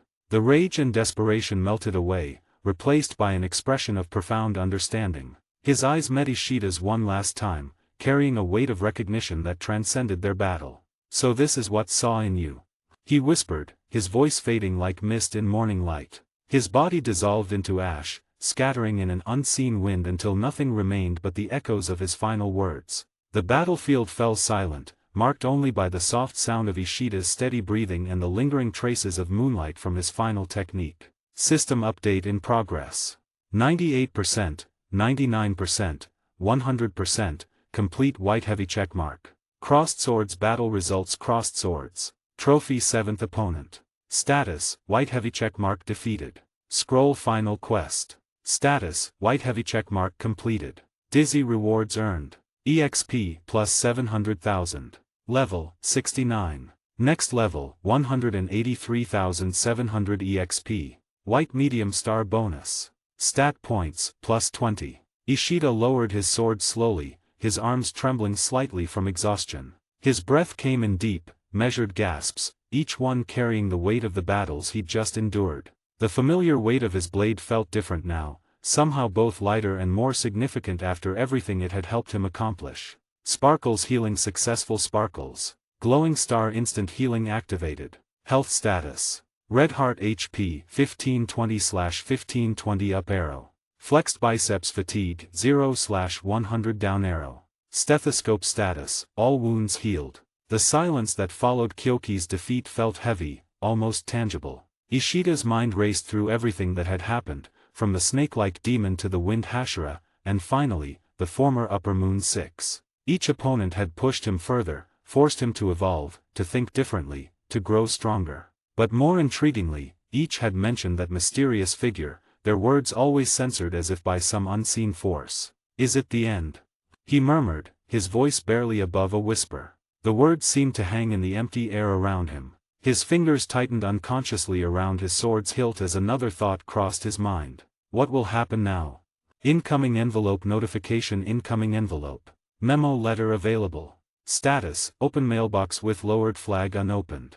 Unlocked accept letter. Yes/no. Ishida stared at the sudden notification hovering before him, his battle-weary mind trying to process this unexpected development. After everything he'd been through, a letter seemed almost mundane. Yet something about it made him hesitate, an inexplicable weight hanging in the air. Yes, he finally said, his voice carrying both curiosity and caution. The air shimmered briefly, and an envelope materialized before him. It was crafted from paper that seemed to absorb the surrounding light, creating an almost ethereal appearance. A faint, silvery seal held it closed, one that reminded him oddly of moonlight on still water. With careful movements, Ishida broke the seal and unfolded the letter within. To the one who wields moonlight.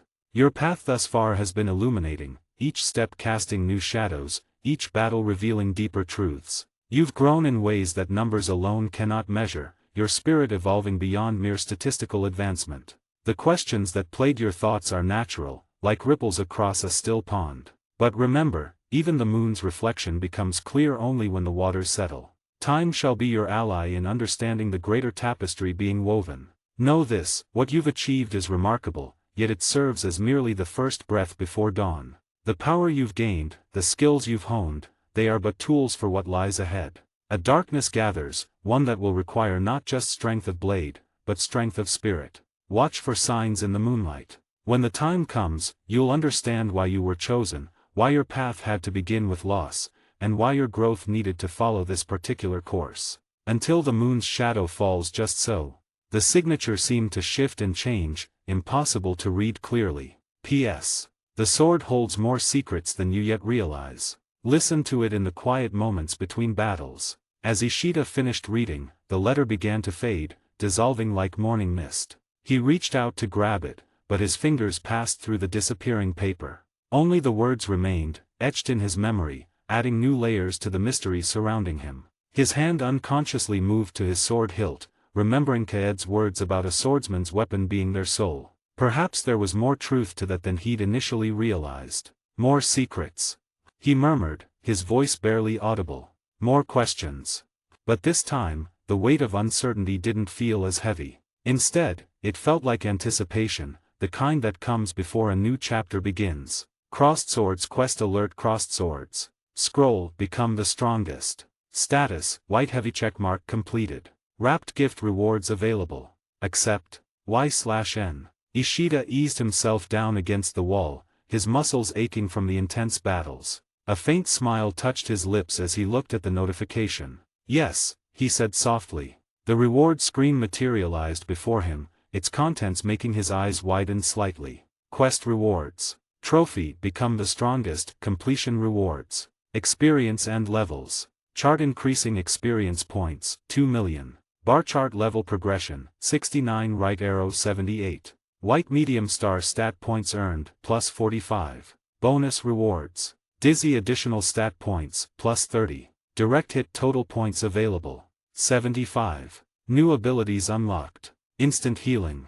Heals 20% max HP instantly. Manual activation available. Auto triggers below 20% HP. 1 hour cooldown. Longevity. Disease immunity. Poison/venom resistance. Equipment reward. Dagger enhanced Nicaran blade, ×1. Moon breathing specialized. Enhanced critical hit rate. Improved vital strikes. Consumable rewards. Pill instant healing potion, ×10. Food supplies. Added to inventory. Rice balls ×15. Fish grilled fish ×8. Bowl with spoon miso soup ×10. Cooked rice steamed rice ×12. Steaming bowl udon noodles ×6. Dango ×20. Teacup without handle tea ×15. Tropical fish dried fish ×10. Ishida let out a quiet whistle as he scanned the extensive list. That's quite something, he murmured, particularly intrigued by the enhanced Nicaran blade and new abilities.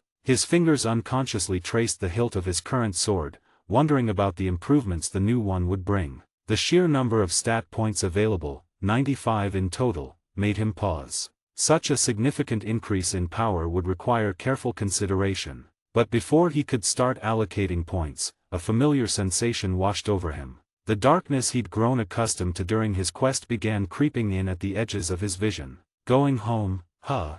He whispered, closing his eyes as the darkness enveloped him. The word, home, felt strange on his tongue after everything he'd experienced. When the darkness receded, the first thing that hit him was the scent, familiar, nostalgic, almost painful in its familiarity. His eyes opened to find himself standing before the gate of his old house, the afternoon sun casting long shadows across the ground. "My house," he said quietly, pushing the gate open. The creak of the hinges was exactly as he remembered. Inside, time seemed to have passed differently. A thin layer of dust covered everything, telling its own story of absence. Ishida spent the next hour cleaning, his mind wandering as he worked. The physical labor helped ground him, make everything feel more real. How long was I gone? He wondered aloud, wiping dust from the living room window. The question hung in the air, unanswered.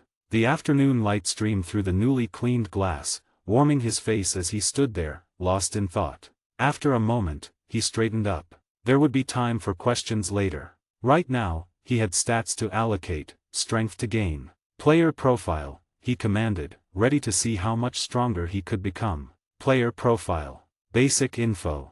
Name Ishida Hitosuki. Level 78. Rank Hashira. EXP 242,200 needed for level 79. Fatigue 08/100. Combat stats. Red Heart HP 1520/1520. Crescent Moon MP 760/760. Attributes 95 points available. Crossed Sword Strength 120. Shield Vitality 126. High Voltage Agility 116. Brain Intelligence 76.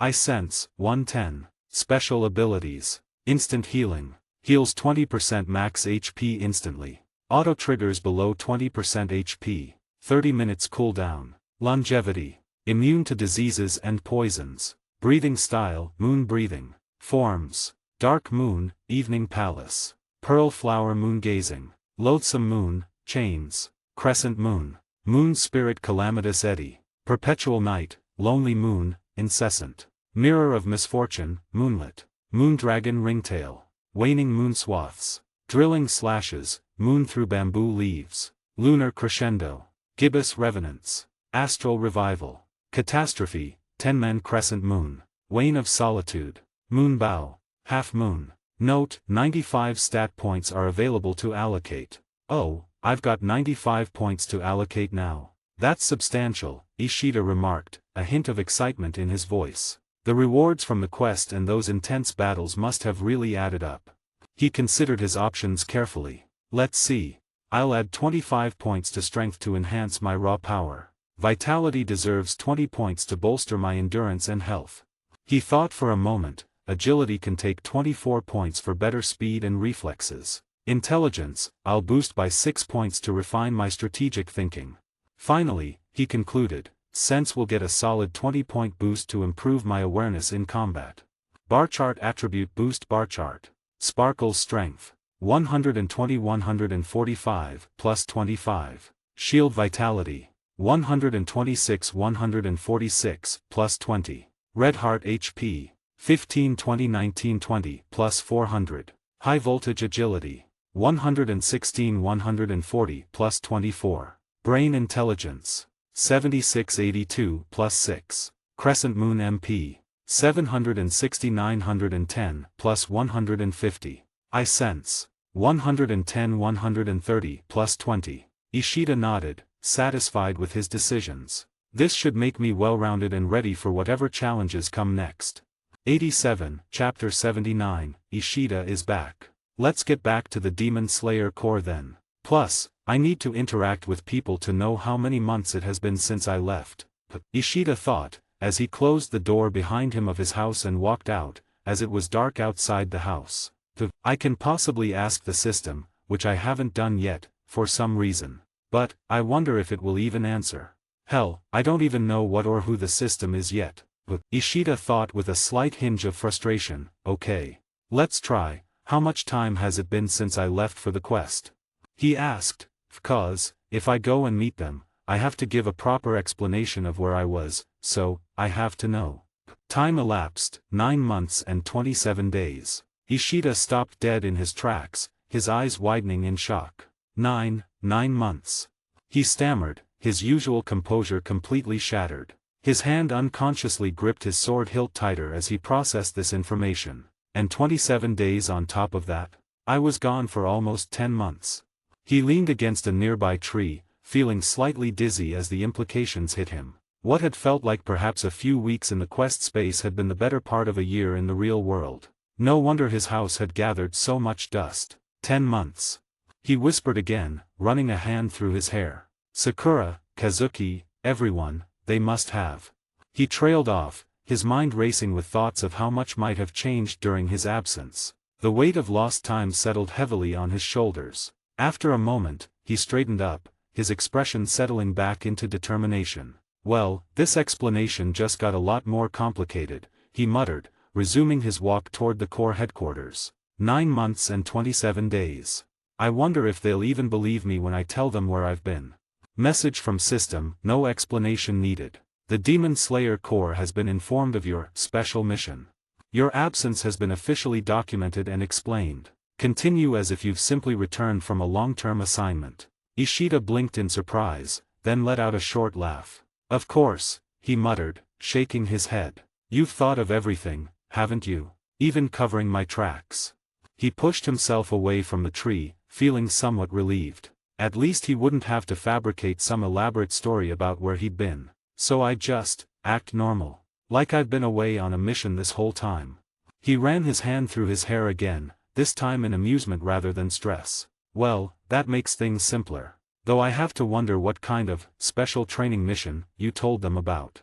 The moon cast long shadows across his path as he resumed walking, his steps lighter now that he didn't have to worry about explanations. 9 months and 27 days of special training, he mused, a slight smile playing on his lips. I suppose that's not entirely untrue.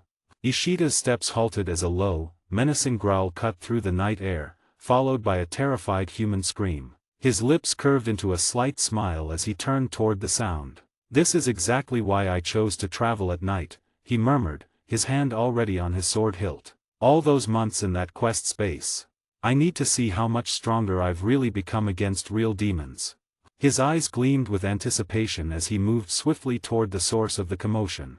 A short while later, Ishida stood among the dissipating ashes of what had been 3 demons moments before. His breathing was steady, unchanged from before the brief encounter. The moonlight caught the edge of his blade as he smoothly sheathed it, not a single drop of blood marring its surface. Glowing Star experience gained. Glowing Star. Chart increasing EXP reward. Total 1200 EXP. Thank you so much. A middle-aged man bowed repeatedly, his wife and young daughter clutching each other nearby. We thought we were going to die. Those demons appeared so suddenly, but you moved so fast we could barely see what happened. Ishida nodded quietly, noting how different this felt from his quest battles. These demons had been significantly weaker than his recent opponents, making their defeat almost effortless. Still, seeing the relieved faces of the family made it worthwhile. Be careful traveling at night, he advised them, his voice carrying the authority of a Hashira despite his youth. The demons are growing bolder lately. After ensuring the family had safe passage to their destination, Ishida resumed his journey toward the core headquarters. Well, that was interesting, he mused. Those demons felt so slow compared to Kyoki and the others. I guess that quest really did change everything. Plus, I haven't used the new sword I got as reward. I'd probably use it later in a mission. Plus, I learned something new, or perhaps I already knew it, he mused, walking forward along his path. His eyes lifted to the moon above, its light seeming to respond to his thoughts. Defeating demons for gaining strength and defeating them for saving lives, they're quite different. He paused briefly, remembering the grateful faces of the family he'd just saved. In the quest, every victory was about becoming stronger, about reaching the next level. But here, a soft smile touched his lips. Here, every demon defeated means another family gets to go home together, another child gets to see tomorrow. His hand rested lightly on his sword hilt as he continued walking, the weight of it feeling more meaningful now. Maybe that's what true strength is about. Not just the numbers or the levels, but what you choose to do with that power. The night breeze carried the scent of nearby flowers as Ishida continued his journey toward the core headquarters, his purpose feeling clearer than ever before. 88, Chapter 80, Core Special Hashira Meeting. Next morning. It took Ishida the whole night, but he finally got back at the Demon Slayer core, after defeating some more weakling demons in his way, and gaining some more EXP in the process. Now is the most important moment of all. How will they react of me returning after so long, and how much has everything changed? Ishida thought as he approached the main entrance. Oi, is that, wait, Ishida. A familiar voice called out. Ishida turned to see Kazuki jogging toward him, a broad grin on his face. You're finally back. Man, do you have any idea how boring it's been around here without you? Kazuki, Ishida acknowledged with a slight nod, his expression calm and composed. Well, someone has to keep things lively around here, Kazuki laughed, slapping Ishida's shoulder. That special training mission must have been something else, huh? You look different somehow. Different? Ishida raised an eyebrow. Kazuki stepped back, his expression shifting from joy to surprise as he really looked at Ishida for the first time. His eyes widened as he took in the changes. Wait a minute. He straightened up to his full height, then looked up slightly to meet Ishida's eyes. When did you're taller than me now. Oh. Ishida glanced down at their height difference with mild interest, as if noting something as mundane as the weather. I suppose I am. His tone was casual, almost indifferent, though internally he was somewhat amused by this unexpected development. Standing next to Kazuki, who had always been the taller one, made it clear just how much he'd physically changed during his time in the quest. You suppose? That's all you have to say? Kazuki exclaimed, measuring their height difference with his hand. You grew like a bamboo shoot. What kind of training were you doing? Training is training, Ishida replied with a slight shrug, his tone remaining neutral. More importantly, how have things been here? Oh man, where do I even start? Kazuki crossed his arms, his excitement momentarily dampened by thought. Well, demon activity has increased in the northern regions, and we've had to adjust our patrol routes. Plus, Sakura's gotten even stronger. You wouldn't believe how much she's improved with her. I see you're still as talkative as ever, Ishida interrupted with a faint smile. I should report to the headquarters first. We can catch up properly later. Ah, right. Of course, Kazuki nodded, grinning again. But don't think you're getting away without telling me about your training later. Ishida gave a noncommittal hum as he walked past him. He had only taken a few steps down the corridor when he sensed a familiar presence. As he turned the corner, he came face to face with Jiyu Tomioka, the water Hashira. Tomioka-san, Ishida greeted with a respectful bow. Jiyu observed him quietly, his expression as composed as ever. You've returned today, just as anticipated, he commented calmly. Ishida thought to himself, anticipated? The system must have informed them. He responded aloud, yes, it's been quite a while. Jiyu's eyes subtly noted Ishida's increased stature. You've grown taller, he remarked, acknowledging the physical change. Ishida offered a small smile, nodding slightly. It seems I have. I'm curious about how much has changed here. You'll understand more today, Jiyu replied, a hint of something almost imperceptible in his tone. Today? Ishida questioned, sensing there was more to the statement. What's special about today? The Hashira special meeting is scheduled, Jiyu explained. Your arrival coincides with it, and you are expected to attend. Ishida was momentarily taken aback. The Hashira meeting? I didn't realize. Yes. Your presence was specifically requested, Jiyu continued, his expression unchanging. The meeting begins at noon. You should prepare yourself. Ishida's mind quickly processed this information. A Hashira meeting on his first day back couldn't be coincidence. I understand. Should I dash? Ishida. A new voice cut through their conversation. Both men turned to see Sakura running towards them. She immediately bowed deeply to Jiyu. Good morning, Tomioka-sama. Jiyu acknowledged her greeting with a slight nod before turning back to Ishida. Remember, noon, don't be late. With that, he walked away, his haori fluttering behind him. Sakura watched him leave before turning to Ishida, her eyes widening. You're back. And, you got taller. So I've been told, Ishida replied. As he looked at her, something caught his attention, the subtle shift in her stance as she moved, the rhythm of her breathing, even the way her muscles tensed and relaxed. Every detail was crystal clear, like reading an open book. The sheer amount of information his mind was processing made him pause internally. 9 months of training must have been intense, she said, eyes bright with curiosity. I've been working hard too. My water-breathing techniques dash. I can tell, Ishida said. Your form has improved. He glanced down the corridor. I need to prepare for the meeting. The Hashira meeting, right?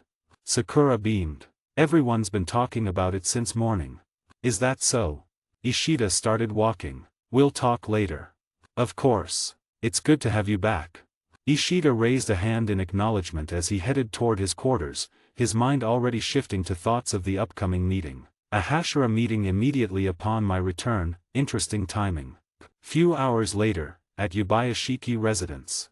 All Hashiras gathered outside the residence, just as Ishida had been here last time. However, the atmosphere felt different somehow, and Ishida could sense this with just a quick glance around. You were gone for quite some time, remarked Shinobu Koko, the insect Hashira, who stood beside Ishida. Ishida gave a slight, respectful nod, his face remaining expressionless. Before their conversation could continue, the house door slid open. The master of the mansion has arrived, announced a young girl as Kaguya Yubayashiki emerged, guided by his 2 young daughters. Every Hashira immediately dropped to the floor, bowing deeply out of respect for the man before them, the master and leader of the Demon Slayer Corps. Welcome, my dear children. Good morning to you all, he greeted them in his warm, graceful voice as he took small steps forward. Questions and anticipation swirled in Ishida's mind. What was the purpose of this meeting? Or perhaps he already knew the reason but was simply waiting for the official announcement, just like everyone else. 89, Chapter 81, Ishida's Challenge for Sakura and Kazuki. Welcome, my dear children. Good morning to you all, he greeted them in his warm, graceful voice as he took small steps forward. Unlike the other twice-yearly Hashira meeting, this meeting has its own special purpose. What purpose are you speaking of, Master? Sanemi asked. My beloved Sanemi, Kaguya spoke with his ever-present tenderness, your heart seeks answers with such passion. Do not worry, for I shall explain everything to all my dear children. Today, we stand at the threshold of a momentous change. I think I exactly know what he is going to say now, Ishida thought, bowing down like the others, as Kaguya finally sat down with the help of his daughters. It seemed like his health condition was worsening speedily from the look of it, as the last time Ishida saw him, it was much better than now. As he sat down, all the Hashiras straightened themselves, standing in one line in front of him, as he looked at everyone with a kind and gentle smile, the same warm expression he always carried, despite his worsening condition. As you all know, Hashiras are the pillars of Demon Slayer Corps. Today marks the day when we welcome a new member into our ranks, Kaguya spoke calmly, his face turning slightly towards Ishida. Ishida, step forward. Ishida moved forward with measured steps, kneeling before the master of the Demon Slayer Corps with his head bowed in respect. Your dedication, skill, and unwavering commitment to our cause have not gone unnoticed, Kaguya continued, his gentle voice carrying across the place. It is with great honor that I announce you as the new Moon Hashira. May you serve with distinction and bring honor to your position as you protect humanity from the demon threat. From this day forward, you shall serve as the Moon Hashira, Kaguya announced. Mitsurai Kenroji clasped her hands together, bouncing slightly on her toes. Oh my goodness, congratulations. This is so exciting. We should celebrate later. I could make something special. Muichiro Tokaido gazed vaguely in Ishida's direction, seeming to look through him rather than at him. After a long pause, he spoke softly, Moon, huh? I suppose that's fitting, somehow, though I can't remember why I think so. Gyomei Haimjima, towering above the others, lowered his head slightly as he fingered his prayer beads. May the Buddha guide your blade and protect your spirit, young one. The path of the Hashira is stained with tears and blood. I pray you have the strength to bear it.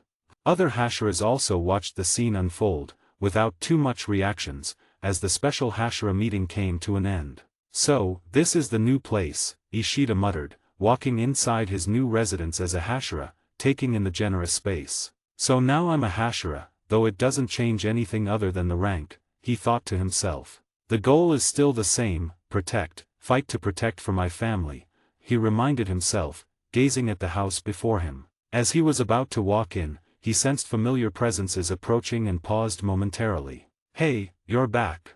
Just as Ishida had sensed, it was Sakura and Kazuki together. They must have known this place already, as following him would have been impossible given his enhanced perception abilities now. What is it? Ishida asked, turning slightly, his tone lacking its usual dismissiveness and carrying genuine curiosity about their presence. Well, we're here to congratulate you on becoming a Hashira, Sakura said with a smile that was obviously forced, as she turned to Kazuki. Right.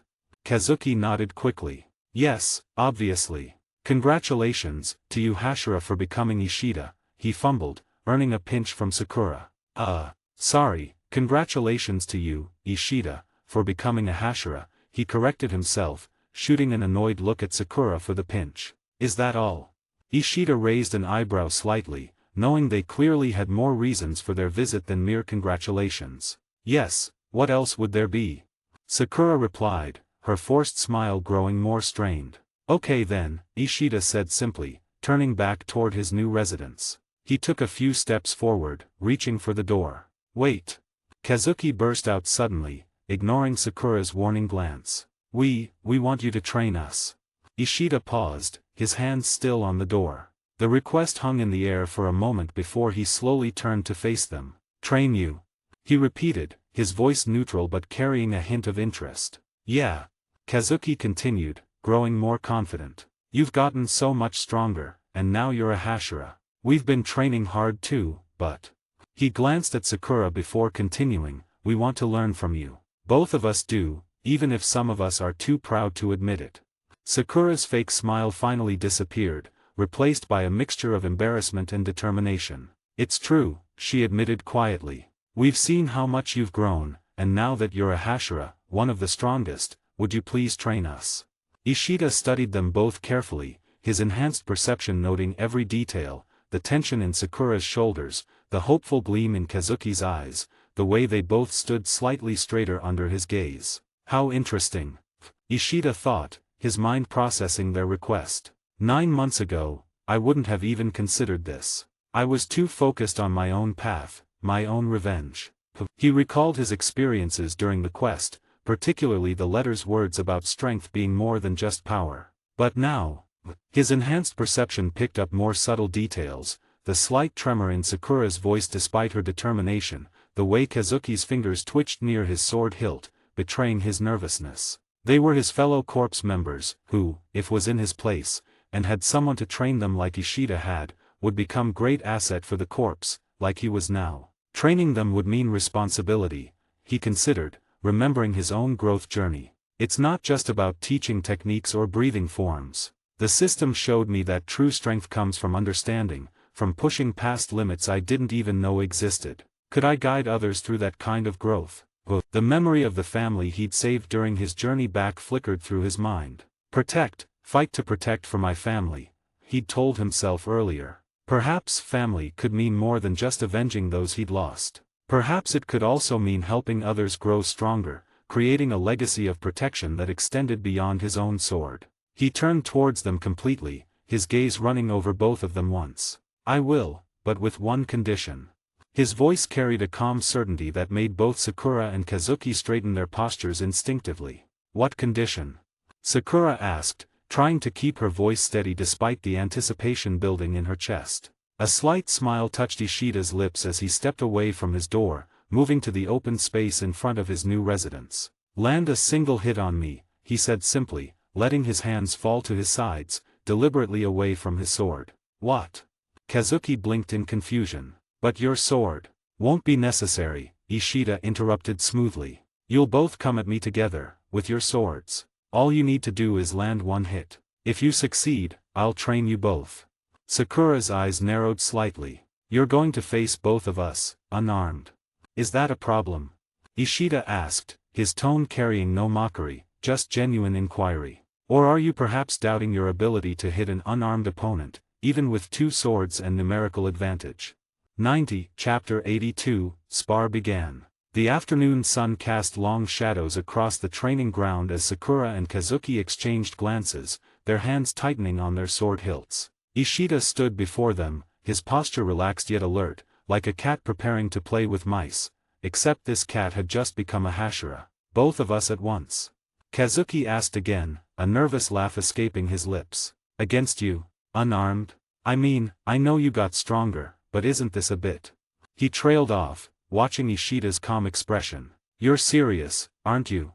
"Completely," Ishida replied, his voice carrying that new weight of authority that seemed to have settled on him like a comfortable cloak. His enhanced senses picked up every subtle detail, the way Sakura's breathing had already shifted into a combat rhythm, how Kazuki's weight distribution changed as he considered his options. "If we hesitate, we've already lost," Sakura muttered, her fingers flexing around her sword's hilt. The blade gleamed as she drew it in one smooth motion, the sound of steel against scabbard cutting through the afternoon quiet. "Water breathing," she began, her stance lowering. Kazuki's eyes widened. "Wait, you're actually going to dash." "Second form, water wheel." Sakura launched herself forward, her body rotating as she created a flowing wheel of slashes aimed at Ishida. Her blade carved elegant arcs through the air, each one precisely calculated to either strike or force movement. Ishida didn't move until the last possible moment. When he did, it was with such fluid grace that it seemed almost casual. His body swayed like a reed in the wind, each motion just enough to let Sakura's blade pass within a hair's breadth of his clothing without making contact. The water wheel technique, which should have been nearly impossible to evade completely, might as well have been moving in slow motion to his enhanced perception. "Your form has improved," he commented mildly as Sakura's attack concluded, leaving her slightly off balance. "But your breathing is still irregular at the end of the technique. It creates a small lag in your recovery time." As if to demonstrate, he stepped forward and lightly tapped her shoulder before she could bring her sword back to a defensive position. "See? When did you dash?" Sakura started, but her words cut off as she had to jump back quickly. Ishida's hand had already moved toward her sword arm, in what would have been a perfect disarming technique if she hadn't retreated. "Flame breathing, first form, unknowing fire." Kazuki's voice rang out as he finally joined the fray, his blade wreathed in the visualization of flames as he struck from behind Ishida. It was a well-timed attack, taking advantage of what should have been Ishida's divided attention. Should have been. Without turning, Ishida bent backward at the waist, letting Kazuki's blade pass over him in a move that seemed to defy physics. His hand shot up, two fingers extended, and lightly flicked Kazuki's wrist. The precise strike sent a small shock through the nerves, causing Kazuki's grip to loosen slightly. "Your attack speed is good," Ishida noted, still bent backward and speaking as casually as if they were discussing the weather, "but you telegraph your strikes with your breathing. I could hear the change in your respiratory pattern 3 steps before you attacked. Are you seriously giving us pointers while dodging?" Kazuki asked incredulously, readjusting his grip. "That's kind of insulting, you know."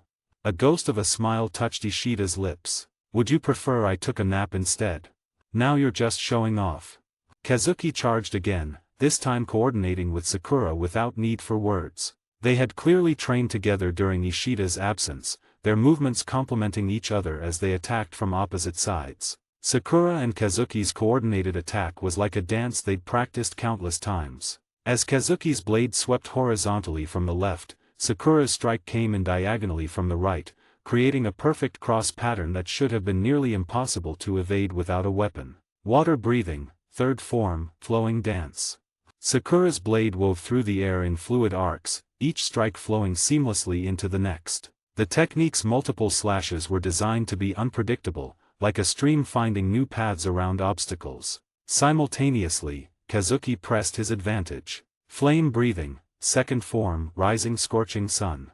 His upward slash created a perfect complement to Sakura's flowing attacks, forcing Ishida to deal with both high and low strikes simultaneously. Ishida's expression remained unchanged as he moved between their attacks with almost insulting grace. His body seemed to flow like water while having the untouchable quality of smoke. Each movement was minimal, precise, and somehow both reactive and predictive at the same time. "Your coordination has improved significantly," he commented, ducking under one of Kazuki's slashes while simultaneously leaning away from Sakura's thrust. "But you're both still thinking too linearly. Watch your footwork, Kazuki, you're about to trip." "What? I'm not." Kazuki started to protest, only to find his next step compromised by a slight unevenness in the ground he hadn't noticed. The minor stumble cost him his rhythm, creating a gap in their coordinated assault. Ishida didn't waste the opportunity. He stepped into the gap with liquid smoothness, his hand darting out to press two fingers against Kazuki's chest. "Your heart rate spikes before each attack," he noted. "It makes your timing predictable." "Since when can you tell people's heart rates?" Kazuki demanded, jumping back to reset his stance. Sweat was already beading on his forehead, while Ishida hadn't even broken a breath. 9 months is a long time, Ishida replied simply, already moving to counter Sakura's follow-up attack. She had used Kazuki's moment of vulnerability to launch into another form. Water breathing, fourth form, striking tide.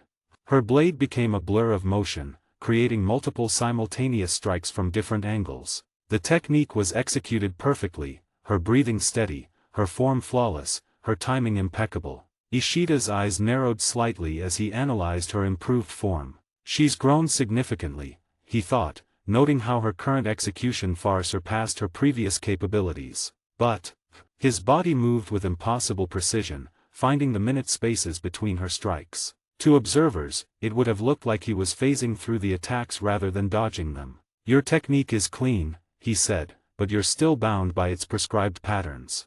As if to demonstrate, his hand suddenly shot through her defense, fingers stopping just short of her throat. "See, traditional forms are foundations, not limitations. True mastery comes from transcending them."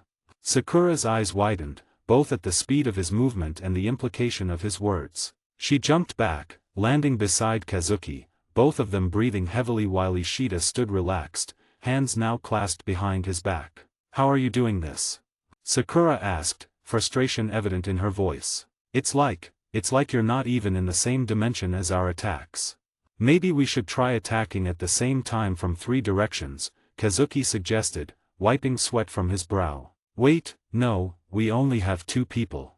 "You're overthinking it," Ishida said, and suddenly he was standing between them, having covered the distance in what seemed like a single instant. Neither of them had even seen him move. Combat isn't just about speed or technique. It's about understanding your opponent, yourself, and the space between. Both Sakura and Kazuki instinctively jumped away, putting distance between themselves and Ishida. Their expressions showed a mixture of frustration, awe, and determination. "That's easy for you to say," Kazuki grumbled, readjusting his grip on his sword. 9 months of special training, and you come back moving like moonlight," Sakura finished quietly, her eyes narrowing as she studied Ishida's relaxed posture. "Untouchable, but ever-present. We need to change our approach." 91, Chapter 83, Back. After a 30-minute spar. Health status. Red heart HP 1920/1920 down arrow. Flexed biceps fatigue 24/100 up arrow. Stethoscope status, all wounds healed. Sakura and Kazuki both collapsed without even landing a single scratch on Ishida since their spar began. Fatigue was quickly catching up to them. "I can't. Are you even human?" Kazuki said, panting heavily as he dropped to the ground. "Yeah, you're definitely not human. How can you dodge all those attacks and not even get tired? Sakura added, breathless and frustrated. Ishida didn't mind their comments. After all, even he didn't fully know what he was at this point, so their complaints felt normal to him. Let's end it here then, Ishida said, turning away and walking toward the newly given house, or rather, a small mansion, considering how large it was. We'll continue another time. Wait.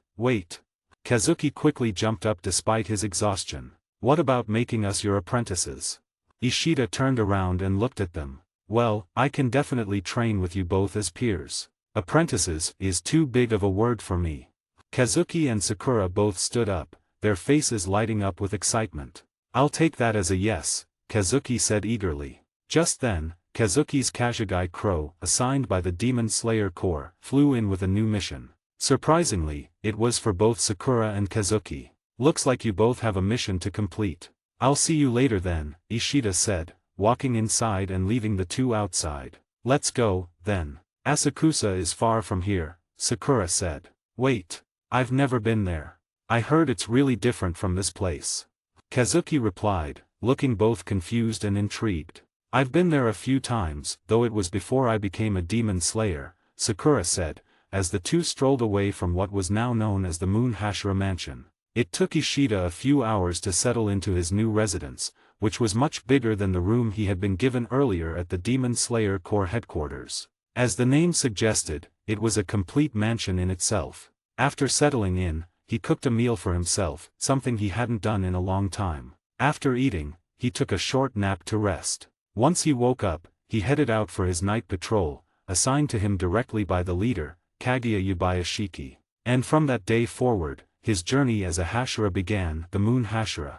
92, Chapter 84, The Urgent Mission. 3 days later, Ishida, now a Hashira, was quickly adapting to his new responsibilities. Unlike before, when he was assigned specific missions to particular locations, he was now given an entire region to patrol, his duty to keep demons under control by eliminating them and protecting the people living there. Surprisingly, after just 2 nights of patrolling, he was already getting used to the rhythm of it. On his very first night, he encountered 3 demons. They weren't attacking anyone at the time, but demons were demons, hostile by nature. And as a demon slayer, it was his job to kill them, especially when there was any threat, no matter how subtle. Third night of patrol.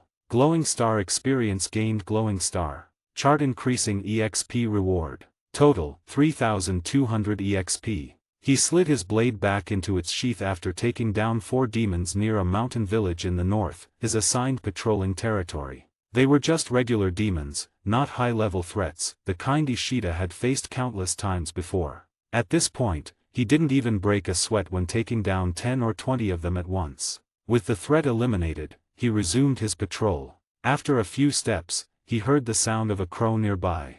Looking up, he immediately recognized it. It was the Kashgai Crow assigned to him by the Demon Slayer Corps. It flew above him for a moment before landing on his shoulder. Urgent mission. Urgent mission. Severe loss of Demon Slayer units reported at Mount Nadagumo. Immediate assistance required. Hashira Ishida Hitosuki, proceed without delay. The crow announced in its usual voice, as Ishida turned slightly toward the direction of Mount Nadagumo. What's the current situation update? A few lower-rank slayers have been sent there, but the threat level is high, and many of them have taken fatal damage. Then I should head in that direction immediately, Ishida said, picking up his pace as he began walking toward the mountain.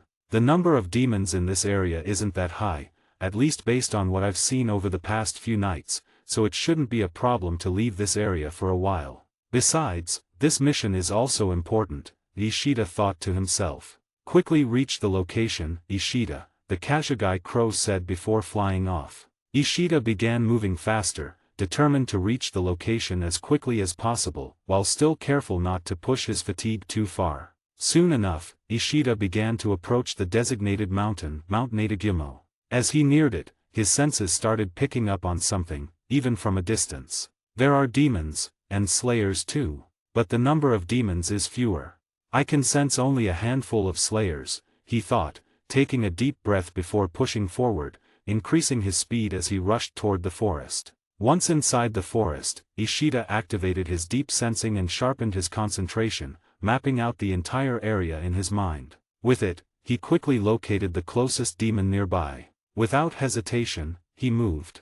I can't waste time with this one. Just kill the demon and protect the slayer, Ishida told himself, already closing in. He could feel the demon's presence growing stronger, and his focus sharpened as he prepared to strike. It didn't take long before the sight came into view, freezing the moment for Ishida as he analyzed the scene in front of him. A massive demon stood before him, its skin a grotesque mix of brown and crimson, especially around the shoulders. Its build was monstrous, its face twisted into a spider-like appearance, unlike any demon Ishida had faced before. One of its enormous hands was gripping someone by the neck, a person who, judging by the uniform and the boar-shaped mask covering his head, was most likely a demon slayer. Deep breath, cut the hand first, then the head.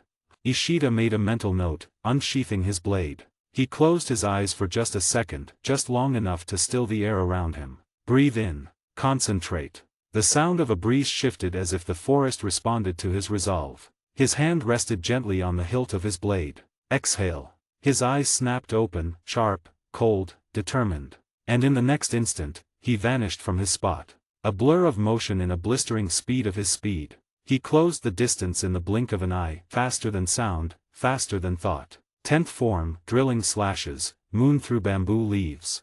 A radiant arc of moonlight carved through the air like a comet, and with a deafening slash, his blade cut cleanly through the demon's forearm. Black blood spattered across the forest floor as the creature screamed in agony, its grip releasing. The boar-masked slayer dropped from the air, wasn't possible to say if conscious or not due to the mask it was wearing, as Ishida's feet touched the ground, already crouched to spring again. Now the head.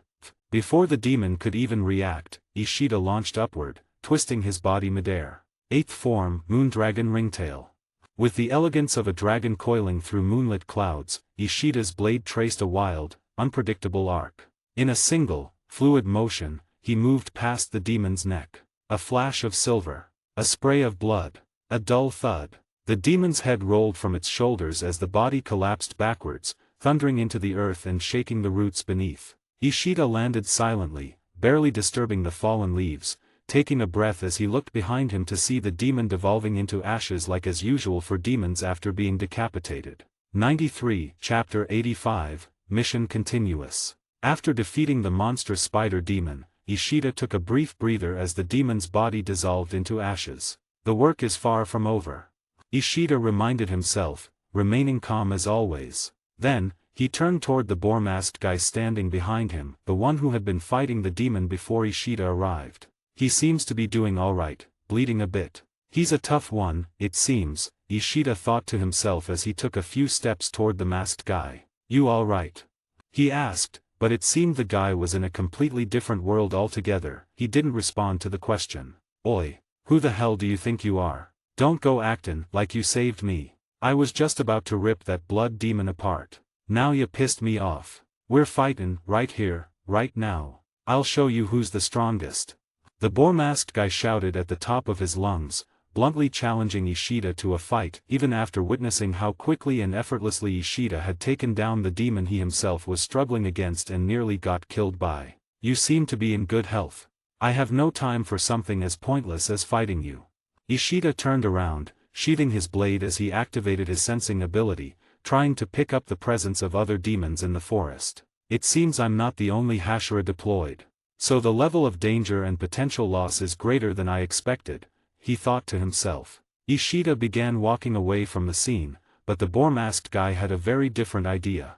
Once again, he screamed from behind, loud as ever. Oi, you think you're hot stuff just 'cause you swung your sword once. You stole my prey. I was gonna rip that demon to shreds. And now you're just walking off like you're some big shot. Take off that smug face and fight me. I won't let you run, you hear me? But Ishida didn't even glance back. Even after all that yelling, he simply picked up his pace, and in the same blistering speed with which he had arrived, he disappeared just as swiftly. The boar-masked guy stood frozen, wide-eyed, stunned by Ishida's sheer speed. After picking up his speed, Ishida ventured deeper into the forest. He had already sensed the presence of another Hashira nearby and knew they would be able to handle the situation at their location, along with the enemy they were facing. So instead of crossing paths with them, Ishida decided to target the demon farthest from that Hashira's position. His sensing ability picked up a few more demons still lurking in the forest. As Ishida raced toward the next demon's location, he realized, based on his sensing, there weren't just one, but two demons at the same spot. The discovery reminded him of a mission he'd completed before becoming a Hashira, deep within another forest, with Kazuki and Karen. I wonder if our paths will cross again in the future or not. But Ishida thought, leaping over a thick branch that snapped and crashed to the forest floor below. Not that I necessarily want it to happen, but just thinking. He murmured to himself, never slowing down, continuing his rapid approach toward the demon's location. It was taking longer than expected, mostly because the demon was positioned almost at the center of the forest. In the heart of the forest.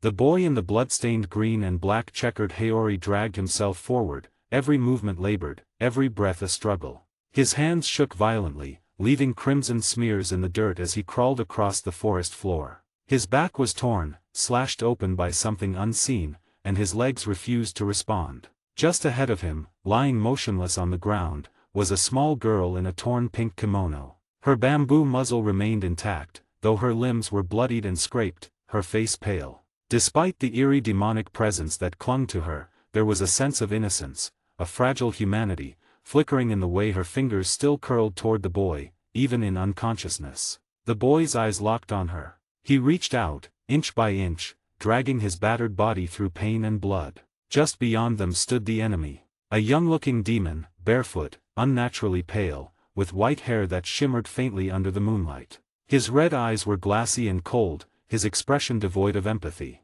His face bore no anger, only a chilling stillness, as though all emotion had long been carved out and replaced with hollow superiority. He stood still, arms at his sides, but the red threads floating around his fingers told the real story. They shimmered like spider silk soaked in blood, stretching out behind him in fine, deadly lines. Some were already planted into the ground like traps waiting to snap.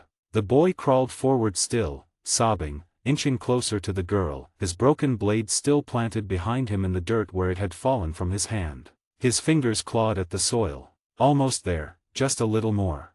The demon tilted his head slightly. I gave you a chance, he whispered. You insulted our bond, now you'll both be cut to pieces. He flicked his hand. Crack. The threads whipped forward at terrifying speed, slicing through the air toward the crawling boy. Slash. One of them struck, a sharp burn opened across the boy's shoulder as blood sprayed out, and he cried out in agony, body twisting to shield the unconscious girl. The thread spun again, rising, ready to lash forward and finish them both. Ishida, after running for some time, finally reached the place his senses had locked onto. Just a few steps more and he stopped. The scene in front of him unfolded in a flash. 3 figures. One boy, badly wounded, crawling on the ground. One girl, unconscious, lying just ahead. And one demon, white hair, red eyes, standing still like a puppet master. Ishida narrowed his eyes. 3 entities, 2 demons, 1 human. His sensing was spot on. But what caught his attention next were the threads. Thin red threads, sharp like blades, hanging just above the crawling boy, ready to tear him apart. Ishida didn't think twice. His right hand moved instantly to his sheathed blade. Shing! In one swift move, he drew it, and his feet shifted forward, like a blur. 1 breath, 1 form. 5th form, Moon Spirit Calamitous Eddy.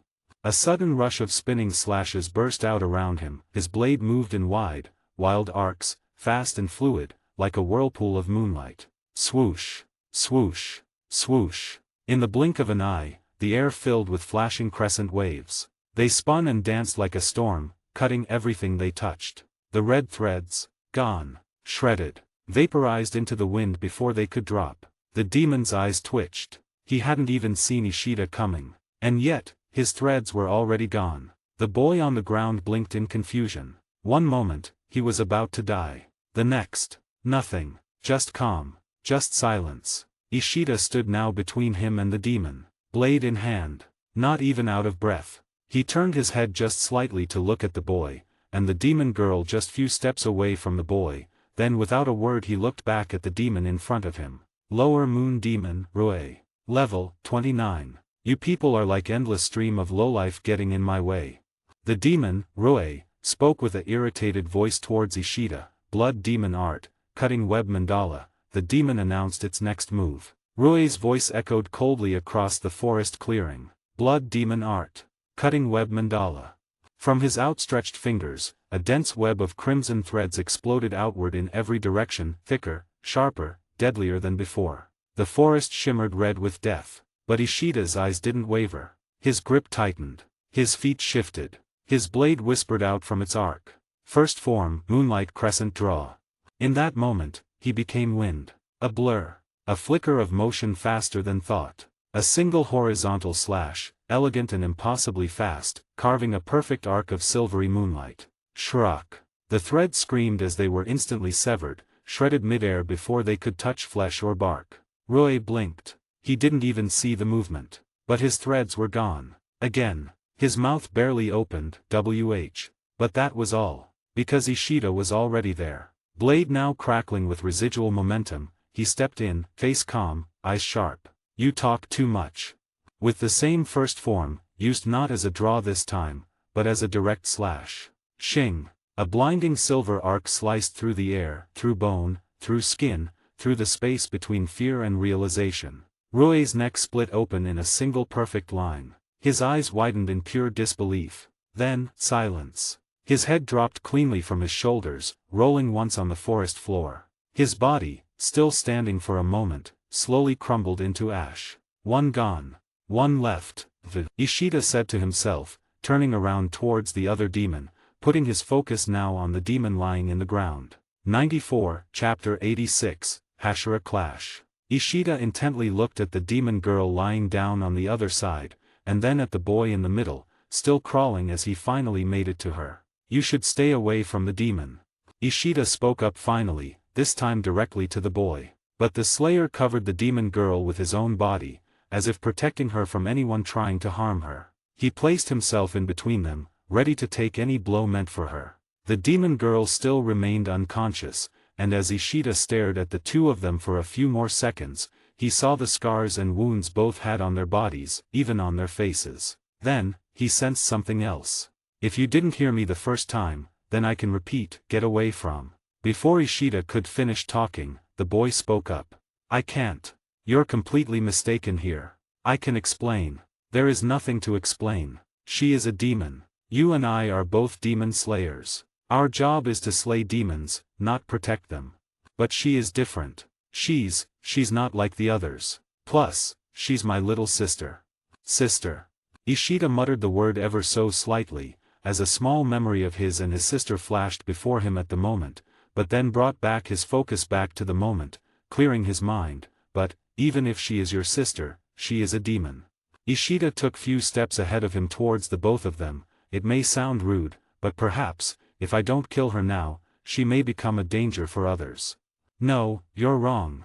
The boy's voice trembled, but there was steel beneath the emotion. She hasn't harmed a single human, not once since the day she became a demon. Even when she was starving, even when she was injured and could barely move, she never gave in to the hunger.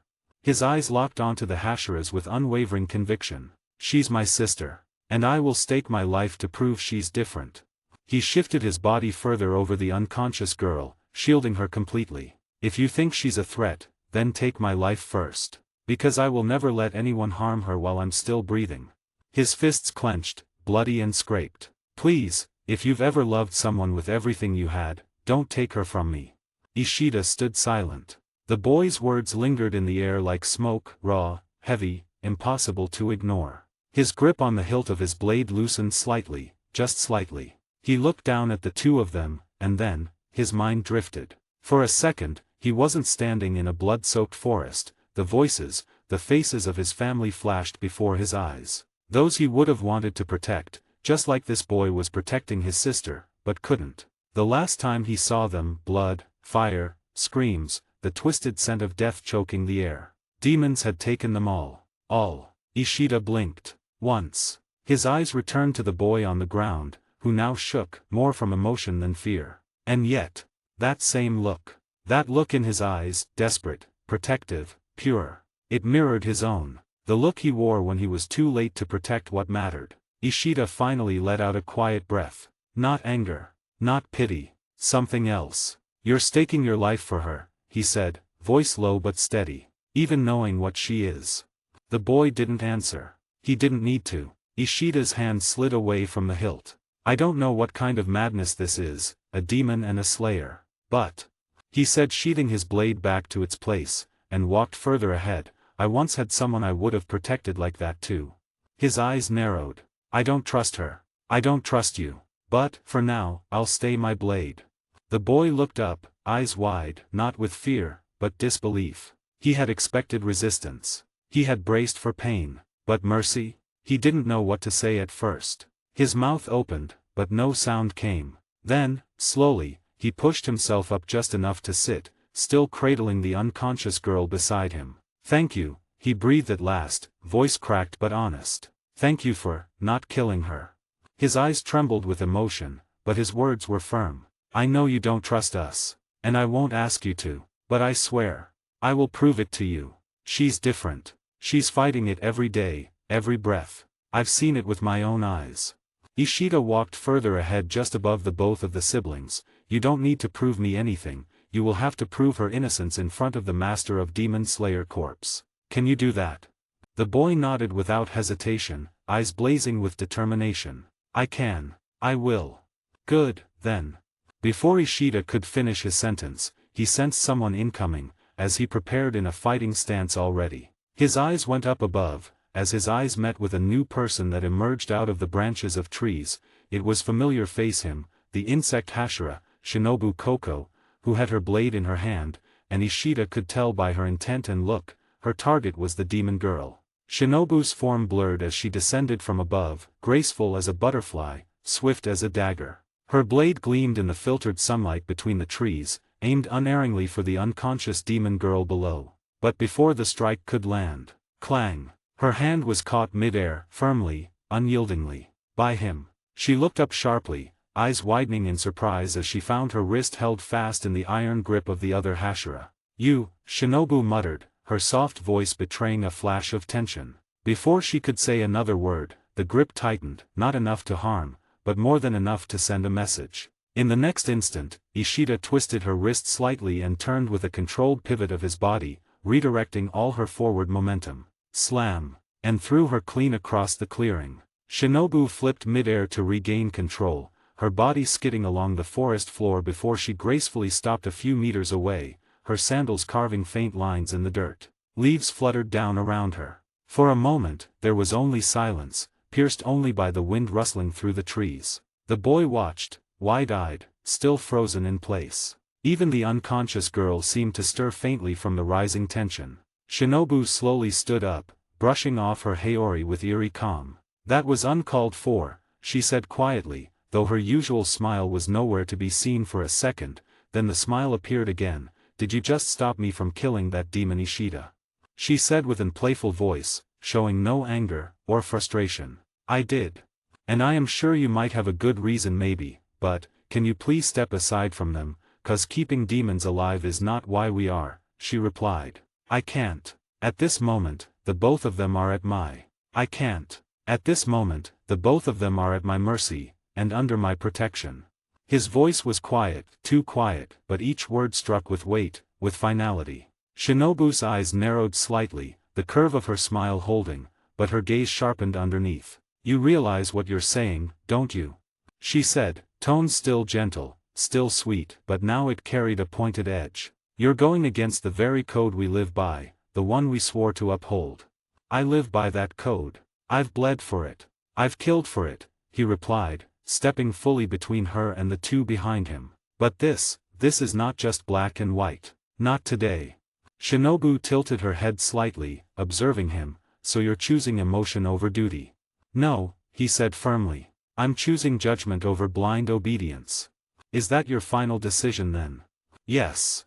Ishida simply answered with a settling voice. But, then, Ishida's sense picked up something else, someone else. He realized what was going on. Shinobu, standing in front of him, was trying to cause distraction for him. I said, Ishida's voice rose, low but edged like steel drawn halfway from its sheath, she is my responsibility. Clang! A sudden attack came from behind, fast and precise, as if the wind itself had grown a blade. Ishida's instincts kicked in before the sound even registered. He turned in a single fluid motion, his blade already half unsheathed. Crack! His katana met the incoming strike with thunderous force, and the result was instant. The girl's sword, delicate, precise, graceful, shattered from middle. Half-broken part of the blade dropped at the ground at a little distance, like glass under pressure, spiraling away as the force of Ishida's block overwhelmed it with sheer, unrelenting power. Kaneo Tsuyuri stood just a few feet away, still in the stance she had attacked from, but the remains of her broken sword trembled in her hand. Her wide violet eyes stared in stunned disbelief, though her expression remained calm. Calm, but shaken. "I think we should stop fighting and take these two at Demon Slayer headquarters and have a proper meeting in the attendance of all the Hashiras and Master to determine their future. I think that would be okay with you." 95, Chapter 87, All Hashiras Gathered. At the Yubayashiki residence.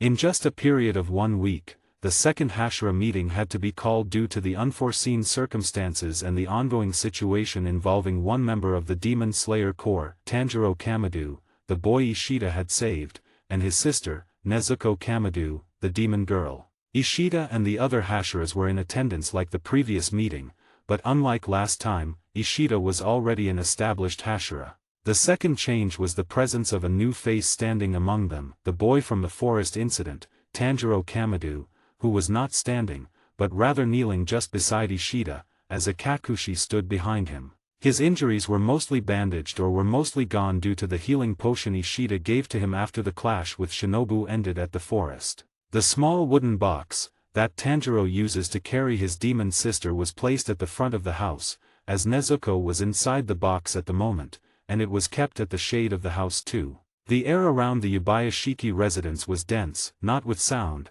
but with unspoken tension, like a storm bracing just behind the clouds. "I still can't believe we're wasting another meeting over this. A demon being kept like a pet and now protected by him."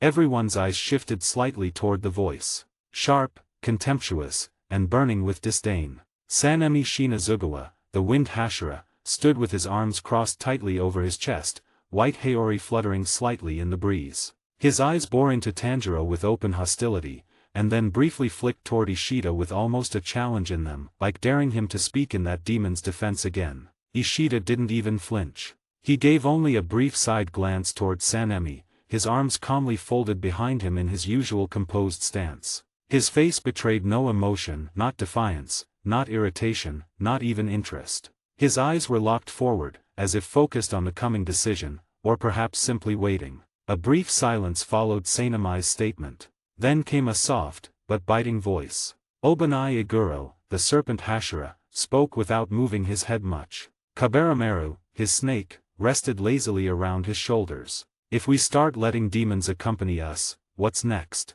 Sharing meals with them? Sparring like comrades?" His bandaged mouth twisted subtly beneath the cloth, disapproval oozing from every syllable. Nearby, Jiyu Tomioka said nothing. As always. But, he knew he could trust Ishida with this case now. Standing further away, Mitsurai Kenroji, the love Hashira, fidgeted with her fingers. Her voice broke the tension a little, though her words carried weight. But, if she hasn't hurt anyone, maybe she's different. I mean, it's strange, but it's also kind of amazing, isn't it? Sanemi scoffed loudly. You're soft. Then came the stillness of Muchiro Tokaito, staring at the sky, lost in thought, or perhaps not caring at all. He didn't react in the slightest. Tengen Uzui, the sound Hashira, leaned back casually against one of the residence's beams, arms folded. This whole thing is flashy in the worst way. A demon girl in a box, backed by a new Hashira. TCH, if she steps out of line, I'm cutting her head off myself. Through it all, Ishida remained silent, like a mountain unmoved by wind or waves. But the boy beside him could not. Tanjiro raised his head slightly, his brows furrowed with a quiet determination. His voice was clear, respectful, but steady. Please. I don't expect you to believe me. But Nezuko hasn't hurt anyone. She fights her instincts every day, every second, to protect humans. If she were like other demons, I'd be the first to. Shut up.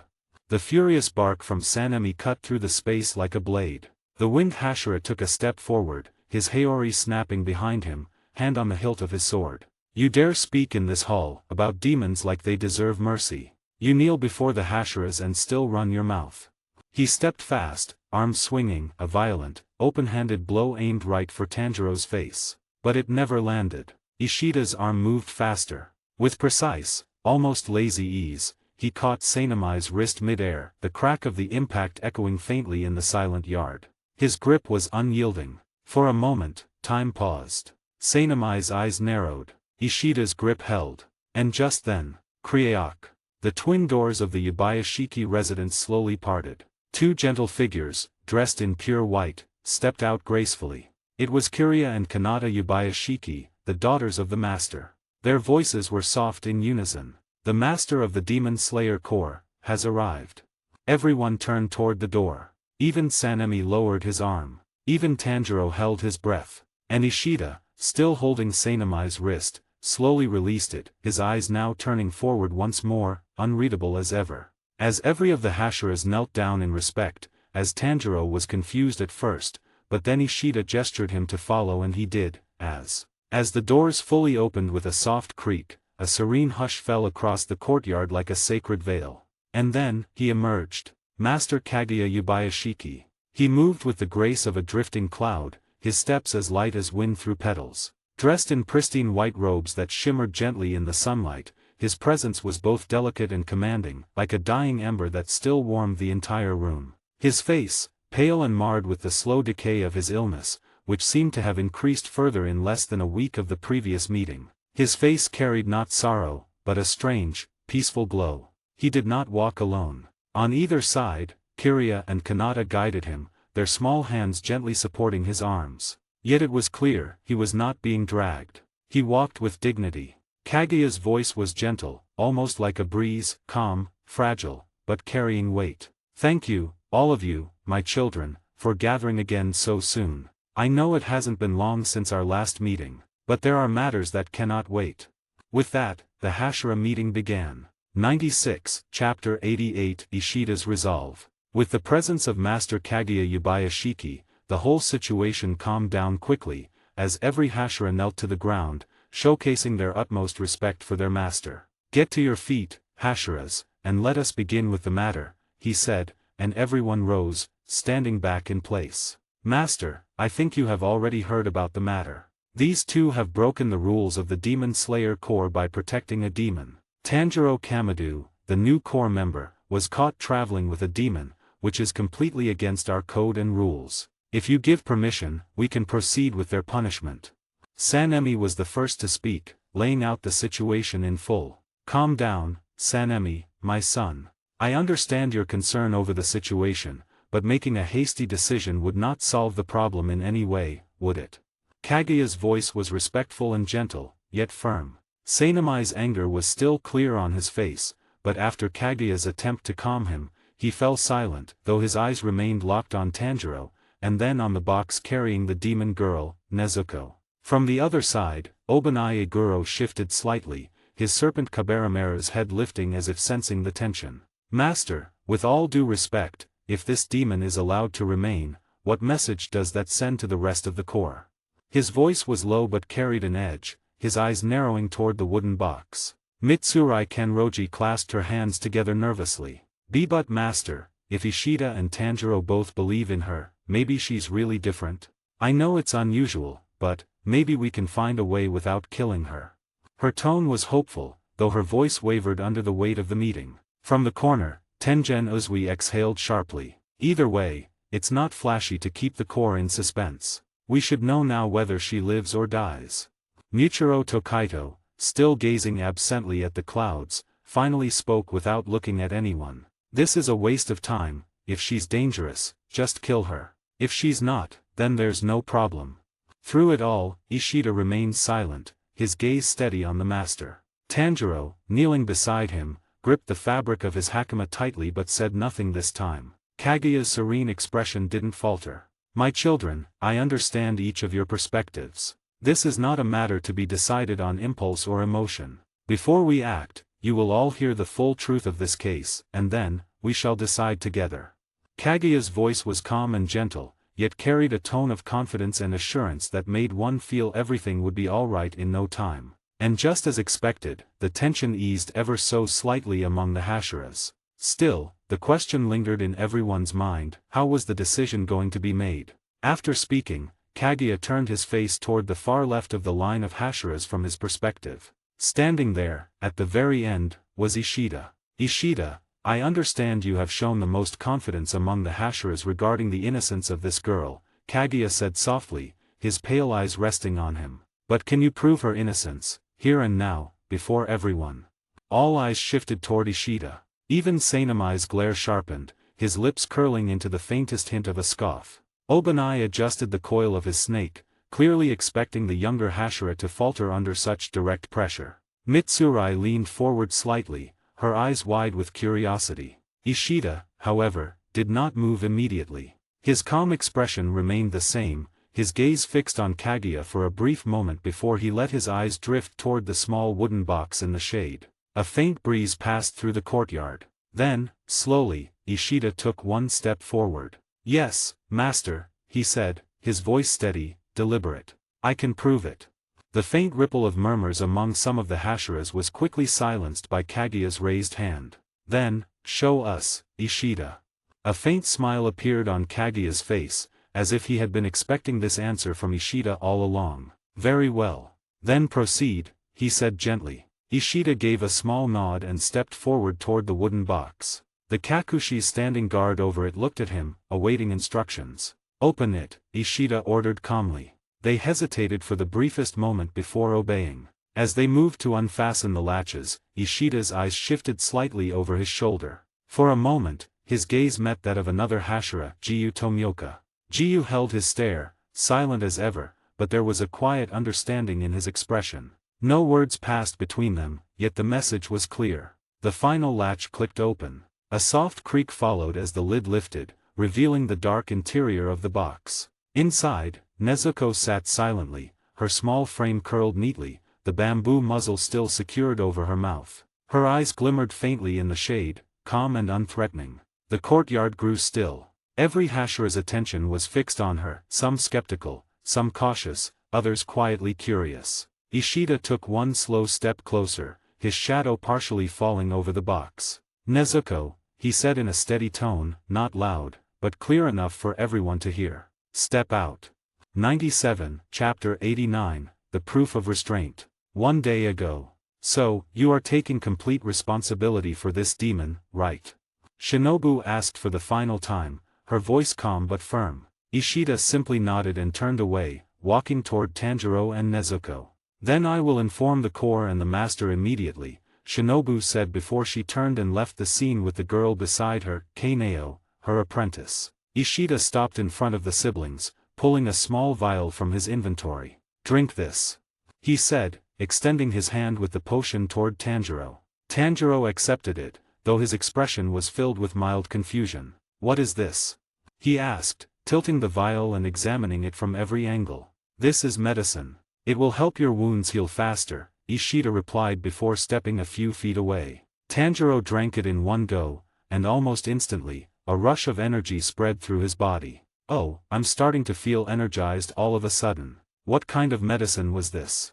I have a very serious question for you, Tanjiro, Ishida spoke again, ignoring Tanjiro's question, his tone shifting to one of gravity. Tanjiro immediately stopped moving. His expression hardened, mirroring the seriousness in Ishida's voice. Now, as I said to her, I am currently responsible for the both of you. So.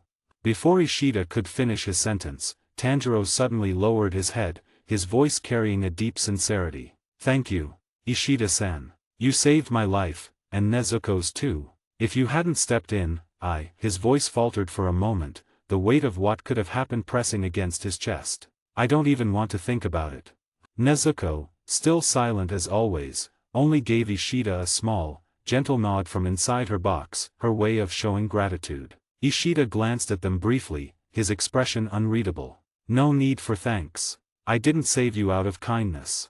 I saved you because I believe your sister's case is different, and I intend to prove it. But.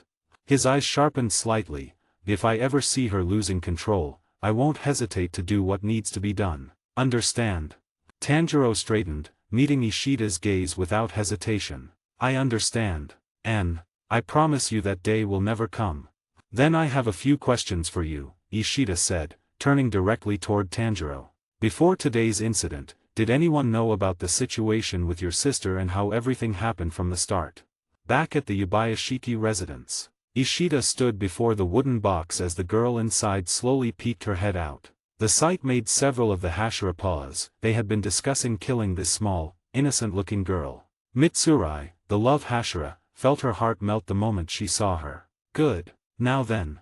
Ishida drew his blade from its sheath. Tanjiro was taken aback, and the other Hashira also looked on with curiosity and suspicion, unsure of his intentions. Tanjiro rose to his feet, but before he could take more than a step, the Kakushi moved to stop him. Ishida glanced back slightly and spoke. Stay where you are, Tanjiro, Ishida said without raising his voice, yet the authority in his tone was enough to freeze Tanjiro mid-step. If you trust me, then don't interfere. Tanjiro clenched his fists but obeyed, his eyes darting between Ishida and the box. The Hashira's gazes sharpened, some with suspicion, others with curiosity. Sanemi had already placed his hand on his own blade, muttering under his breath, if this is some trick, I'll end it right here. Without another word, Ishida turned the blade in his hand and, with a deliberate motion, dragged the edge across his own palm. The steel parted skin cleanly, and a thin crimson line opened, spilling blood in slow, heavy drops. Gasps rippled through the room. Mitsurai's hands flew to her mouth. Even Gyomei's normally calm demeanor wavered, his head tilting slightly toward the sound. Sanemi's grin was sharp and mocking. So, you're offering yourself as bait. Let's see how long that lasts. Ignoring him, Ishida lowered himself until his bleeding hand hovered just above the wooden box. The scent of fresh blood flooded the air, metallic and potent, strong enough that every demon would feel it like a burning brand in their mind. Inside the box, Nezuko shifted. Her bamboo muzzle caught the light as she raised her head, eyes locking on the scarlet drops. Her pupils tightened to slits, and her breathing deepened. Several Hashira instinctively reached for their swords. But then, her gaze faltered. She squeezed her eyes shut, turning her head sharply to the side. A faint tremor ran through her shoulders as her fingers curled into fists against the wood. The blood kept dripping, the scent growing more intoxicating by the second, yet she did not move toward it. Her breathing steadied, forced, deliberate restraint. Mitsurai's voice was a whisper. She's resisting. Sanemi's smirk faltered into a frown. Ishida kept his hand extended, the steady drip of blood tapping softly against the wooden floor like a cruel metronome. His gaze never left her. 10 seconds passed. 20. 30. The scent in the air thickened, heavy with iron, clinging to the back of the throat. A full minute slipped by. Nezuko's head remained turned away, her shoulders tense, the bamboo muzzle catching faint glints of light with each controlled breath. 3 minutes. Still, nothing. No lunge, no twitch toward the blood, only the quiet, unyielding will of a girl refusing the instinct that defined her kind. By the time Ishida finally lowered his hand, the silence in the courtyard was absolute, as if even the wind had stopped to witness. This, he said at last, voice even but cutting, is the proof I offer. She is not like the others. The master's calm voice drifted across the courtyard. Indeed, her heart is strong. Tanjiro's chest swelled with pride, though his fists trembled with emotion. Finally, Ishida straightened as sheathed his blade and wrapped his palm in a strip of cloth, the fabric quickly soaking red, but he could care less about that. His eyes swept the room. If there are any here who still doubt her after this, he said, his tone edged with steel, then the weakness you sense is not hers, but your own. 98, Chapter 90. The decision is made. Ishida stepped back, returning to his place in the line as Nezuko quietly withdrew into the wooden box. Thank you, Ishida, Yubayashiki spoke at last, his calm, almost ethereal voice cutting through the still air. You have provided clarity where there was doubt. Sanemi inclined his head slightly, though the tension in his voice was hard to miss. With respect, master, even if she resisted here, it does not change what she is. The danger remains. Obanai's tone was just as measured, though his eyes narrowed. Agreed. A moment's restraint does not erase instinct. Mitsurai stepped forward slightly, her voice soft but resolute. But we all saw her, she didn't even try to go for the blood. That's not something an ordinary demon could do. Gyomei's deep voice rumbled in quiet contemplation. Even the purest intent can be tested by time and hardship, we must remain vigilant. Yubayashiki listened without interruption, his faint smile never fading. Then, turning his gaze to Tanjiro, he spoke. Even after this proof offered by Ishida, your sister remains a demon. That alone means not all within the core will accept her. From this day forward, you must ensure she never brings harm to any human. That will be your responsibility, and your burden. Tanjiro bowed his head deeply. I understand, master. I'll protect her, and I'll prove to everyone that she can be trusted. The master's voice remained gentle, yet there was steel beneath it. Then prove not only her innocence, but also your own value to the core. Seek out and defeat one of the 12 Kazuki. When you do, none will be able to deny you or her place among us. Tanjiro's grip tightened on his uniform, determination burning in his eyes. I accept. Yubayashiki gave a slow nod. Then your business here is concluded, Tanjiro. You may step back. As Tanjiro lowered himself in a bow, Shinobu's calm voice broke the silence. If that is the case, and if Ishida does not object, may I take them both to my residence for recovery and observation. The master's gaze slid to Ishida. He said nothing, his expression unreadable, offering neither agreement nor refusal. Very well, Yubayashiki said with a nod. It will be as you say. At his signal, several Kakushi moved forward, guiding Tanjiro and one of the Kakushi carrying the wooden box showing him toward the path to the Butterfly Mansion. 100, Chapter 91, The Increasing Rate of Demons. After Tanjiro Kamado was sent to the Butterfly Mansion for treatment, both for himself and his sister Nezuko, a Hashira gathered for a meeting at the Yubayashiki residence. There, the master of the Demon Slayer Corps and the Hashira discussed urgent matters. The most prominent topic of discussion was the alarming increase in demon activity and the deteriorating condition of Demon Slayer Corps members. Despite having talented individuals like Tanjiro, and especially the two young Hashira present at the meeting who showed exceptional abilities, the overall decline in quality among Corps members was staggering. This troubling trend had been confirmed during the recent Mount Natagumo incident. Given this information, along with the suspicion that the Mount Natagumo incident was likely a diversion for something much larger, the master also shared surprising news about Tanjiro Kamado and the leader of all demons, Muzan. He actually encountered Muzan Kibutsuji, the leader of all demons. And not only that, but he survived. Kazuki said with a shocked expression, standing beside Sakura in front of the Moon Hashira Ishida's mansion. Since Ishida had returned, they were now living there, having moved into the mansion that very day after he officially made them his apprentices. Upon his arrival, both of them had bombarded Ishida with questions about what had transpired during the meeting. After persistent questioning, Ishida reluctantly shared some details with them. To think that we were present in the same place, almost at the same time, in the city. It's good that we didn't have to encounter him ourselves. What? Are you scared that if you had met him, you would have died? Sakura teased with a mischievous grin. Obviously. Kazuki replied without hesitation. We're talking about Muzan Kibutsuji here, the progenitor of all demons, the one who's been alive for over 1,000 years. He's probably accumulated power beyond anything we can imagine. Hell, even Ishida-sensei probably wouldn't stand a chance against him in a one-on-one fight. Before Sakura could respond, the sound of footsteps approached, and Ishida emerged from the mansion, sliding open the door with an irritated expression. Don't call me sensei, I'm not that much older than you two idiots, he said with a slight scowl. And would you quit being so loud-mouthed and get some rest? You need to prepare yourselves for the next mission.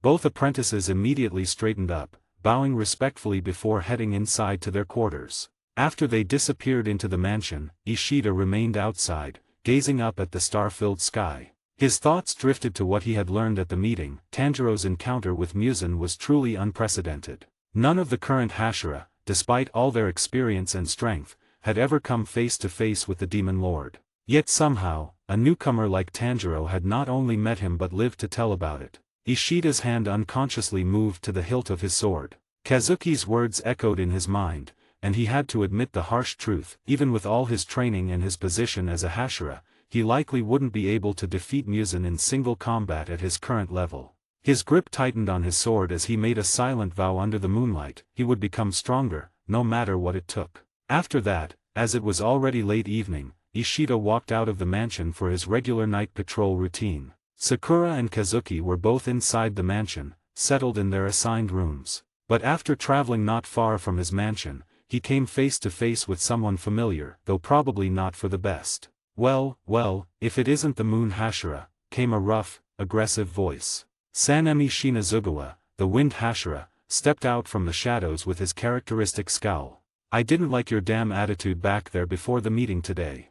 Ishida glanced at him with an indifferent expression. That's all right. I didn't come here to earn the goodwill of others. I'm here to protect the innocent, and that's all I was doing back there.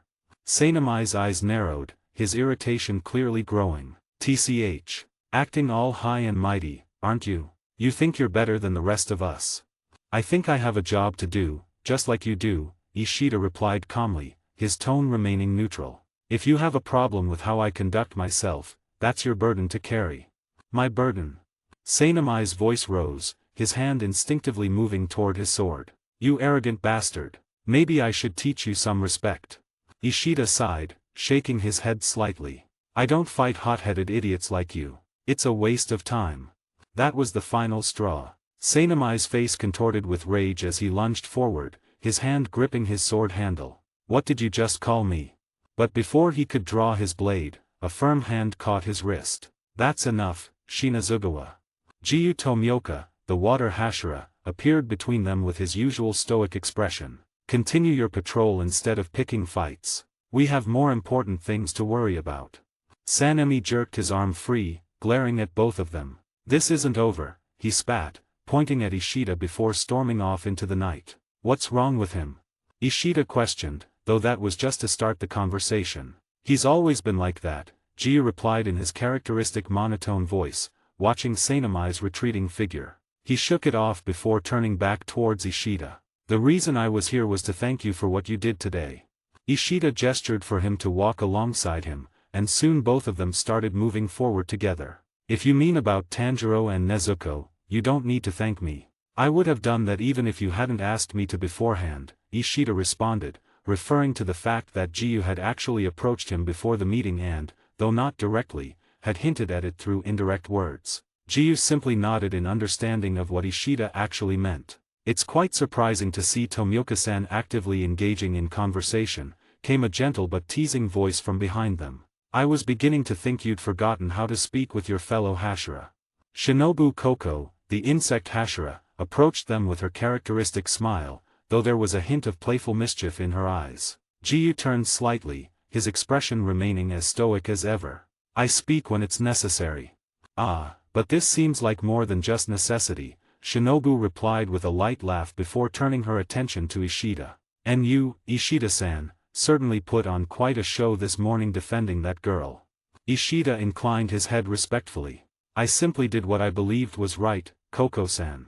That's admirable, she said, her tone becoming more curious. But I have to ask, how were you so certain that the demon girl wouldn't react to your blood? That was quite a risk you took. Ishida was quiet for a moment, considering his words. I don't know. Maybe it was simply instinct, or perhaps I could tell she was innocent. Or perhaps, I couldn't bear to see someone lose the last of their family again, he thought to himself, the memory of his own loss flickering briefly through his mind. Instinct can be a powerful guide, Shinobu mused thoughtfully. Though I imagine Shinazugawa-san would have preferred a more scientific approach. Shinazugawa-san prefers violence as his first solution, Jiyu stated matter-of-factly. Now, Tomioka-san, Shinobu chided gently, though her smile suggested she wasn't entirely disagreeing. Ishida glanced between them, sensing the familiar dynamic, before stepping back slightly. I should continue with my patrol. The night is still young, and demons don't rest. He bowed respectfully to both of them. Tomioka-san, Koko-san, I bid you both a good evening. Every novel listed in the description comes with permanent access to the audiobook on Telegram. You pay once, and if the novel is still ongoing, you'll receive all future updates automatically, no extra cost. Choose your novel from the description, then DM me on Telegram, WhatsApp, or Discord. After payment via PayPal, Ko-Fi, or Patreon, you'll get instant access. Simple, secure, lifetime listening. Guys, make sure to like, subscribe, and hit the notification button. Your support means a lot.